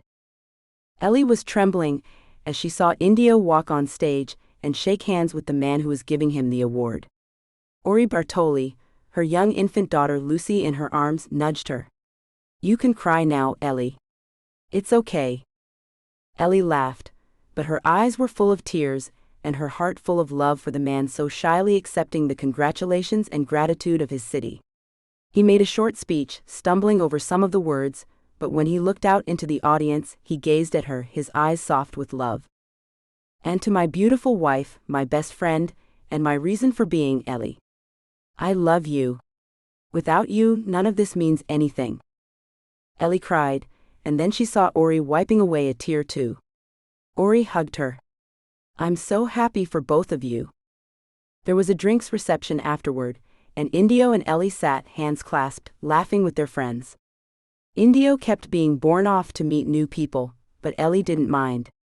After so many years working incognito in the wilderness, it was time for Indio to take the spotlight. Ori, wrestling with a wriggling child, stood. Someone made a stinky, she said to the amusement of her table. I'm just going to change her diaper. I'll come help. Ellie stood, signaling to Indio where she was going. He grinned and mouthed, Ti amo. She laughed and blew him a kiss. She went with Ori to the bathroom, followed at a discreet distance by her bodyguard, Mario. Ori grimaced as she dealt with her daughter's diaper. Why did I sign up for this again? Eli chuckled. You're a masochist. Haven't you trained Maceo to do this? Huh? I tried, but he immediately sold Dario out by telling him it was his job. Dario, as you can imagine, doesn't want anything to do with dirty diapers. Ellie chuckled, tickling Lucy's belly. She is so beautiful. Ori smiled. I know, isn't she? Your turn soon, maybe? Maybe. We haven't actually discussed children, but I know we'll have a ton. Ellie blew a raspberry on Lucy's stomach, making her giggle. Ori washed her hands. Would you mind just looking after her while I pee? I'm bursting. Ellie immediately handed her a fresh diaper from the bag, and Ori laughed. Haha. Won't be a second. Ellie picked Lucy up and bounced her. She was such a happy little baby. The door of the bathroom was pushed open, and her bodyguard Mario appeared. His gun was drawn, a long silencer screwed to the barrel, and Ellie turned in shock as he leveled it at her. Mario, what the hell are you doing? Aldo pushed his way past Mario and smiled at her. Your husband really should vet his employees more carefully. Hello, Ellie. What a gorgeous baby. The toilet flushed and Ori appeared, at first not seeing the men as she washed her hands, then as she looked up, her face was one of horror. Hello, Ori, lovely to see you. Your daughter is beautiful. Such a shame. Ellie handed Lucy back to Ori and stepped in front of them. No. Don't hurt them please, Aldo. If you want me, I'll come with you. No, Ellie, Ori whispered, her voice breaking and her eyes riveted to the gun pointed at Ellie. Please no. It's okay, Ori. Ellie was very calm. I assume you're here for me, so take me, Aldo. Do what you want with me, but leave them alone. Aldo put his head to the side, as if thinking. You seem to think you're in charge here, Ellie, but I'll give you a break. I'll let the lovely Mrs. Bartoli and her child live, if you'll play a little game with me. Whatever you want. Aldo made a face. Of course, I don't want my little game to be interrupted by the people Mrs. Bartoli would surely warn. Oh gosh, no. Please, Aldo. Aldo looked at Mario. Wound but don't kill Mrs. Bartoli, would you please? No. Ellie screamed, but Aldo pulled her out of the way, and Ori, knowing what was going to happen, shoved her daughter into Ellie's arms. Mario shot Ori, the bullet slamming into her shoulder and knocking her back against the cold tile. As she fell, her head cracked against the hard marble of the sink. Ori slumped to the floor, bleeding. Ellie whimpered, and Lucy began to cry. Mario checked Ori's pulse. Alive? Aldo nodded. Good. Take the child, Mario. The guard stepped forward to take Lucy, but Ellie was ready for him. Stamping on Aldo's instep, she kicked out of his hold and drove her knee into Mario's groin. The bodyguard buckled, and she used her knee to smash his forehead. Aldo grabbed her, and Ellie felt the sting of a hypodermic needle in her neck. No, he was drugging her again. The effects were almost instantaneous. Aldo took Lucy from her arms and placed her next to her unconscious mother. Ellie slumped to the ground, and Aldo picked her up just as Mario came around. Aldo bent down again and retrieved the bodyguard's gun. He shot Mario without hesitation, putting a bullet into the man's head. Lucens. As she finally gave in to the illicit substances, Aldo smiled at her. If only your death were going to be that merciful, Ellie, my darling. Not knowing if she would ever wake up again, Ellie's last thought was of Lucy, Ori, and her darling Indio. Indio excused himself from the host's wife and went to find Ellie. He found their table and saw Maceo talking to another friend. Hey, where did Ellie and Ori go? Maceo grinned. Diaper duty. He glanced at his watch and his smile faded. Quite a while ago now. He got up. Indio tamped down the feeling of panic. Ellie's bodyguard was gone, so he was with them, and they were okay, right? Indio and Maceo walked quickly to the bathroom, and just as they drew close, Maceo heard his daughter screaming. He shared a panicked glance with Indio, and both men started to run. They burst into the bathroom as Ori, her head bleeding and her shoulder gushing blood, reached for her daughter with her good arm. Ori. Maceo dropped to her side, and she leaned into him. He put his arms around her. She looked out of it, but she gazed up at Maceo, then Indio, who was checking Mario's pulse and trying to quell the scream inside him. Where was Ellie? Indio knew even before Ori managed to choke out the words. He took her, Indio. Aldo Constanza has Ellie. Ellie came around, her mind whirling and her breath shallow, just as Aldo had finished dressing her. They were in the back of a van with darkened windows, and outside she could hear the sounds of revelers. The masquerade ball had spilled out onto the streets of her city. She looked down at her body. He had dressed her in a wedding dress, and Ellie could see now, with a jolt of terror, that it was identical to the one Yvetta was murdered in. This was it. She was going to die, and she'd never see Indio again. Aldo kissed her and she spat in his face. True colors, he laughed. You always were a little savage. He hauled her into a sitting position. Now, Ellie, we're going to play a little game. A game of hunter and hunted. I'll give you a fair head start, of course, but the moment I catch you, my dearest sweet Ellie, is the moment I will end this and kill you. You know that. But I will give you a fair head start. Give you the slightest hope, just so I can snatch it away the second my knife slices into your beautiful body. So go. The illicit substances in Ellie's system were making her senses whirl, and she couldn't concentrate on what he was saying. Her vision was doubled. Her chest felt tight with fear and terror. What was he saying? Go now, Eliana, and just remember this, you won't see me coming. He pushed her from the back of the van into the crowd of people, who carried her along in their throng. Ellie was in the midst of a full-blown panic now, terrified that Aldo would kill her, more terrified that she wouldn't find her way back to Indio before he did. She had no way of knowing that at that same moment, Indio was frantically watching the CCTV from the security room of the hotel. There.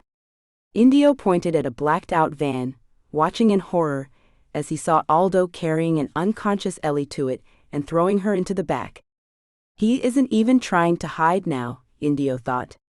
And that's what makes him lethal. They managed to track the van to the edge of Piazza San Marco, and Indio staggered to watch Ellie being released, wearing Yvetta's wedding dress. In a few moments, he watched Aldo, wearing a grotesque Cupid's mask, get out of the van and follow her. In his hand, a glint of steel. Cursing loudly, Indio and the security team at the hotel set off at a run, the host shouting that he would call the polizia for them. Indio didn't hear anything but the roaring of blood in his ears. Aldo was going to kill his Ellie. He was hunting her down and would butcher her publicly, not caring if he was arrested or killed. All Aldo could see now, Indio knew, was Ellie's blood on his hands. Indio could barely breathe as he raced through the night to save his love. Ellie grazed her arms as she stumbled down another alleyway. Her head was beginning to clear, and she knew she would have a better chance of surviving if she hid back amongst the revelers. She staggered down the alleyway, almost sobbing as she saw a crowd at the end of it. But as she reached the end, Aldo stepped into the light. His mask was a grotesque, malevolent Cupid's face, and his large body filled the entrance to the alley. Ellie ran straight into him, and he grabbed her and pushed her against the wall. Behind him, revelers danced and sang, leaving no one to hear her agonized gasp as Aldo attacked. The air was knocked from her lungs as he inflicted a series of brutal wounds. Ellie looked down in disbelief to see a dark stain spreading across her dress. As he continued, she cried out, and he silenced her with a hand over her mouth. SSH, beautiful Ellie. It's all over now. Weakening, Ellie reached up and pulled the mask from his face. Aldo Constanza, his face contorted with rage, held her as he inflicted the blows. The air was knocked from her lungs, and she felt a searing pain. Ellie looked down in disbelief as blood stained her dress. She cried out, but he silenced her with the hand over her mouth. You shouldn't have loved him, Ellie. You were mine just as Yvetta was mine. When I found out that his one true love was alive and living in Venice, I had to have you. He touched her face. From the first moment I wanted to feel your blood on my hands, but I had to play the long game, make Navarro feel as if he'd won, that he could love you and be happy. The fool. I intended to kill you from that first moment, Eliana. That first moment when my car drove straight at you, and you slipped on the ice. It was so easy. Being with you was a bonus. But this, my sweet girl, this was always the end game. Goodbye, Ellie. And he raised the knife to finish her. Indio, desperate now, raced through the streets of Venice, frantic to find her. Everything went through his mind. What if she fell into the lagoon? What if she slipped and hit her head? What if Constanza found her before he could? Gosh, no. He rammed his way through the crowds, down dark alleys and over bridges to find her. When he turned into the final alley before rejoining the throng, his blood froze. Ellie was on the ground, and Aldo Constanza, his weapon raised, was about to take her life. Even from this distance, Indio could see her. Oh please no! Indio snatched his pistol from his waistband, and without hesitation, he aimed the gun at Aldo. Constanza? Drop the knife now. Constanza looked up and grinned. He stood, dropping the knife. Keeping his gun trained on him, Indio stalked forward. She's already dead, Navarro. I did what I intended. I killed the love of your life. Look at her, Navarro, she died. Indio knew he was trying to get him to shift focus, but Indio knew if he did, they were both dead. Hold on, my love, please. It's too late, Navarro, you've lost. She's losing too much blood. You can't save her. Admit defeat. Shut up, Constanza. Aldo Constanza was gleeful now, giggling like a child. You know I slept with her, right? Indio acted swiftly, ending Aldo's life with a single shot. Aldo slumped over Ellie, his body heavy against hers. Ellie moaned softly, a wave of relief washing over her. She was still alive. Indio dropped to his knees and pushed the man away from his love. He didn't waste time talking, knowing every moment counted now. He simply scooped her up with the words, "Hold on, my darling love. Hold on for me, please." Then he was running through the crowds, running to save her life. Every moment, he expected the doctor to come and tell him, "We did everything we could, but I'm afraid she didn't make it." Every moment, he expected to sense the moment that Ellie died. Indio closed his eyes, praying, exhausted and desolate. He tried to reason, tried to tell himself it was a long shot and that she was too hurt. To distract himself, he'd called the police and told them everything, and now there was a detective with him, relaying all the information his detectives had found. Aldo Constanza was confirmed dead. His fingerprints were all over the knife that had ripped Ellie apart. The detective with Indio now was empathetic and respectful. Indio knew his own face was a mask of pain now. So many masks. So many lies. So much horror. If he'd only gone against what Enzo Moretti had told him all those years ago, and made it clear to Enzo that he, Indio, would love and care for Ellie better than anyone, and that he was in love with her. He should have tried harder. Ellie wouldn't be so hurt now. Yvetta would be alive, married to someone who truly loved her, who didn't love someone else, and she would have a whole bunch of beautiful kids. He and Ellie would be married, and he would have given her everything. Their children would be playing in the fields and olive groves, around their house in the country. Gosh, Ellie. I love you more than life itself. Please come back to me. Ellie drifted back into consciousness, then immediately wished she hadn't. Opening her eyes to bright white light was agony. Her soul felt disconnected from her body. There was pain, not as much as she would have expected from being cut open, but low-level discomfort and stiffness. Her mouth was tinder dry and sore, and she gave a little moan as she moved. Vivian came into her field of vision, and then her elegant features became thinner and shadowed with grief. She smiled down at Ellie, her cool hand on Ellie's forehead. Well, hello again, Pumpkin. Good to see you. The tears in her eyes belied the gentle humor. "Thank God you're okay, Sorella." She used the Italian word for sister. "What happened?" Her voice came out as a croak, and before answering her, Vivian held a cup of water to her mouth so she could drink. "You were drugged, then while you were trying to get help, Aldo viciously attacked you." Indio intervened and stopped him. "Indio?" Ellie's head whirled, trying to wrap around the barrage of information. "He's here?" Vivian nodded, her face showing signs of tension. "He's been a mess. He was devastated when he brought you in. The doctors warned us you might not make it. It took me a week to persuade him to change his shirt. It was covered in your blood. He never left the hospital." "A week? How long have I been out?" Vivian stroked her hair. "You've been in a coma for a month, darling. At first, they gave us a 5% chance of making it and told us to prepare ourselves. It's a miracle you made it, Ellie. A miracle. What do you remember?" Ellie stared at the ceiling. "Aldo's so cold. He told me he meant to end my life, as revenge on Indio." She gave a humorless laugh. "Revenge for forcing Aldo to kill Yvetta. Aldo's face when he attacked me, I'll never forget it. Such hatred." Vivian dropped her head into her hands and gave a little sob. "When I think I encouraged you to be with him, I can never say sorry enough, Ellie." Ellie reached out and took her hand. "Viv, he fooled us all. He was clever and manipulative. You know that first day when I almost got hit by a car and slipped, and he helped me? It was his car that nearly hit me. He already knew who I was. He knew Indio and I had a history, and we loved each other. Love each other, please, Viv. I need to see him now." Her voice broke, and she began to cry silently. Vivian held her, pushing the call button. When the nurse came in, Vivian smiled at her.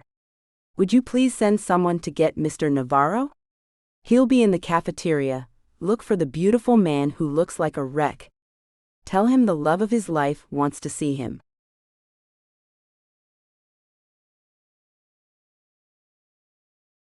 Two years later. "You evil little monster."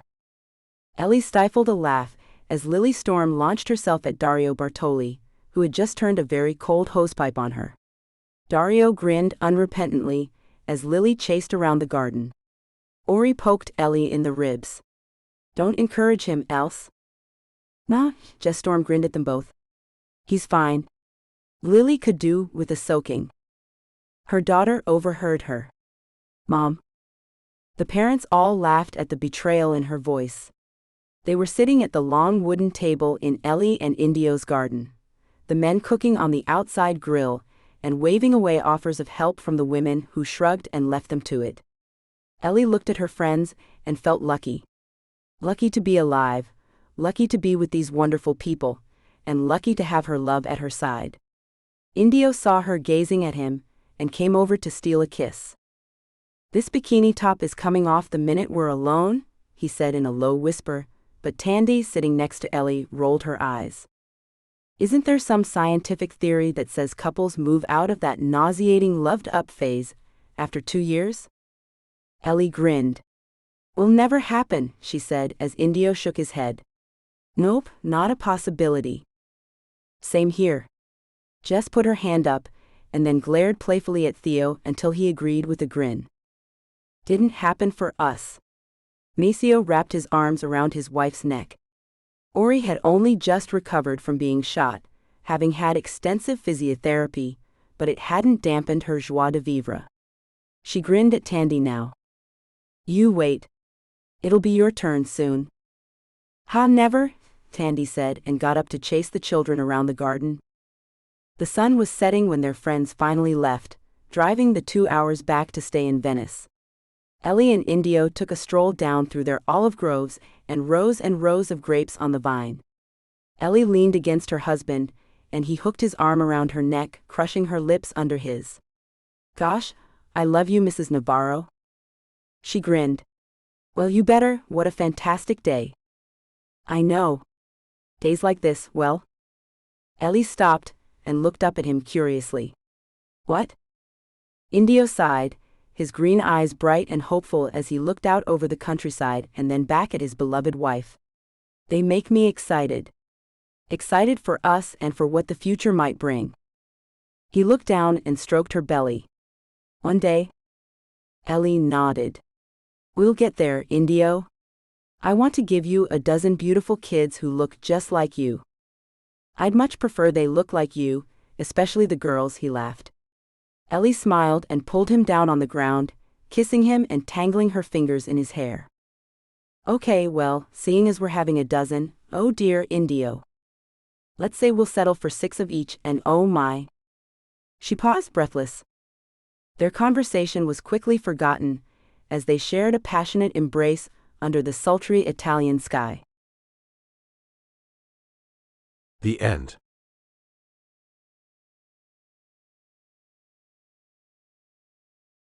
Sneak peek for his brother's wife. We hope you enjoyed listening to Dark Masquerade by Michelle Love.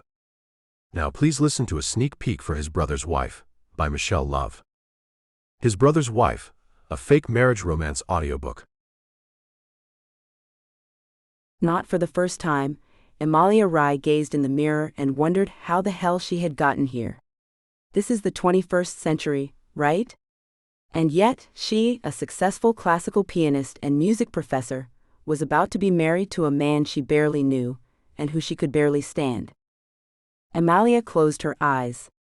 She could hardly stand to look at the sadness in her own eyes. At 27, she had accomplished so much and had thought herself free of her controlling father and all the crap that went on in their family. If it hadn't been for her desperation to save her little sister's life, she would never have agreed to this. But her father held all the cards.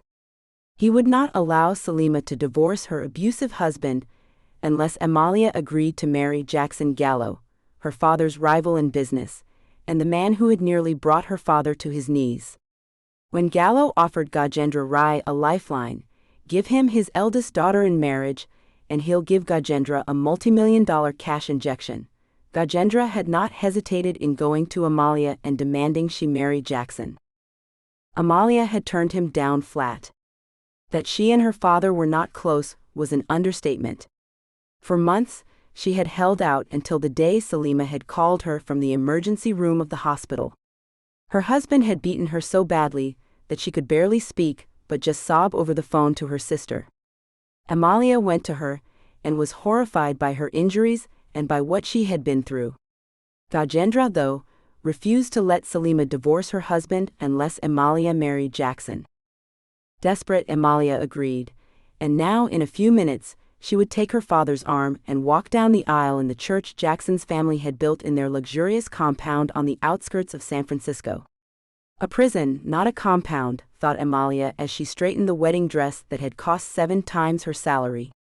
Her father had paid, of course, and although Amalia would have preferred to marry in the traditional Indian attire befitting her heritage, her father insisted that a white dress would be more suitable for the society pages.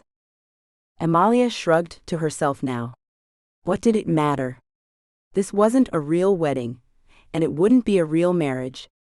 She had made it clear to Jackson that under no circumstances would the marriage be consummated.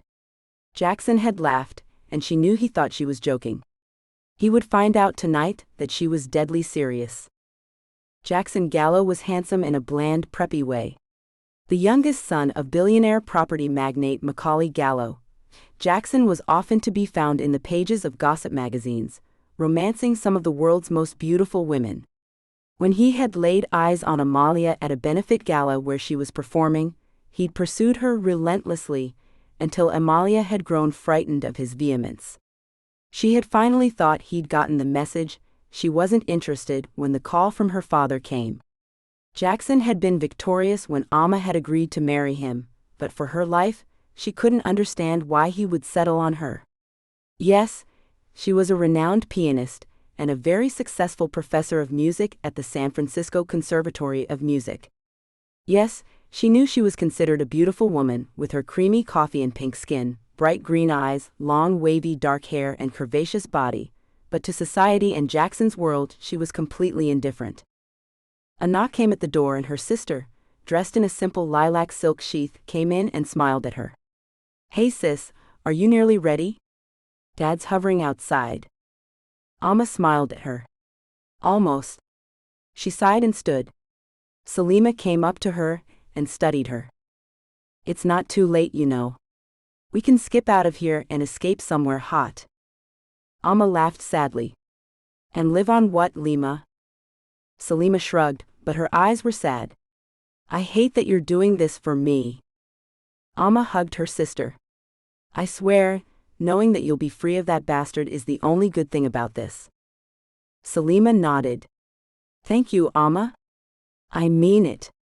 And look, the prenup says I'm trapped for 2 years. Amma tried to make a joke of it. Trapped, but living in luxury. How many women would kill to be me right now? Salima's nose wrinkled. With that creep? Salima had as much of a low opinion of Jackson as Amalia did. Her smile brightened. Olivier, on the other hand. Olivier Gallo was Jackson's older brother, and Amma had grown very fond of him. He was in his early 40s and a workaholic but kind and quiet. He was the only one in the family who didn't stand for Jackson's arrogance or posturing. And there were many times when he'd met Amalia's gaze over the family dinner table and rolled his eyes at what Jackson was bloviating about on that particular night. And yes, Olivier was gorgeous and tall, with dark hair and brown eyes, but there was sadness in him that Amalia didn't understand. Macaulay had once told Amalia that Olivier had been particularly close to his mother, who had died giving birth to Jackson, who was 13 years younger than Olivier. Amalia was curious about that, and about the fact that Olivier seemed to have no time for anything else but work in his life. Salima had a huge crush on the older Gallo brother. She grinned at Amalia now. "I bagged the seat next to him too. Hey, isn't today when we all meet the black sheep?" Amalia nodded. Enda Gallo was the middle brother. Well, middle half-brother, the result of an extramarital affair Macaulay had had with an Italian actress. Amalia had never met him, but knew he kept to himself, mostly living in Italy. Since Enda had been ignored by his father for the first 30 years of his life, it was only because Olivier had reached out to him 7 years ago that Enda had finally been brought into the family fold and reconciled with his father. Jackson couldn't stand him, always referring to him as the bastard and bad-mouthing him. Amalia, having never met Enda Gallo, was already disposed to liking him because Jackson hated him so much. The clock struck noon and Amalia sighed. "Let's get this thing over with." Gajendra laid his daughter's arm over his and smiled at her. "You make me very proud today, Amalia." Amalia didn't reply, keeping her expression blank as they walked down the long aisle of the church. At the altar she could see Jackson waiting, a supercilious smile on his face. Olivier, his best man, smiled at her and winked. Amalia gave a little sigh. If she could just hang out and be friends with Olivier, then maybe she would get through this. There were hundreds of people there, most of whom she didn't know. Some of her friends from the conservatory sat on the left-hand side of the church. Christina, her best friend, a no-nonsense Korean cellist, made a face at her, and Amalia tried not to laugh. Christina was the only one of her friends who knew the real reason behind this marriage. Amalia had told her she wasn't going to ask her to be maid of honor, because I want to save you for my real wedding someday. Christina had grinned and toasted her. Hell yes. Let's drink to that. Gosh, thought Amalia. Their nights out drinking seemed so far away now. Would Jackson stop her from enjoying her freedom? Probably. Amalia was nearly at the altar now, and she saw Macaulay Gallo smiling at her. Despite his weaknesses, she liked the old man. He just had no idea how to raise children, and had left all the responsibility of the Gallo estate to Olivier. Amalia smiled back at him now. She could have been worse as a father-in-law. Then her eyes met the man standing next to Macaulay, and her breath caught in her throat. Tall, athletic, with dark curls messy around his head, He glowered at her, his bright green eyes intensely fierce. His face was set grimly, and he looked like the most dangerous man she'd ever seen. And the most devastatingly handsome. Amalia stumbled a little, and her father steadied her. The man, who she guessed had to be Gallo, stared at her. He hates me, she thought, her heart sinking. There was no mistaking the man's expression. Loathing. He looked like he wanted to kill her. Don't be stupid. He doesn't know you.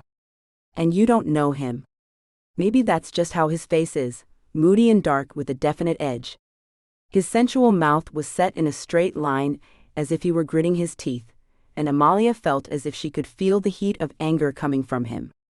As she passed by him, she breathed in a wave of woodsy clean cologne. It sent her senses reeling, and her body reacted. Even as she was saying her vows in a monotone, she could feel his eyes on her. As Jackson, his face set in the fakest smile she had ever seen, recited his own vows, Amalia chanced a glance at Gallo. His eyes were fixed on her face, and briefly Amalia entertained the fantasy that he would stop the wedding, grab her hand, and run away with her, intending to take her away. Whoa, where did that come from?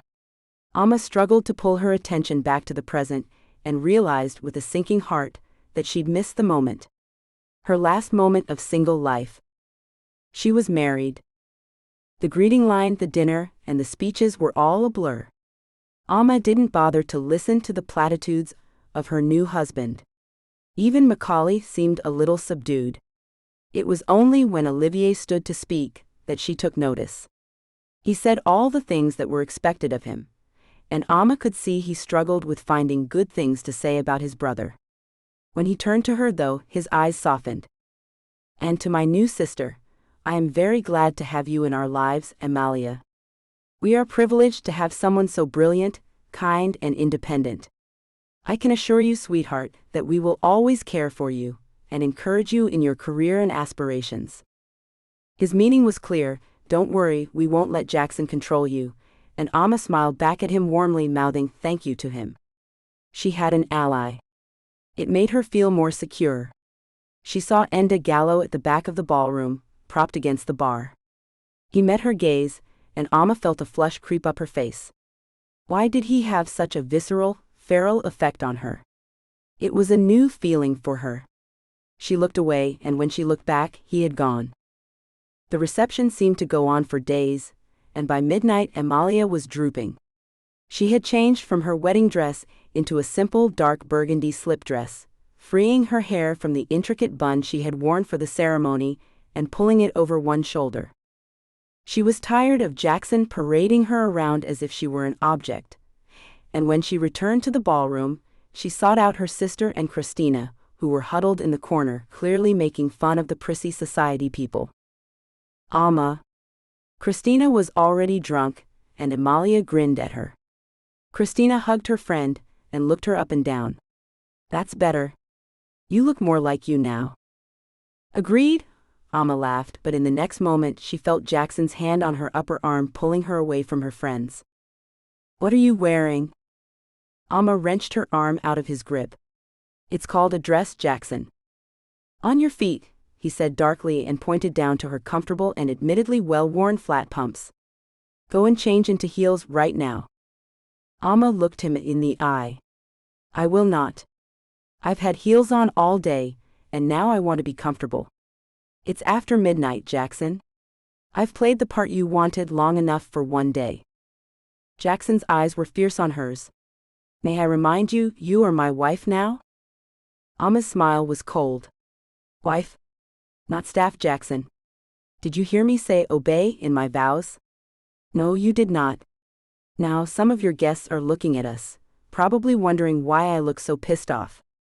Want me to tell them why? Jackson's jaw clenched. We'll talk about this later. In bed. He stalked off, and Amma saw him switch on the charm instantly as he spoke to the guests who had been watching them. Amma felt sick. No. No way would they do anything in bed. Ever. She returned to her friends but soon excused herself. She needed to be alone for a few moments to get some air. She slipped out into the beautiful garden surrounding the mansion, and walked quickly down to the little Japanese garden that had been her go-to place for escaping Jackson since they'd become engaged. There were a few lanterns giving the place a soft glow, and she sat down on one of the stone seats and closed her eyes, taking a deep breath in. Silence. Bliss. She only heard the tiny trickle of the water feature. Then she caught a breath of cigarette smoke and opened her eyes. Enda Gallo stood on the other side of the garden, staring at her. Alma's heart began to pound against her ribs, and she stood. She didn't know what to do.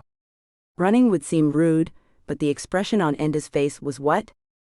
She turned to leave, and in a flash, he was beside her. Trapping her against a tree in the cage of his arms, he gazed down at her. Alma couldn't look away. Gosh, he was beautiful. Those eyes, that craggy yet boyish face. She noticed he had a half-moon scar at the corner of his right eye, and without thinking, she traced the line of it with her finger. His eyes never left hers. Alma could barely breathe, and there was tension between them. Enda bent his head and brushed his lips against hers. Alma froze. What the hell was going on? Was he testing her? He kissed her again, and this time she couldn't help but kiss him back.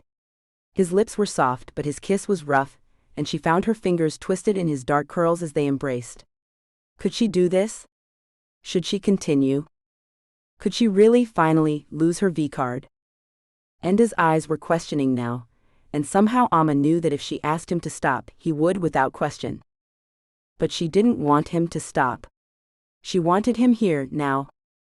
Afterward, he pulled her into his arms and kissed her. He still had not spoken one word to her. He touched her face once more, and then he was gone. Alma, her legs still shaking, sat down quickly on the bench, blinking. Did that really just happen? Her body answered, gosh, yes, yes. She had just done it. Alma gave a disbelieving laugh. She sat there for a further 5 minutes, then made her way slowly back inside the house. Most of the guests had gone, and Christina was looking for her. Have to go, sweets, before I drink this place dry. She hugged Amalia and then studied her. Hey, are you okay? You look weird. Alma blinked, then tried to smile. Just tired, babe? Look, promise me we'll get together for lunch on Monday. Promise. She went back into the main ballroom, her heart thumping at the thought of seeing Enda in there. But he was nowhere to be seen. Jackson came over to her. Our guests have left. It would have been nice of you to say goodbye. I hope you'll be more sociable in the future. Fine? She didn't want to argue. Good night, Jackson. He caught her arm. Where are you going? To bed. To our bed. Alma sighed. He would never stop trying, would he? No, Jackson. To my room. I told you once, and I meant it.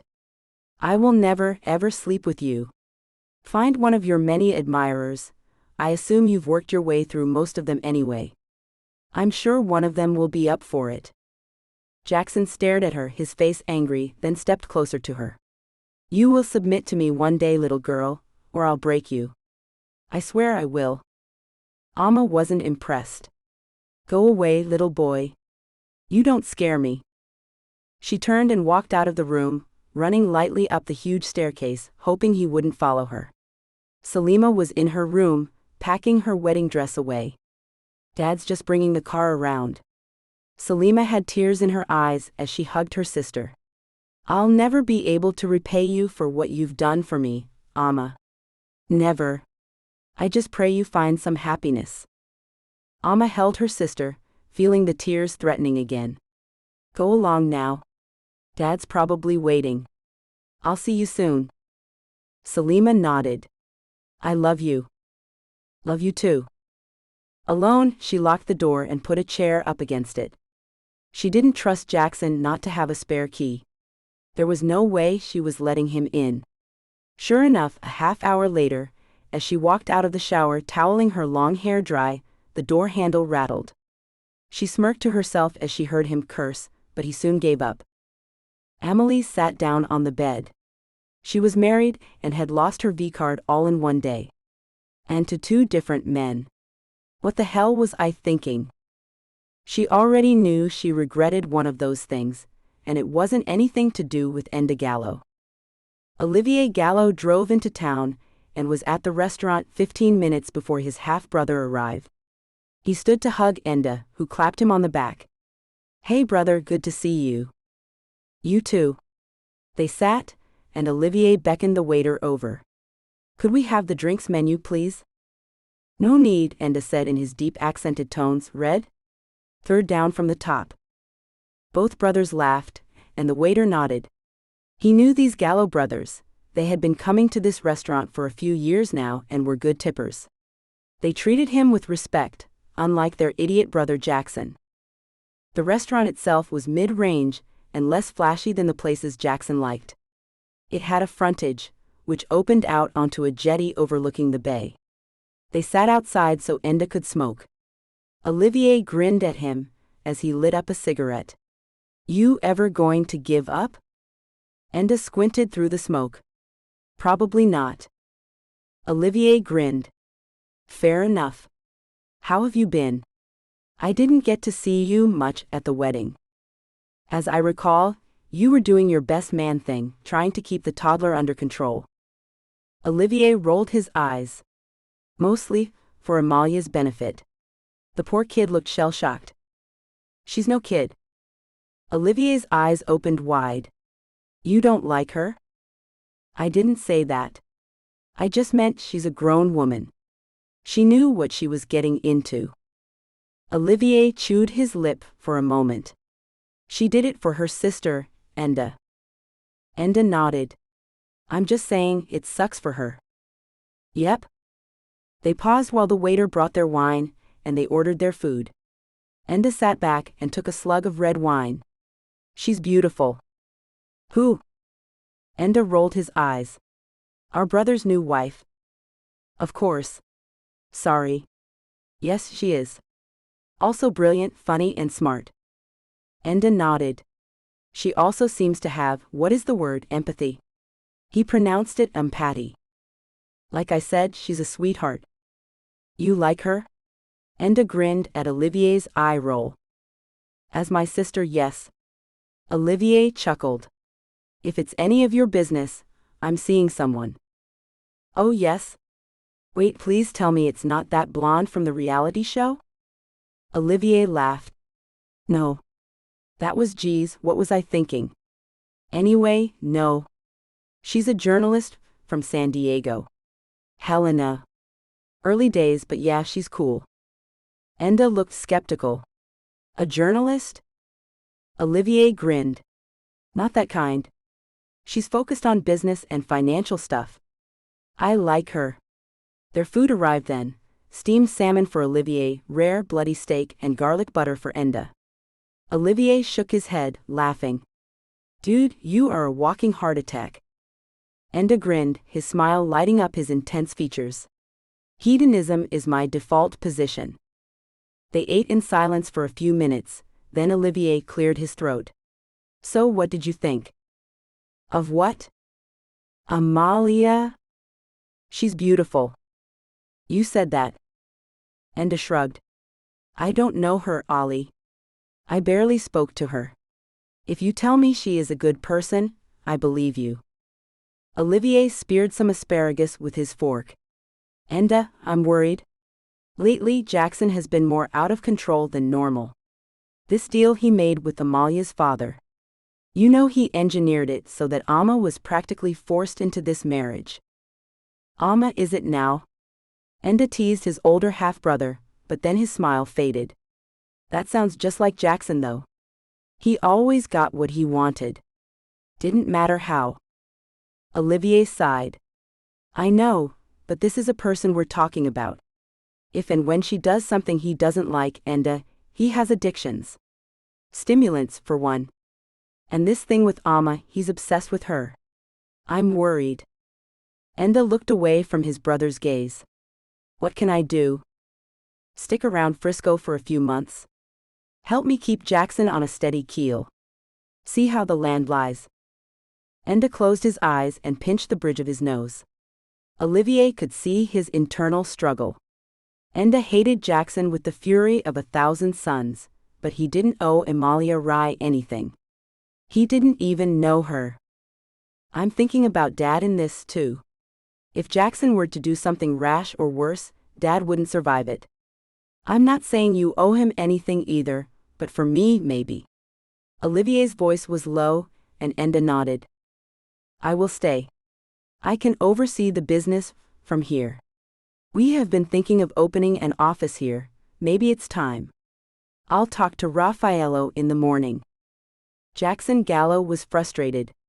It had been a month since the wedding, and Amma had barely spoken to him or touched him. She attended functions with him and behaved impeccably, but he couldn't bust through those walls of hers. Her bedroom door remained locked and barred. If it wasn't for the fact that his father slept in the same house and that their staff were also there at night, he would have busted down that door and taken her. But he knew she would leave him if he forced himself on her. It had been particularly galling that since the wedding, Gajendra Ray's business had flourished, being linked to the Gallo name. And Amalia's sister, Salima, had settled into her new life as a student in Los Angeles. It seemed to Jackson that Amalia had reaped the rewards of their union while he still hadn't. He sat in his office now and decided to call her. She picked up the phone eventually, sounding harassed. What do you want, Jackson? He rankled. Well, for one, I'd like you to speak to me with respect. Amalia sighed. I'm busy, Jackson, what do you want? There was no noticeable shift in her tone. I would like to take you out to dinner tonight. Fine. Be ready at 8. Fine. The phone clicked in his ear. So much for sweet nothings. Jackson put his phone down and smiled to himself. He'd actually arranged to have dinner with his brothers that night, but he couldn't resist bringing Amma and showing her off to them. Look at my glorious wife. Look how beautiful she is. Suddenly an idea struck him, and he laughed to himself. Flicking through his contacts on his phone, he made the call, smiling to himself. Amma saw Enda as soon as they entered the restaurant, and knew Jackson had set this up on purpose. I didn't know we were having dinner with your brothers. Jackson smiled. Family time. Ah. More like bragging time. She was being trotted out like a prize horse. But at the moment, she could think of nothing else but Enda Gallo's eyes on her. Gosh, she'd forgotten just how gloriously good-looking he was. Olivier stood and kissed her cheek, and then she was in front of Enda. He leaned in and kissed her cheek. Bella. That voice, deep mellifluous accented, was dripping with sensuality. She wondered if he could see the blatant longing in her eyes. She was mostly silent through dinner, ignoring Jackson as much as she could, to Enda and Olivier's obvious amusement. Olivier distracted them all with jokes, and Enda too, she found, was fun to be around. He and Olivier were obviously close, and both busted Jackson's chops, which was fine by her. For once, she saw Jackson as he really was, the baby of the family. Despite his bragging, he was still just a little kid. Olivier and Enda were men. She couldn't help but compare them. Jackson, his dark blonde hair slicked back, Oliver, with a neatly trimmed beard and dark brown eyes, was so beautifully dressed. Then there was Enda. His looks had a wildness to them, a devil-may-care look. He oozed easy magnetism. Gosh, I want you, Amma thought, then pushed the thought away. He was off limits. At least now he was. What are you smiling at? Jackson demanded of her suddenly, and Amma jumped slightly. Jackson's arm had been along the back of her chair possessively, and her back ached from sitting forward to avoid him touching her. Just marveling at how different you are from your brothers, she said coolly. You don't snap at me like that. Ever, her eyes said, and Jackson backed off. If you'll excuse me, I must go freshen up. In the bathroom, she splashed some water on her face and tried to stop thinking about Enda. When she finally got up, she took the courage to go back to the table and exited the bathroom. She gave a little cry of surprise as two hands gripped her waist from behind and pulled her back into the dark alcove. She turned and saw Enda smiling down at her. Hello again. His voice sent thrills through her body. I'm not sleeping with him. I don't know why it's important to me that you know that, but it is. Enda stroked her cheek. I know, Bella. Listen, I must see you again. Can I come to your office? She nodded and gave him the address. I know this is wrong, but... His lips silenced hers. She went back to the table a few moments before Enda, but couldn't help but feel that their lust for each other was obvious. Jackson seemed not to notice though, and when Enda returned, there was nothing in Jackson or Olivier's glances that gave anything away. Amma felt sick with excitement. What the hell was she supposed to do? She barely knew him, but she knew without a doubt that she was falling for Enda Gallo. As Olivier and Amalia walked ahead of them, Jackson held Enda back with a touch of a hand. He smiled without humor at his half-brother. I hope we will see you at the house more often. Enda looked askance. That's new? Since when? Jackson's expression was mocking. Now I'm happily married. I just want us to be family. And when my children are born, well... He smiled smugly, and Enda wanted to pound his face in. Fine? He turned and walked away, catching up with Olivier and Amma. He had no time for Jackson's games. Since that farce of a wedding, all he could think about was Amma. When he had seen her walking down that aisle, apparently terrified, his heart had started to beat quicker, and when their eyes had met, a thrill of desire had run through him. Later in the garden, he hadn't been able to help himself when he saw her so sad and so lovely in that slip of a dress, her long hair tumbling around her shoulders. No one that beautiful should be that unhappy. He hadn't meant to kiss her, but when she'd looked up at him, her lovely eyes so troubled, her dusky skin glowing in the low light, her lips so red and plump, it was the most natural thing in the world to kiss her. As soon as their lips touched, he knew he was lost. But something about Amma was different. He knew it had been an arranged marriage, and that she was an unwilling participant in it. And gosh, he had wanted her so badly. He and Olivier said goodbye to Amma and Jackson as they got into their car. Amma met his gaze and smiled slightly. Her eyes told him everything he wanted to know. As they drove away, Olivier sighed. I hope he treats her right. God help him if he doesn't, Enda said darkly. Olivier studied him. You don't think, I mean the thing with Penelope was years ago. He learned his lesson, right? Enda looked at his brother. Gosh, Olivier, I really hope so. The package was waiting for Amma on her desk when she arrived at work the following Monday. Her assistant Lena greeted her with a smile. Geez, Amma, was that the honeymoon? That was quick. Amma tried to smile. We've postponed it for a while because of work. It's no problem, really? Lena didn't need to know Amma had refused to go on honeymoon with Jackson.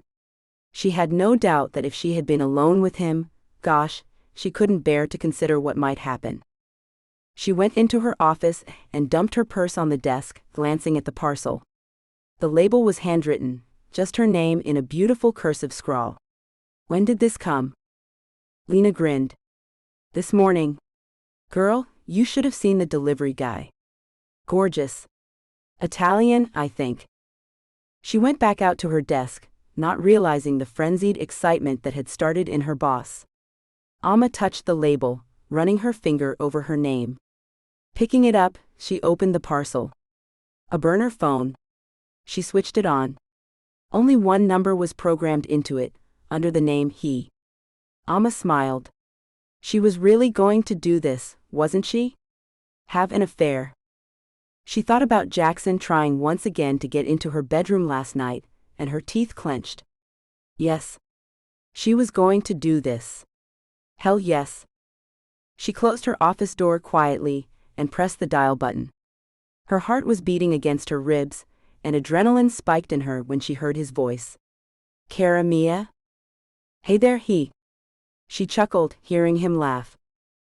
I thought that was the safest name I could come up with. How are you today? Better now that I've heard your voice, she said softly. When can I see you? Can you be free for lunch? I can. Gosh, she felt like a love-struck teenager. Enda laughed. Good. Write this address down. He gave her an address in Russian Hill. Take a cab. I'll meet you there. At noon, a very nervous but excited Amma was in a cab, being driven to Russian Hill. When she got there, Enda was waiting outside an apartment building. He took her hand and led her inside. I rented an apartment. I thought it would be safer. Amma felt like she was in a dream. In the elevator, Enda took her in his arms and kissed her. Hello again, he said softly, and she smiled up at him. The apartment was, in fact, the penthouse of the building, and Amma stood open-mouthed at the door, suddenly feeling intimidated. Enda laughed. You live in a mansion and an apartment, which is what scares you? Amma relaxed, chuckling. Sorry. It's beautiful. Enda came to her. You're beautiful. This is just bricks and mortar. Come with me. He led her into the bedroom, beautifully decorated in gray and navy. Enda's fingers were at the belt of her wrap dress. I'm sorry, Bella, I can't wait any longer. Bella Amma, he whispered in that deep sensual voice, and Amma sighed happily. He lay at her side, propped up on his elbow, gazing down at her. Amma, may I ask you something? Amma smiled up at him. Anything. Before your wedding, had you ever been with a man? She gave a half-embarrassed chuckle. Is it that obvious? No, I hadn't, Enda. This was my first time. It surprises me, and to answer your question, no, it's not obvious. At all. Just a hunch on my part. You are an incredible romantic partner, my darling. My darling? The words thrilled her. She stroked his face. About the wedding. Enda, you saved that day for me.